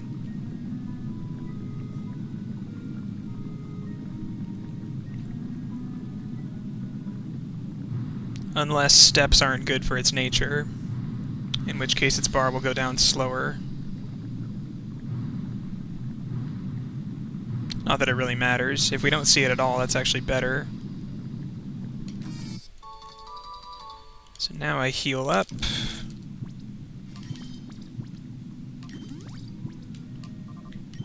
And equip the first herb.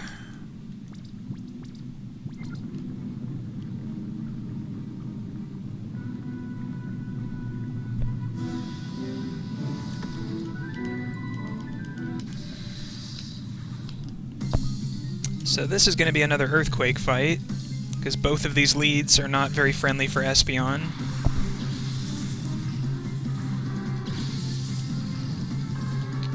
And in order to remove some of the RNG, I like to use the X speed here, along with some switching strats. So Zangoose can kind of be a pincushion for whatever these fire types decide to go for.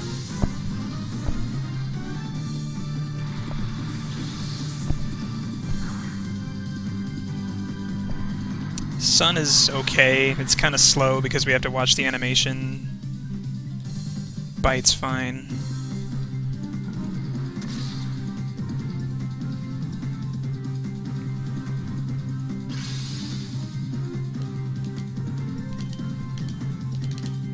Rest in peace, Zangoose, and everybody else.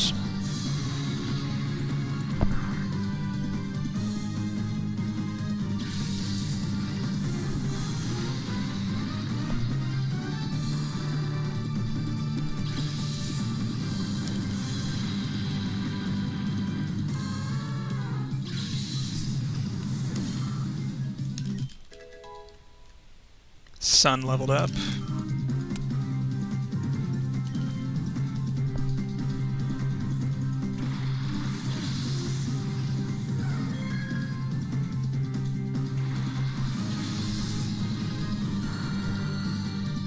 This is some of the only big time loss we get from not having Protect and Hyper Beam route.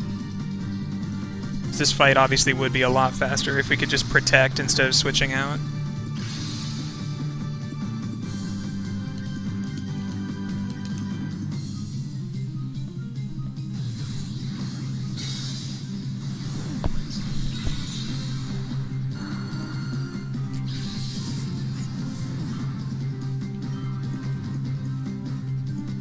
See if we finally get a run with no flame body here.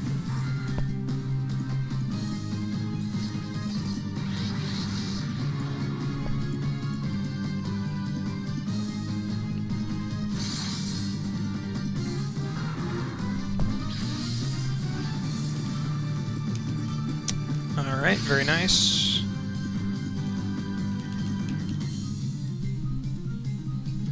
So we equipped a white herb before starting this fight. And that eliminates the need for a menu between the next two fights.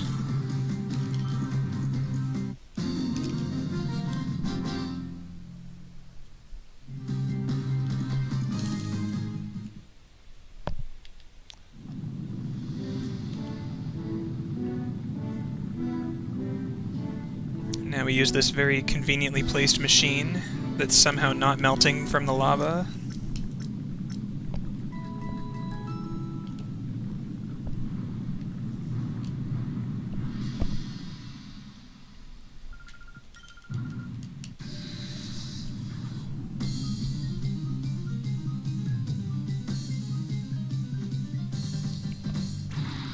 Four-hour mark hype.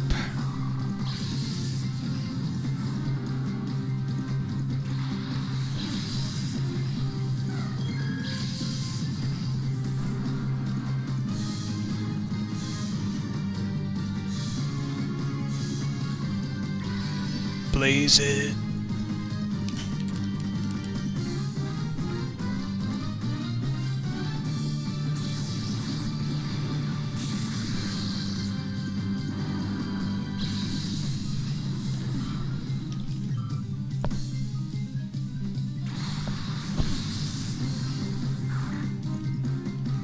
So yeah, a pretty straightforward fight once the white herb kicks in.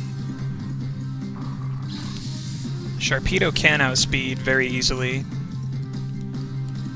And it does have crunch, which is a little annoying for Espeon.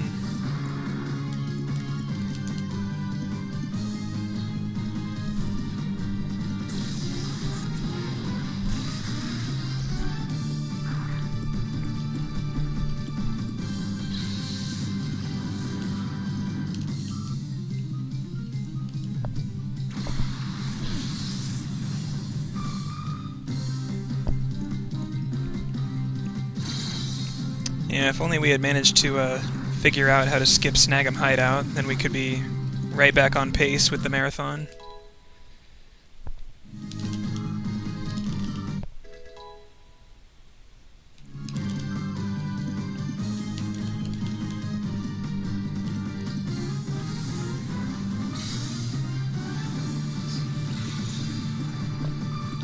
To be fair, one of those minutes was my fault, because I'm a tad slow with OBS settings.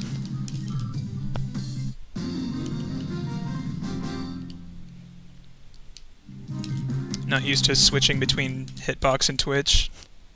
That's just a drop-down field I never have to touch.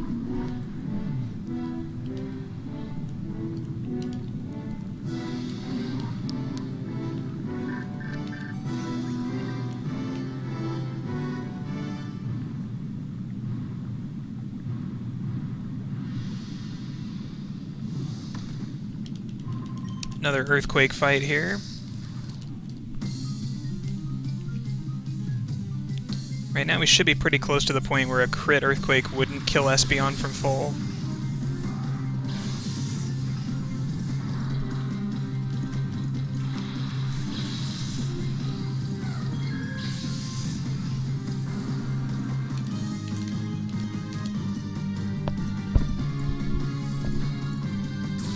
But even if we crit here, this isn't one of the bad places to crit. Because with the poke that we send out, we can just revive an earthquake the final turn. So Espeon still gets the experience. It's just a little slow. The next use of earthquake, coming up in 3 fights, is a little bad if we crit. Ourselves, at least. It's awesome if we crit the Hariyama in that fight.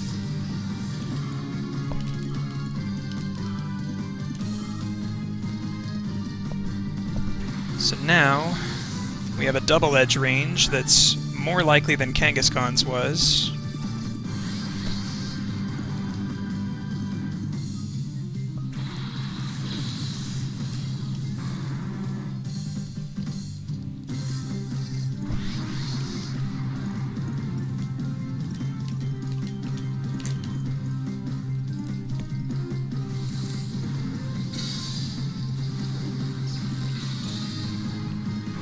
Shadow Macargo 2 OP.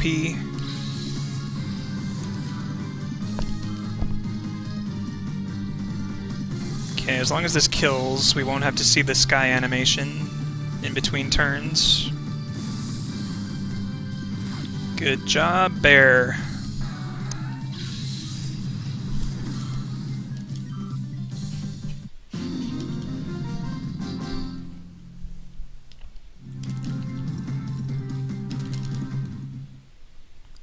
No menu yet. Not till after this fight.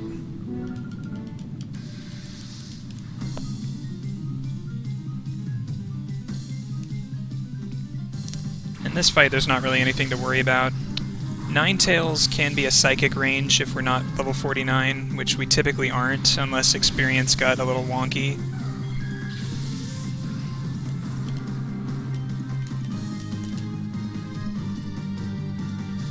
Which I did screw up a little bit. I forgot to give XP share back in one fight, but this is just one of the minor ways that it matters. On the normal route, if nobody lost or gained any experience, we would not be 49 here. We would be just short. And that Ninetales is pretty much the only consequence.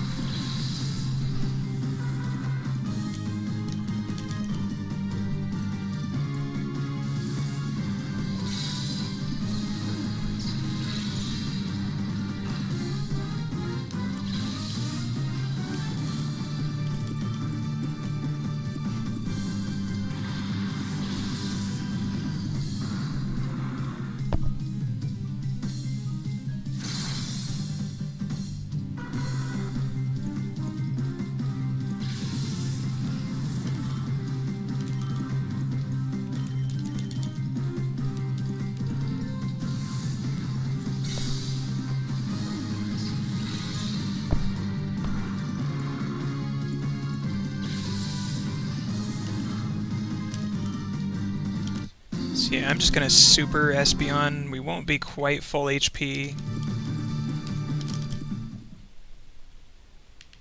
But it really only matters if we end up critting ourselves with Earthquake, which hopefully won't happen.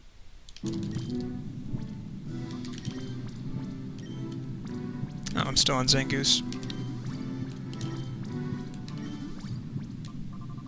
Silk Scarf back.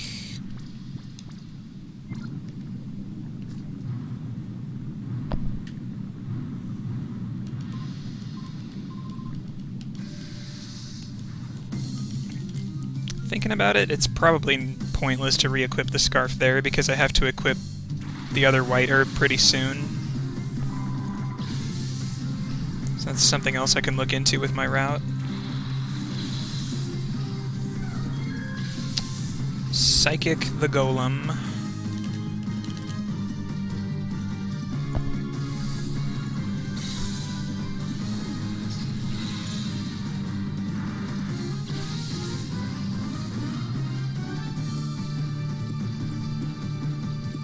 This Medicham can outspeed Ursaring if you take 15 speed Teddy Ursas, which is why I'm not going to do that anymore. This one was actually a 17 Teddy, which is near perfect IV, or Jolly Nature, as is the case here. Plus speed.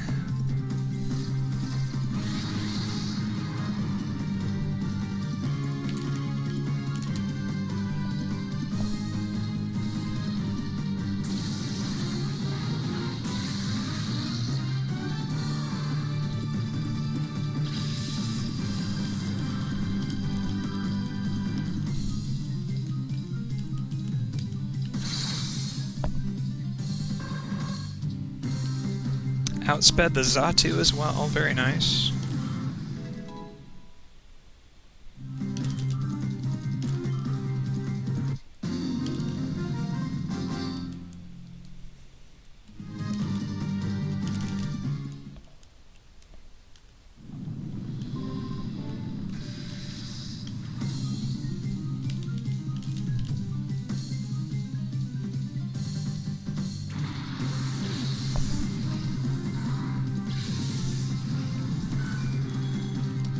So this is definitely an example of an X item that hardly saves any time.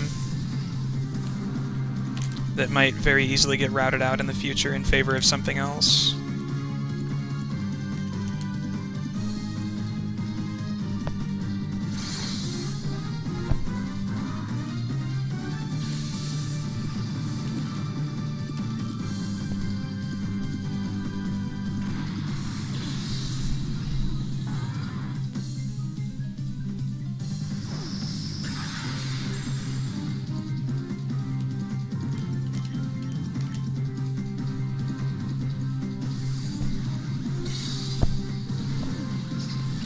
Okay, Espeon has a chance to not die if we crit Earthquake.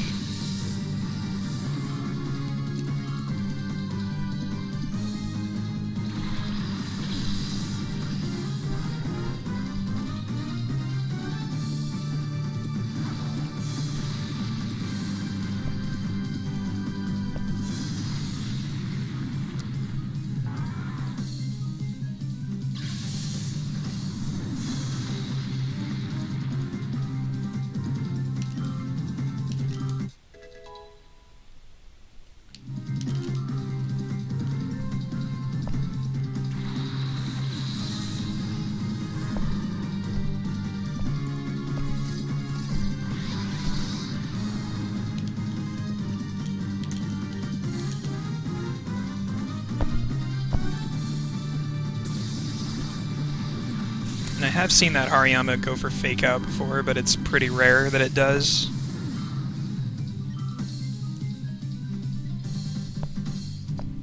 Pretty standard couple of fights, though.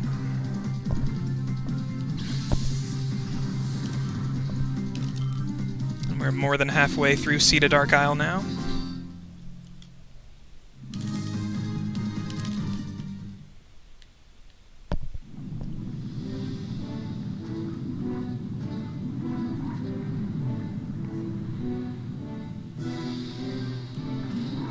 I was waiting for that. I was waiting for that, Ming Li. Chat, you did not disappoint.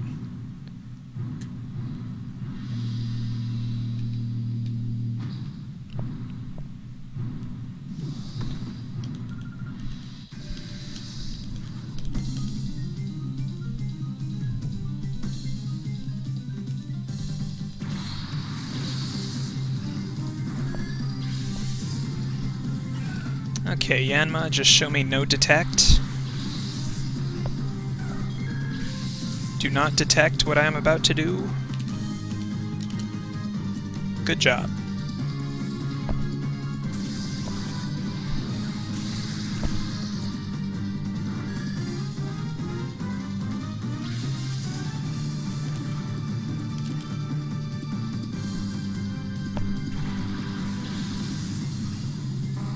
Got another Altaria coming up in this fight. This one also used to be kind of a speed range when I took 15 teddies, but with 16 or above, should always be faster. And it should always be a guarantee with double edge, as long as we don't have terrible attack.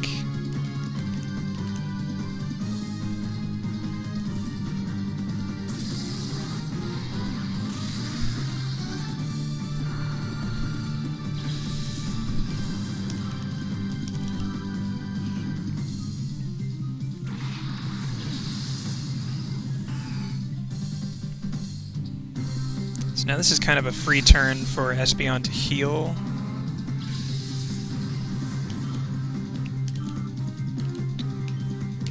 But might as well try this psychic range that all the kids are into these days.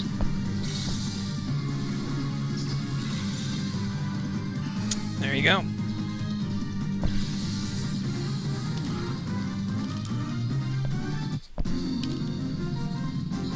Might as well.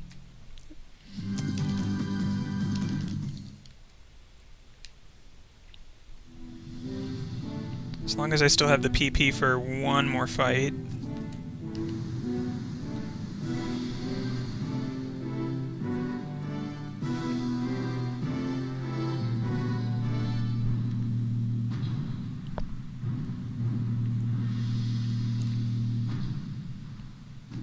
And we get to ride some hooks.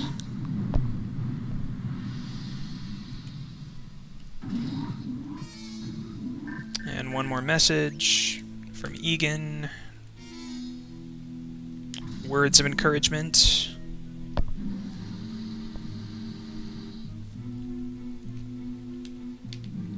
Why he isn't here with an army of Pikachus, we'll never know.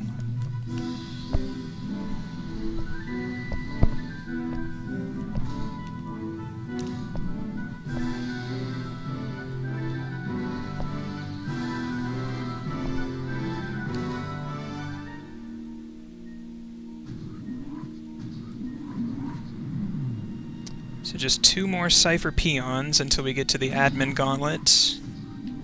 This has gone pretty well so far.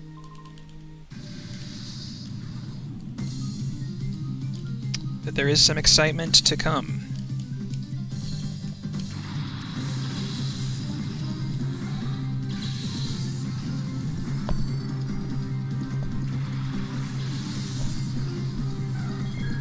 Another Quake here. This one's harmless though because we take Espeon's turn to heal.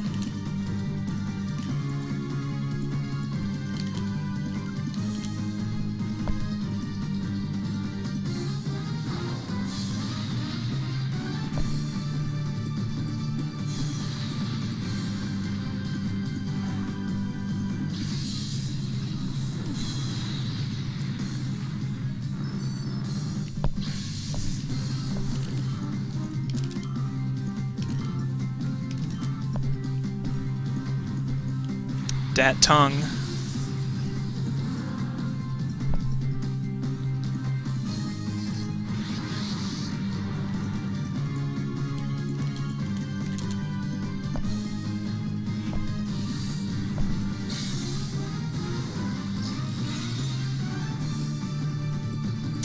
Haven't been getting that range lately.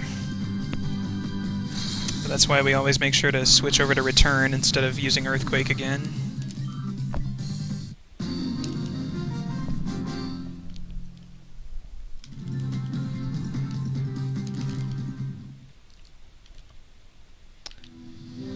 Okay, so this is where I heal HP and Psychic's power points.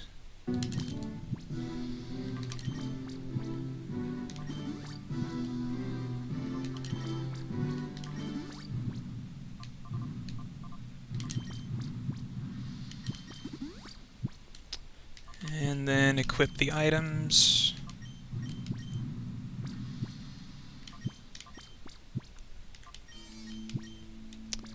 So yeah, Espeon is actually done with the XP share altogether.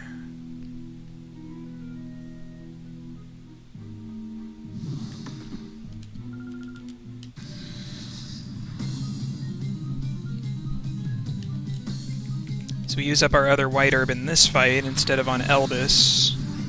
I used to use it on Eldis instead. And really it hardly matters one way or the other. I just kind of like this way better. It's pretty much player's preference.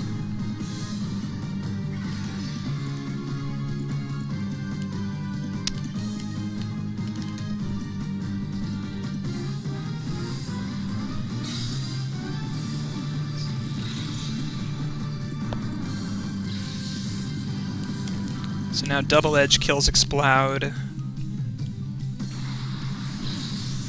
then we just gotta worry about the psychic range on Cipher.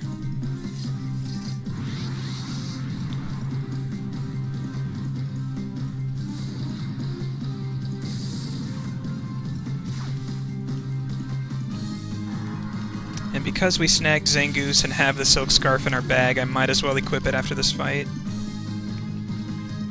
In a real run, I typically wouldn't, and just take a bit of a risk on Snaddle.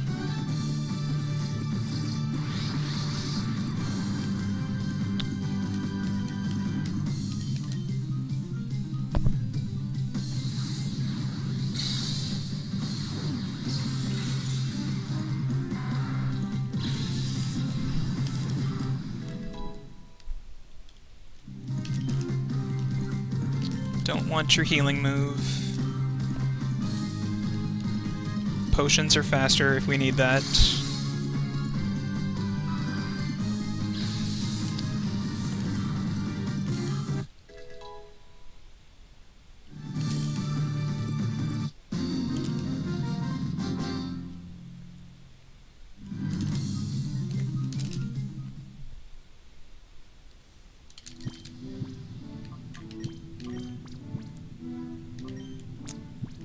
Okay, so that's the last item shuffle of the run.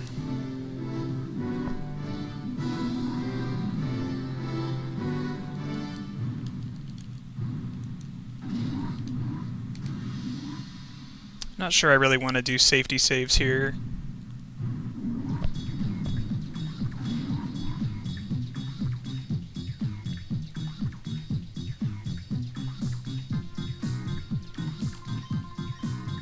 Like, things can go wrong in both this fight and the next, but I mean, we have enough revives and other things, we can at least win the fight still, so...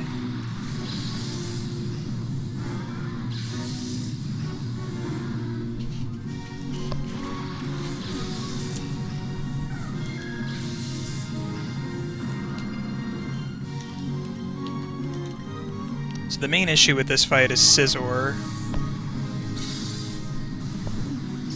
The Hyper Beam route used to do this very differently, so what I'm doing is relying on the power of Double Edge with Silk Scarf to make Scizor a 2-hit.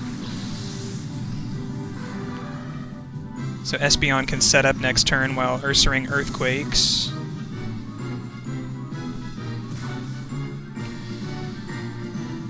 So as long as we don't crit Espeon with Earthquake, we basically have this in the bag.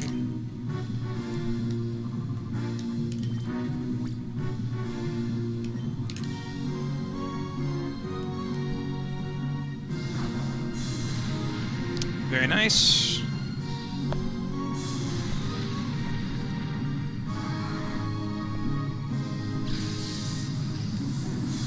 And down goes the Scizor.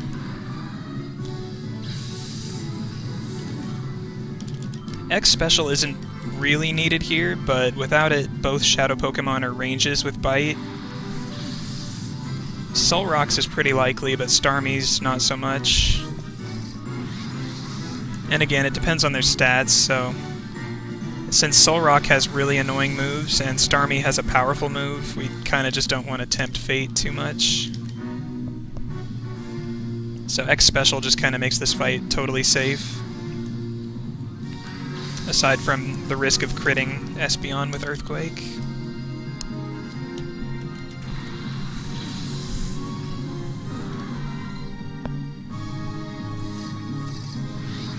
The next fight is the one that cost me 2 minutes in my PB. And a lot of that is just due to Swellow being faster. This next guy leads a Shadow Swellow, and it always uses Shadow Sky first turn. So if it gets that off, you're going to be seeing a lot of extra animations in the fight. That's where at least one of the minutes came from. The other minute came from actually dying to some Shadow Sky damage.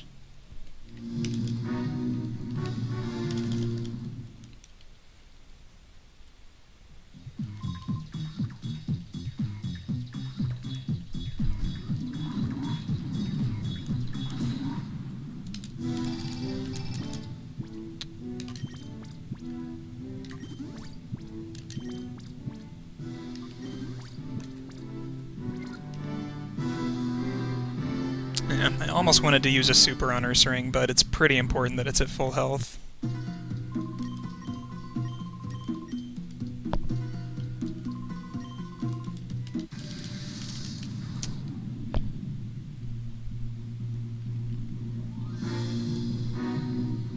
So the second turn of this fight's going to look a little weird, assuming the first turn goes well.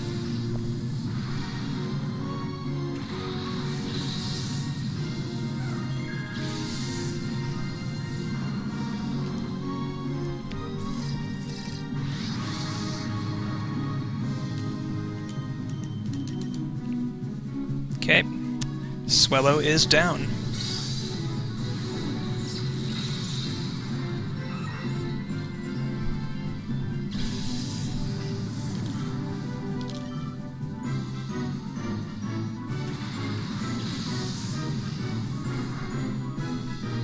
Okay, Psychic.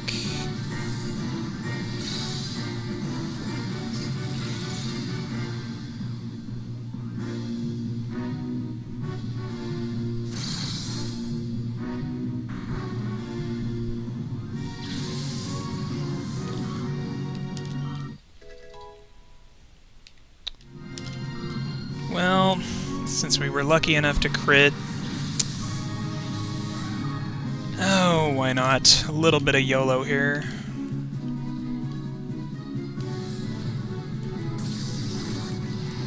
Actually, no, this isn't YOLO. Because I didn't have to double edge.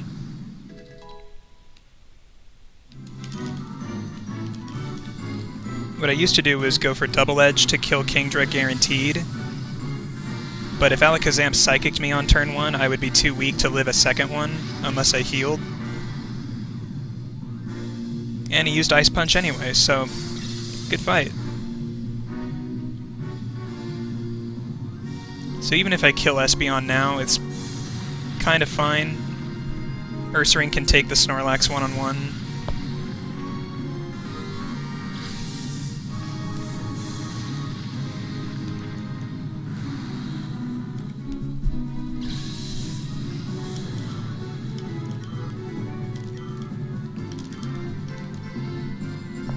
And that, I believe, was our last Earthquake usage of the run.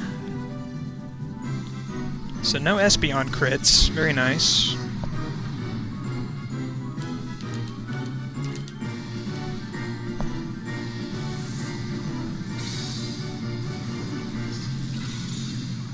Oh wow, we actually did half. Usually Psychic does less than half.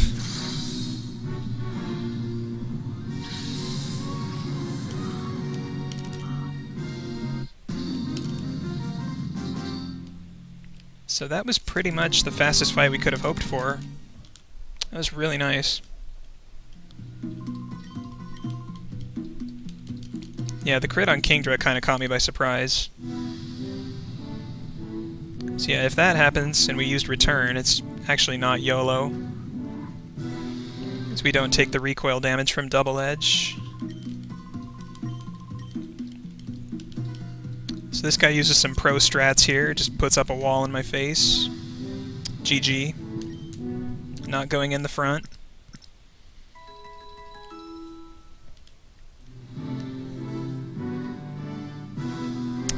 Now time for one last battle with Monkey Man!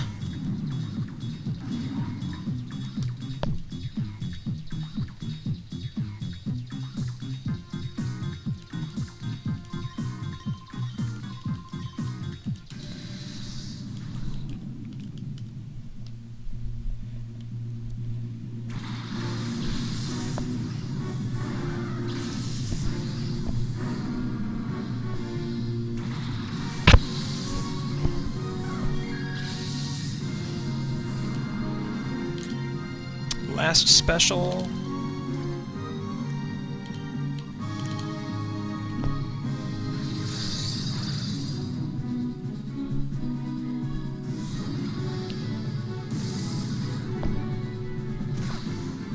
Double Edge OP.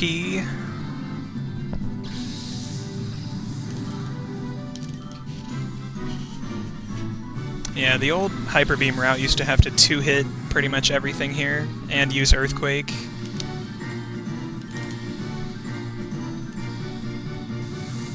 But nah, we don't gotta do any of that. So the only RNG in this fight left to worry about is Wall Rain. We could play it safe, and like we have to leave something alive to attack. Because what it comes down to is Ursaring can't really one-hit the Wall Rain or the Poliwrath. And we would rather just let Walrein attack, because Poliwrath's going to go for Shadow Sky. And Ice Beam is much faster. Sometimes Walrein even just goes for Double Edge instead of Ice Beam.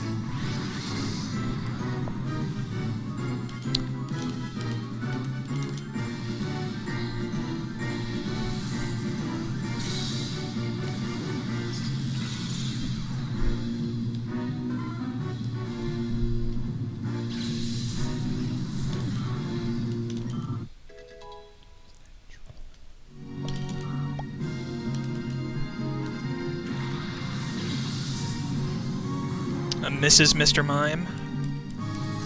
Cool meme.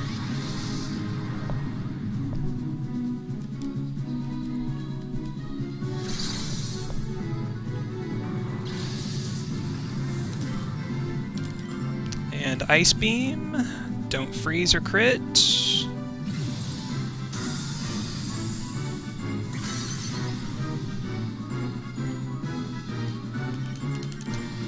I could have hypered there. Whatever, I'll do it in a separate menu.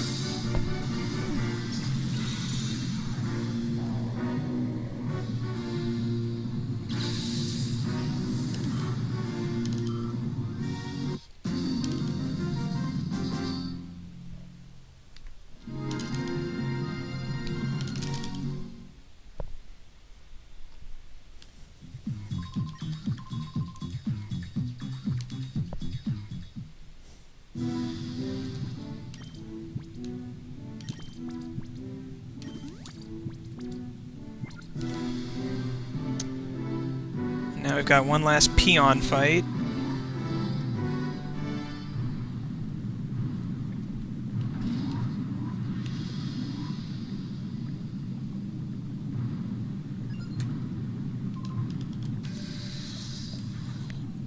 So here we just need to get the Ampharos range with Psychic. And hopefully no Mach Punch from Breloom. I used to do this fight with Earthquake as well, but then I learned Ampharos has Growl. That's basically what killed that strat.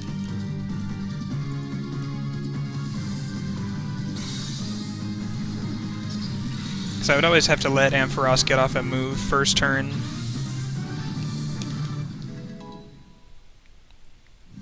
It's just really annoying that such a late game poke has Growl.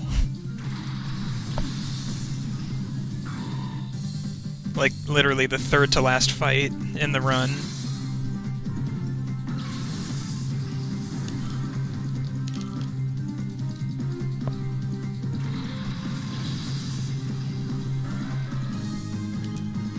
Okay, that and that. No Mach Punch. We also could get Effect Spore because we're making physical contact with Breloom. If anything, we hope for Sleep. I guess Paralysis wouldn't be too bad either. We could just use a full heal next turn.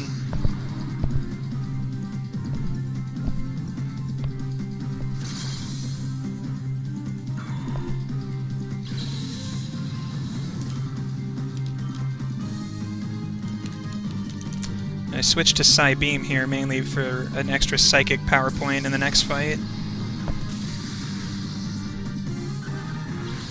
It's pretty amazing how often we end up needing it.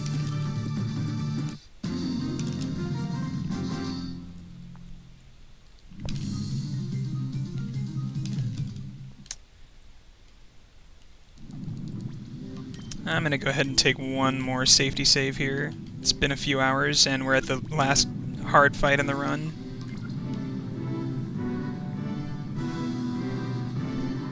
Plus you guys got to see how the smoke kind of glitched out after I exited the menu there.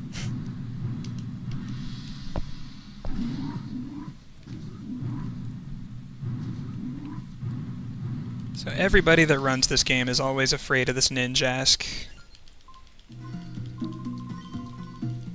It's basically Espeon's mortal foe.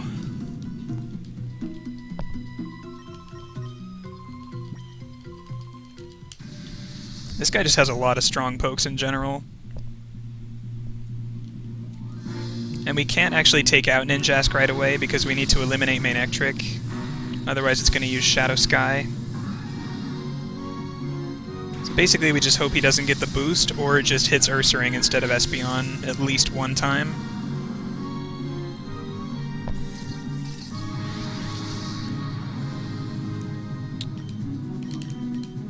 And we get to do more crying.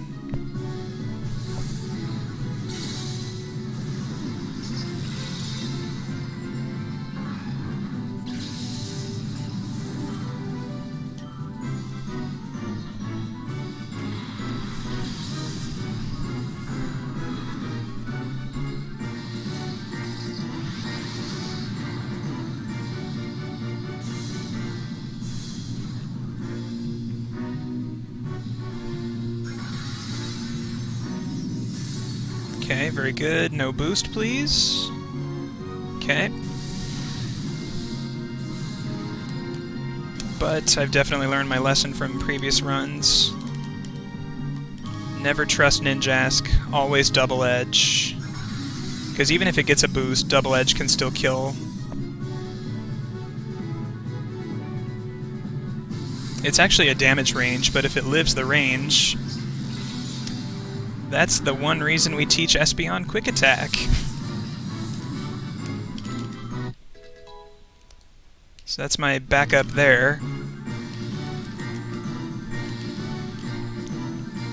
This is actually the best case scenario, though. He hit Ursaring both times.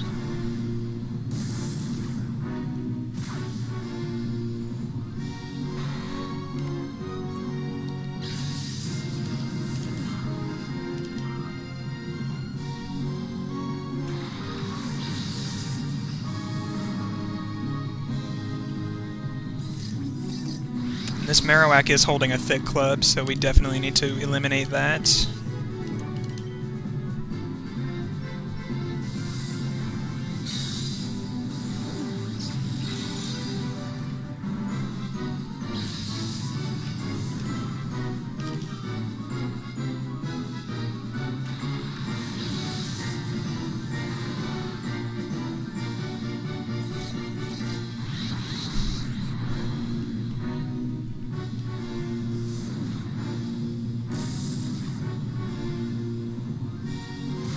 That's why I didn't go for double edge this turn. Okay, good hit. Psychic has a chance.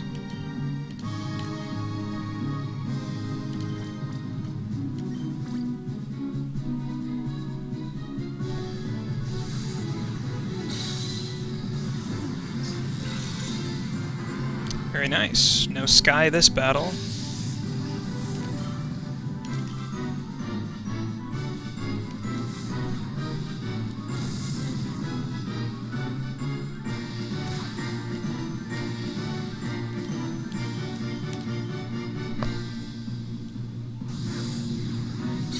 So one super and a max ether is all I need now.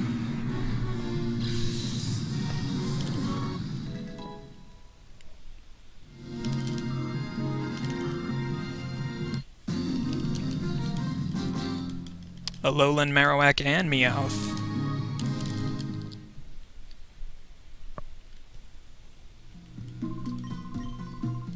Alright, time to catch a Lugia. We're saving the animals.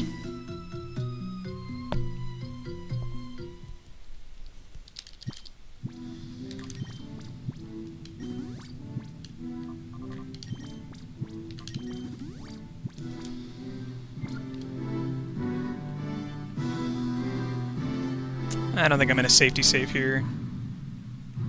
Pretty confident about Grieville lately. He's not such a bad guy, he's just misunderstood.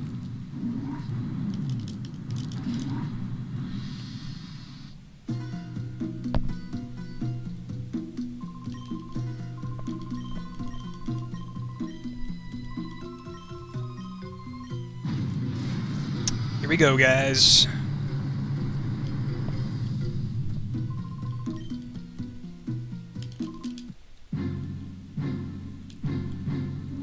So this last fight is actually in 2 stages. So there's the Lugia, and then there's the main fight afterwards.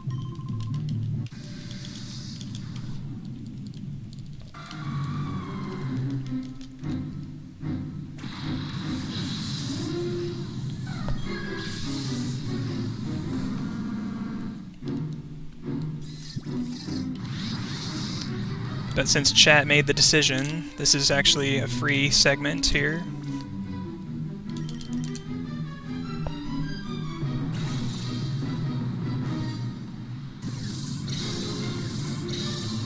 Lugia saved.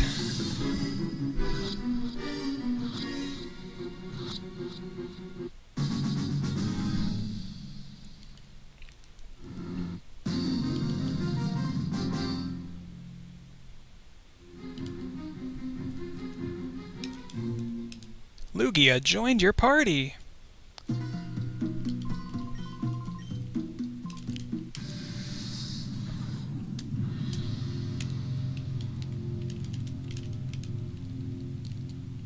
Alright, so everybody on the old route used to use X special here.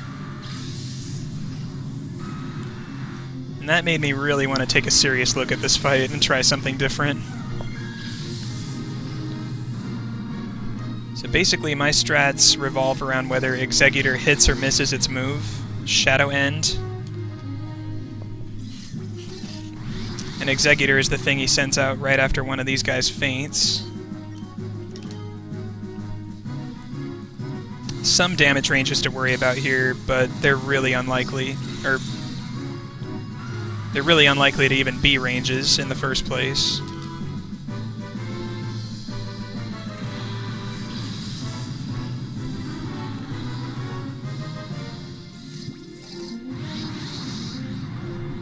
Shadow Fire inbound.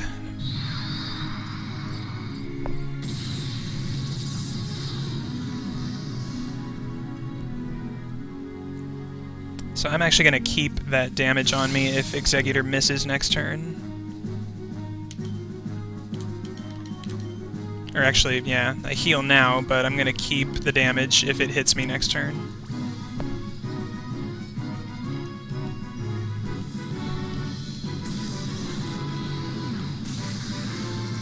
So Shadow End only has 60% accuracy, so it's actually pretty likely that he misses. It's not favorable, but it's pretty likely. My PB, he missed twice, so he pretty much gave me the God fight.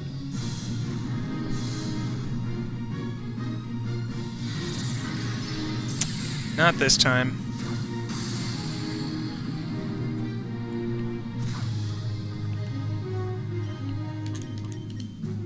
But thanks to Double Edge and that recoil that he gave himself, I get 2 KOs on this turn.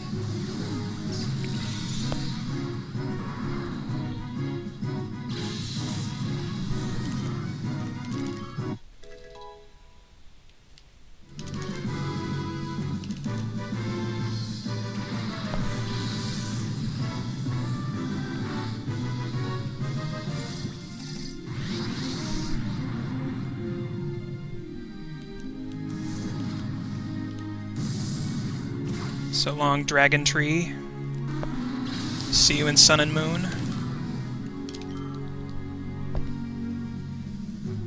So yeah, now he's down to his last 2 birds here.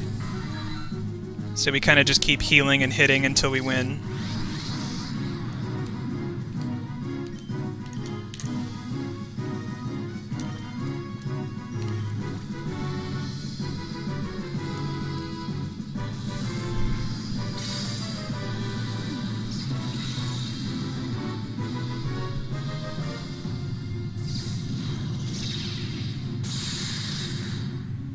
Love that they gave all 3 birds special moves of their own. And Lugia, too.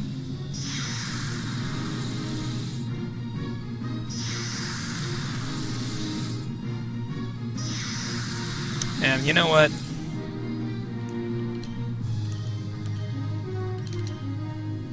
If he's gonna kill Ursaring, at least we'll see Lugia. We'll let Lugia take the stage.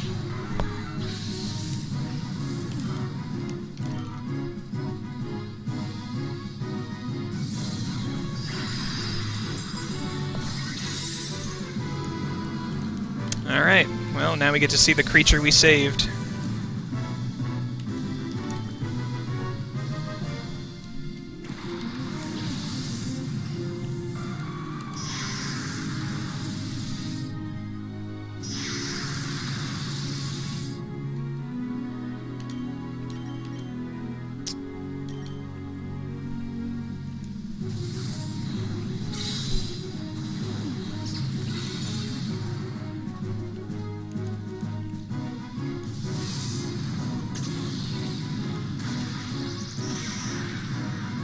So much damage.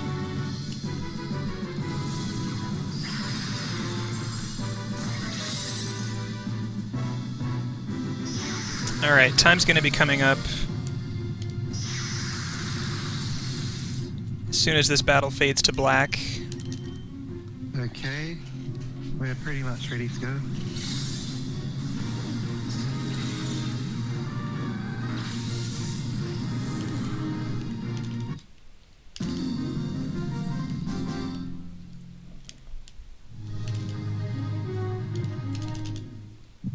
And time.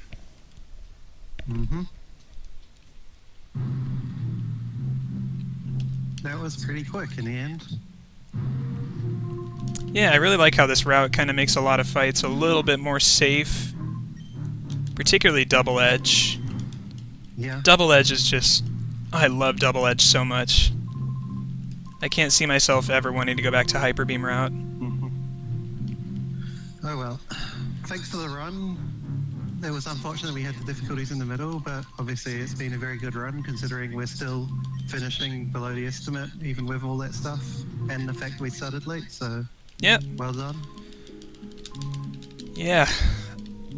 Thank you guys for having me. Glad to do my first marathon ever. It was pretty fun. Hope you guys enjoy the rest of the marathon this weekend. I think we've got Etiquette up next, so good luck to him.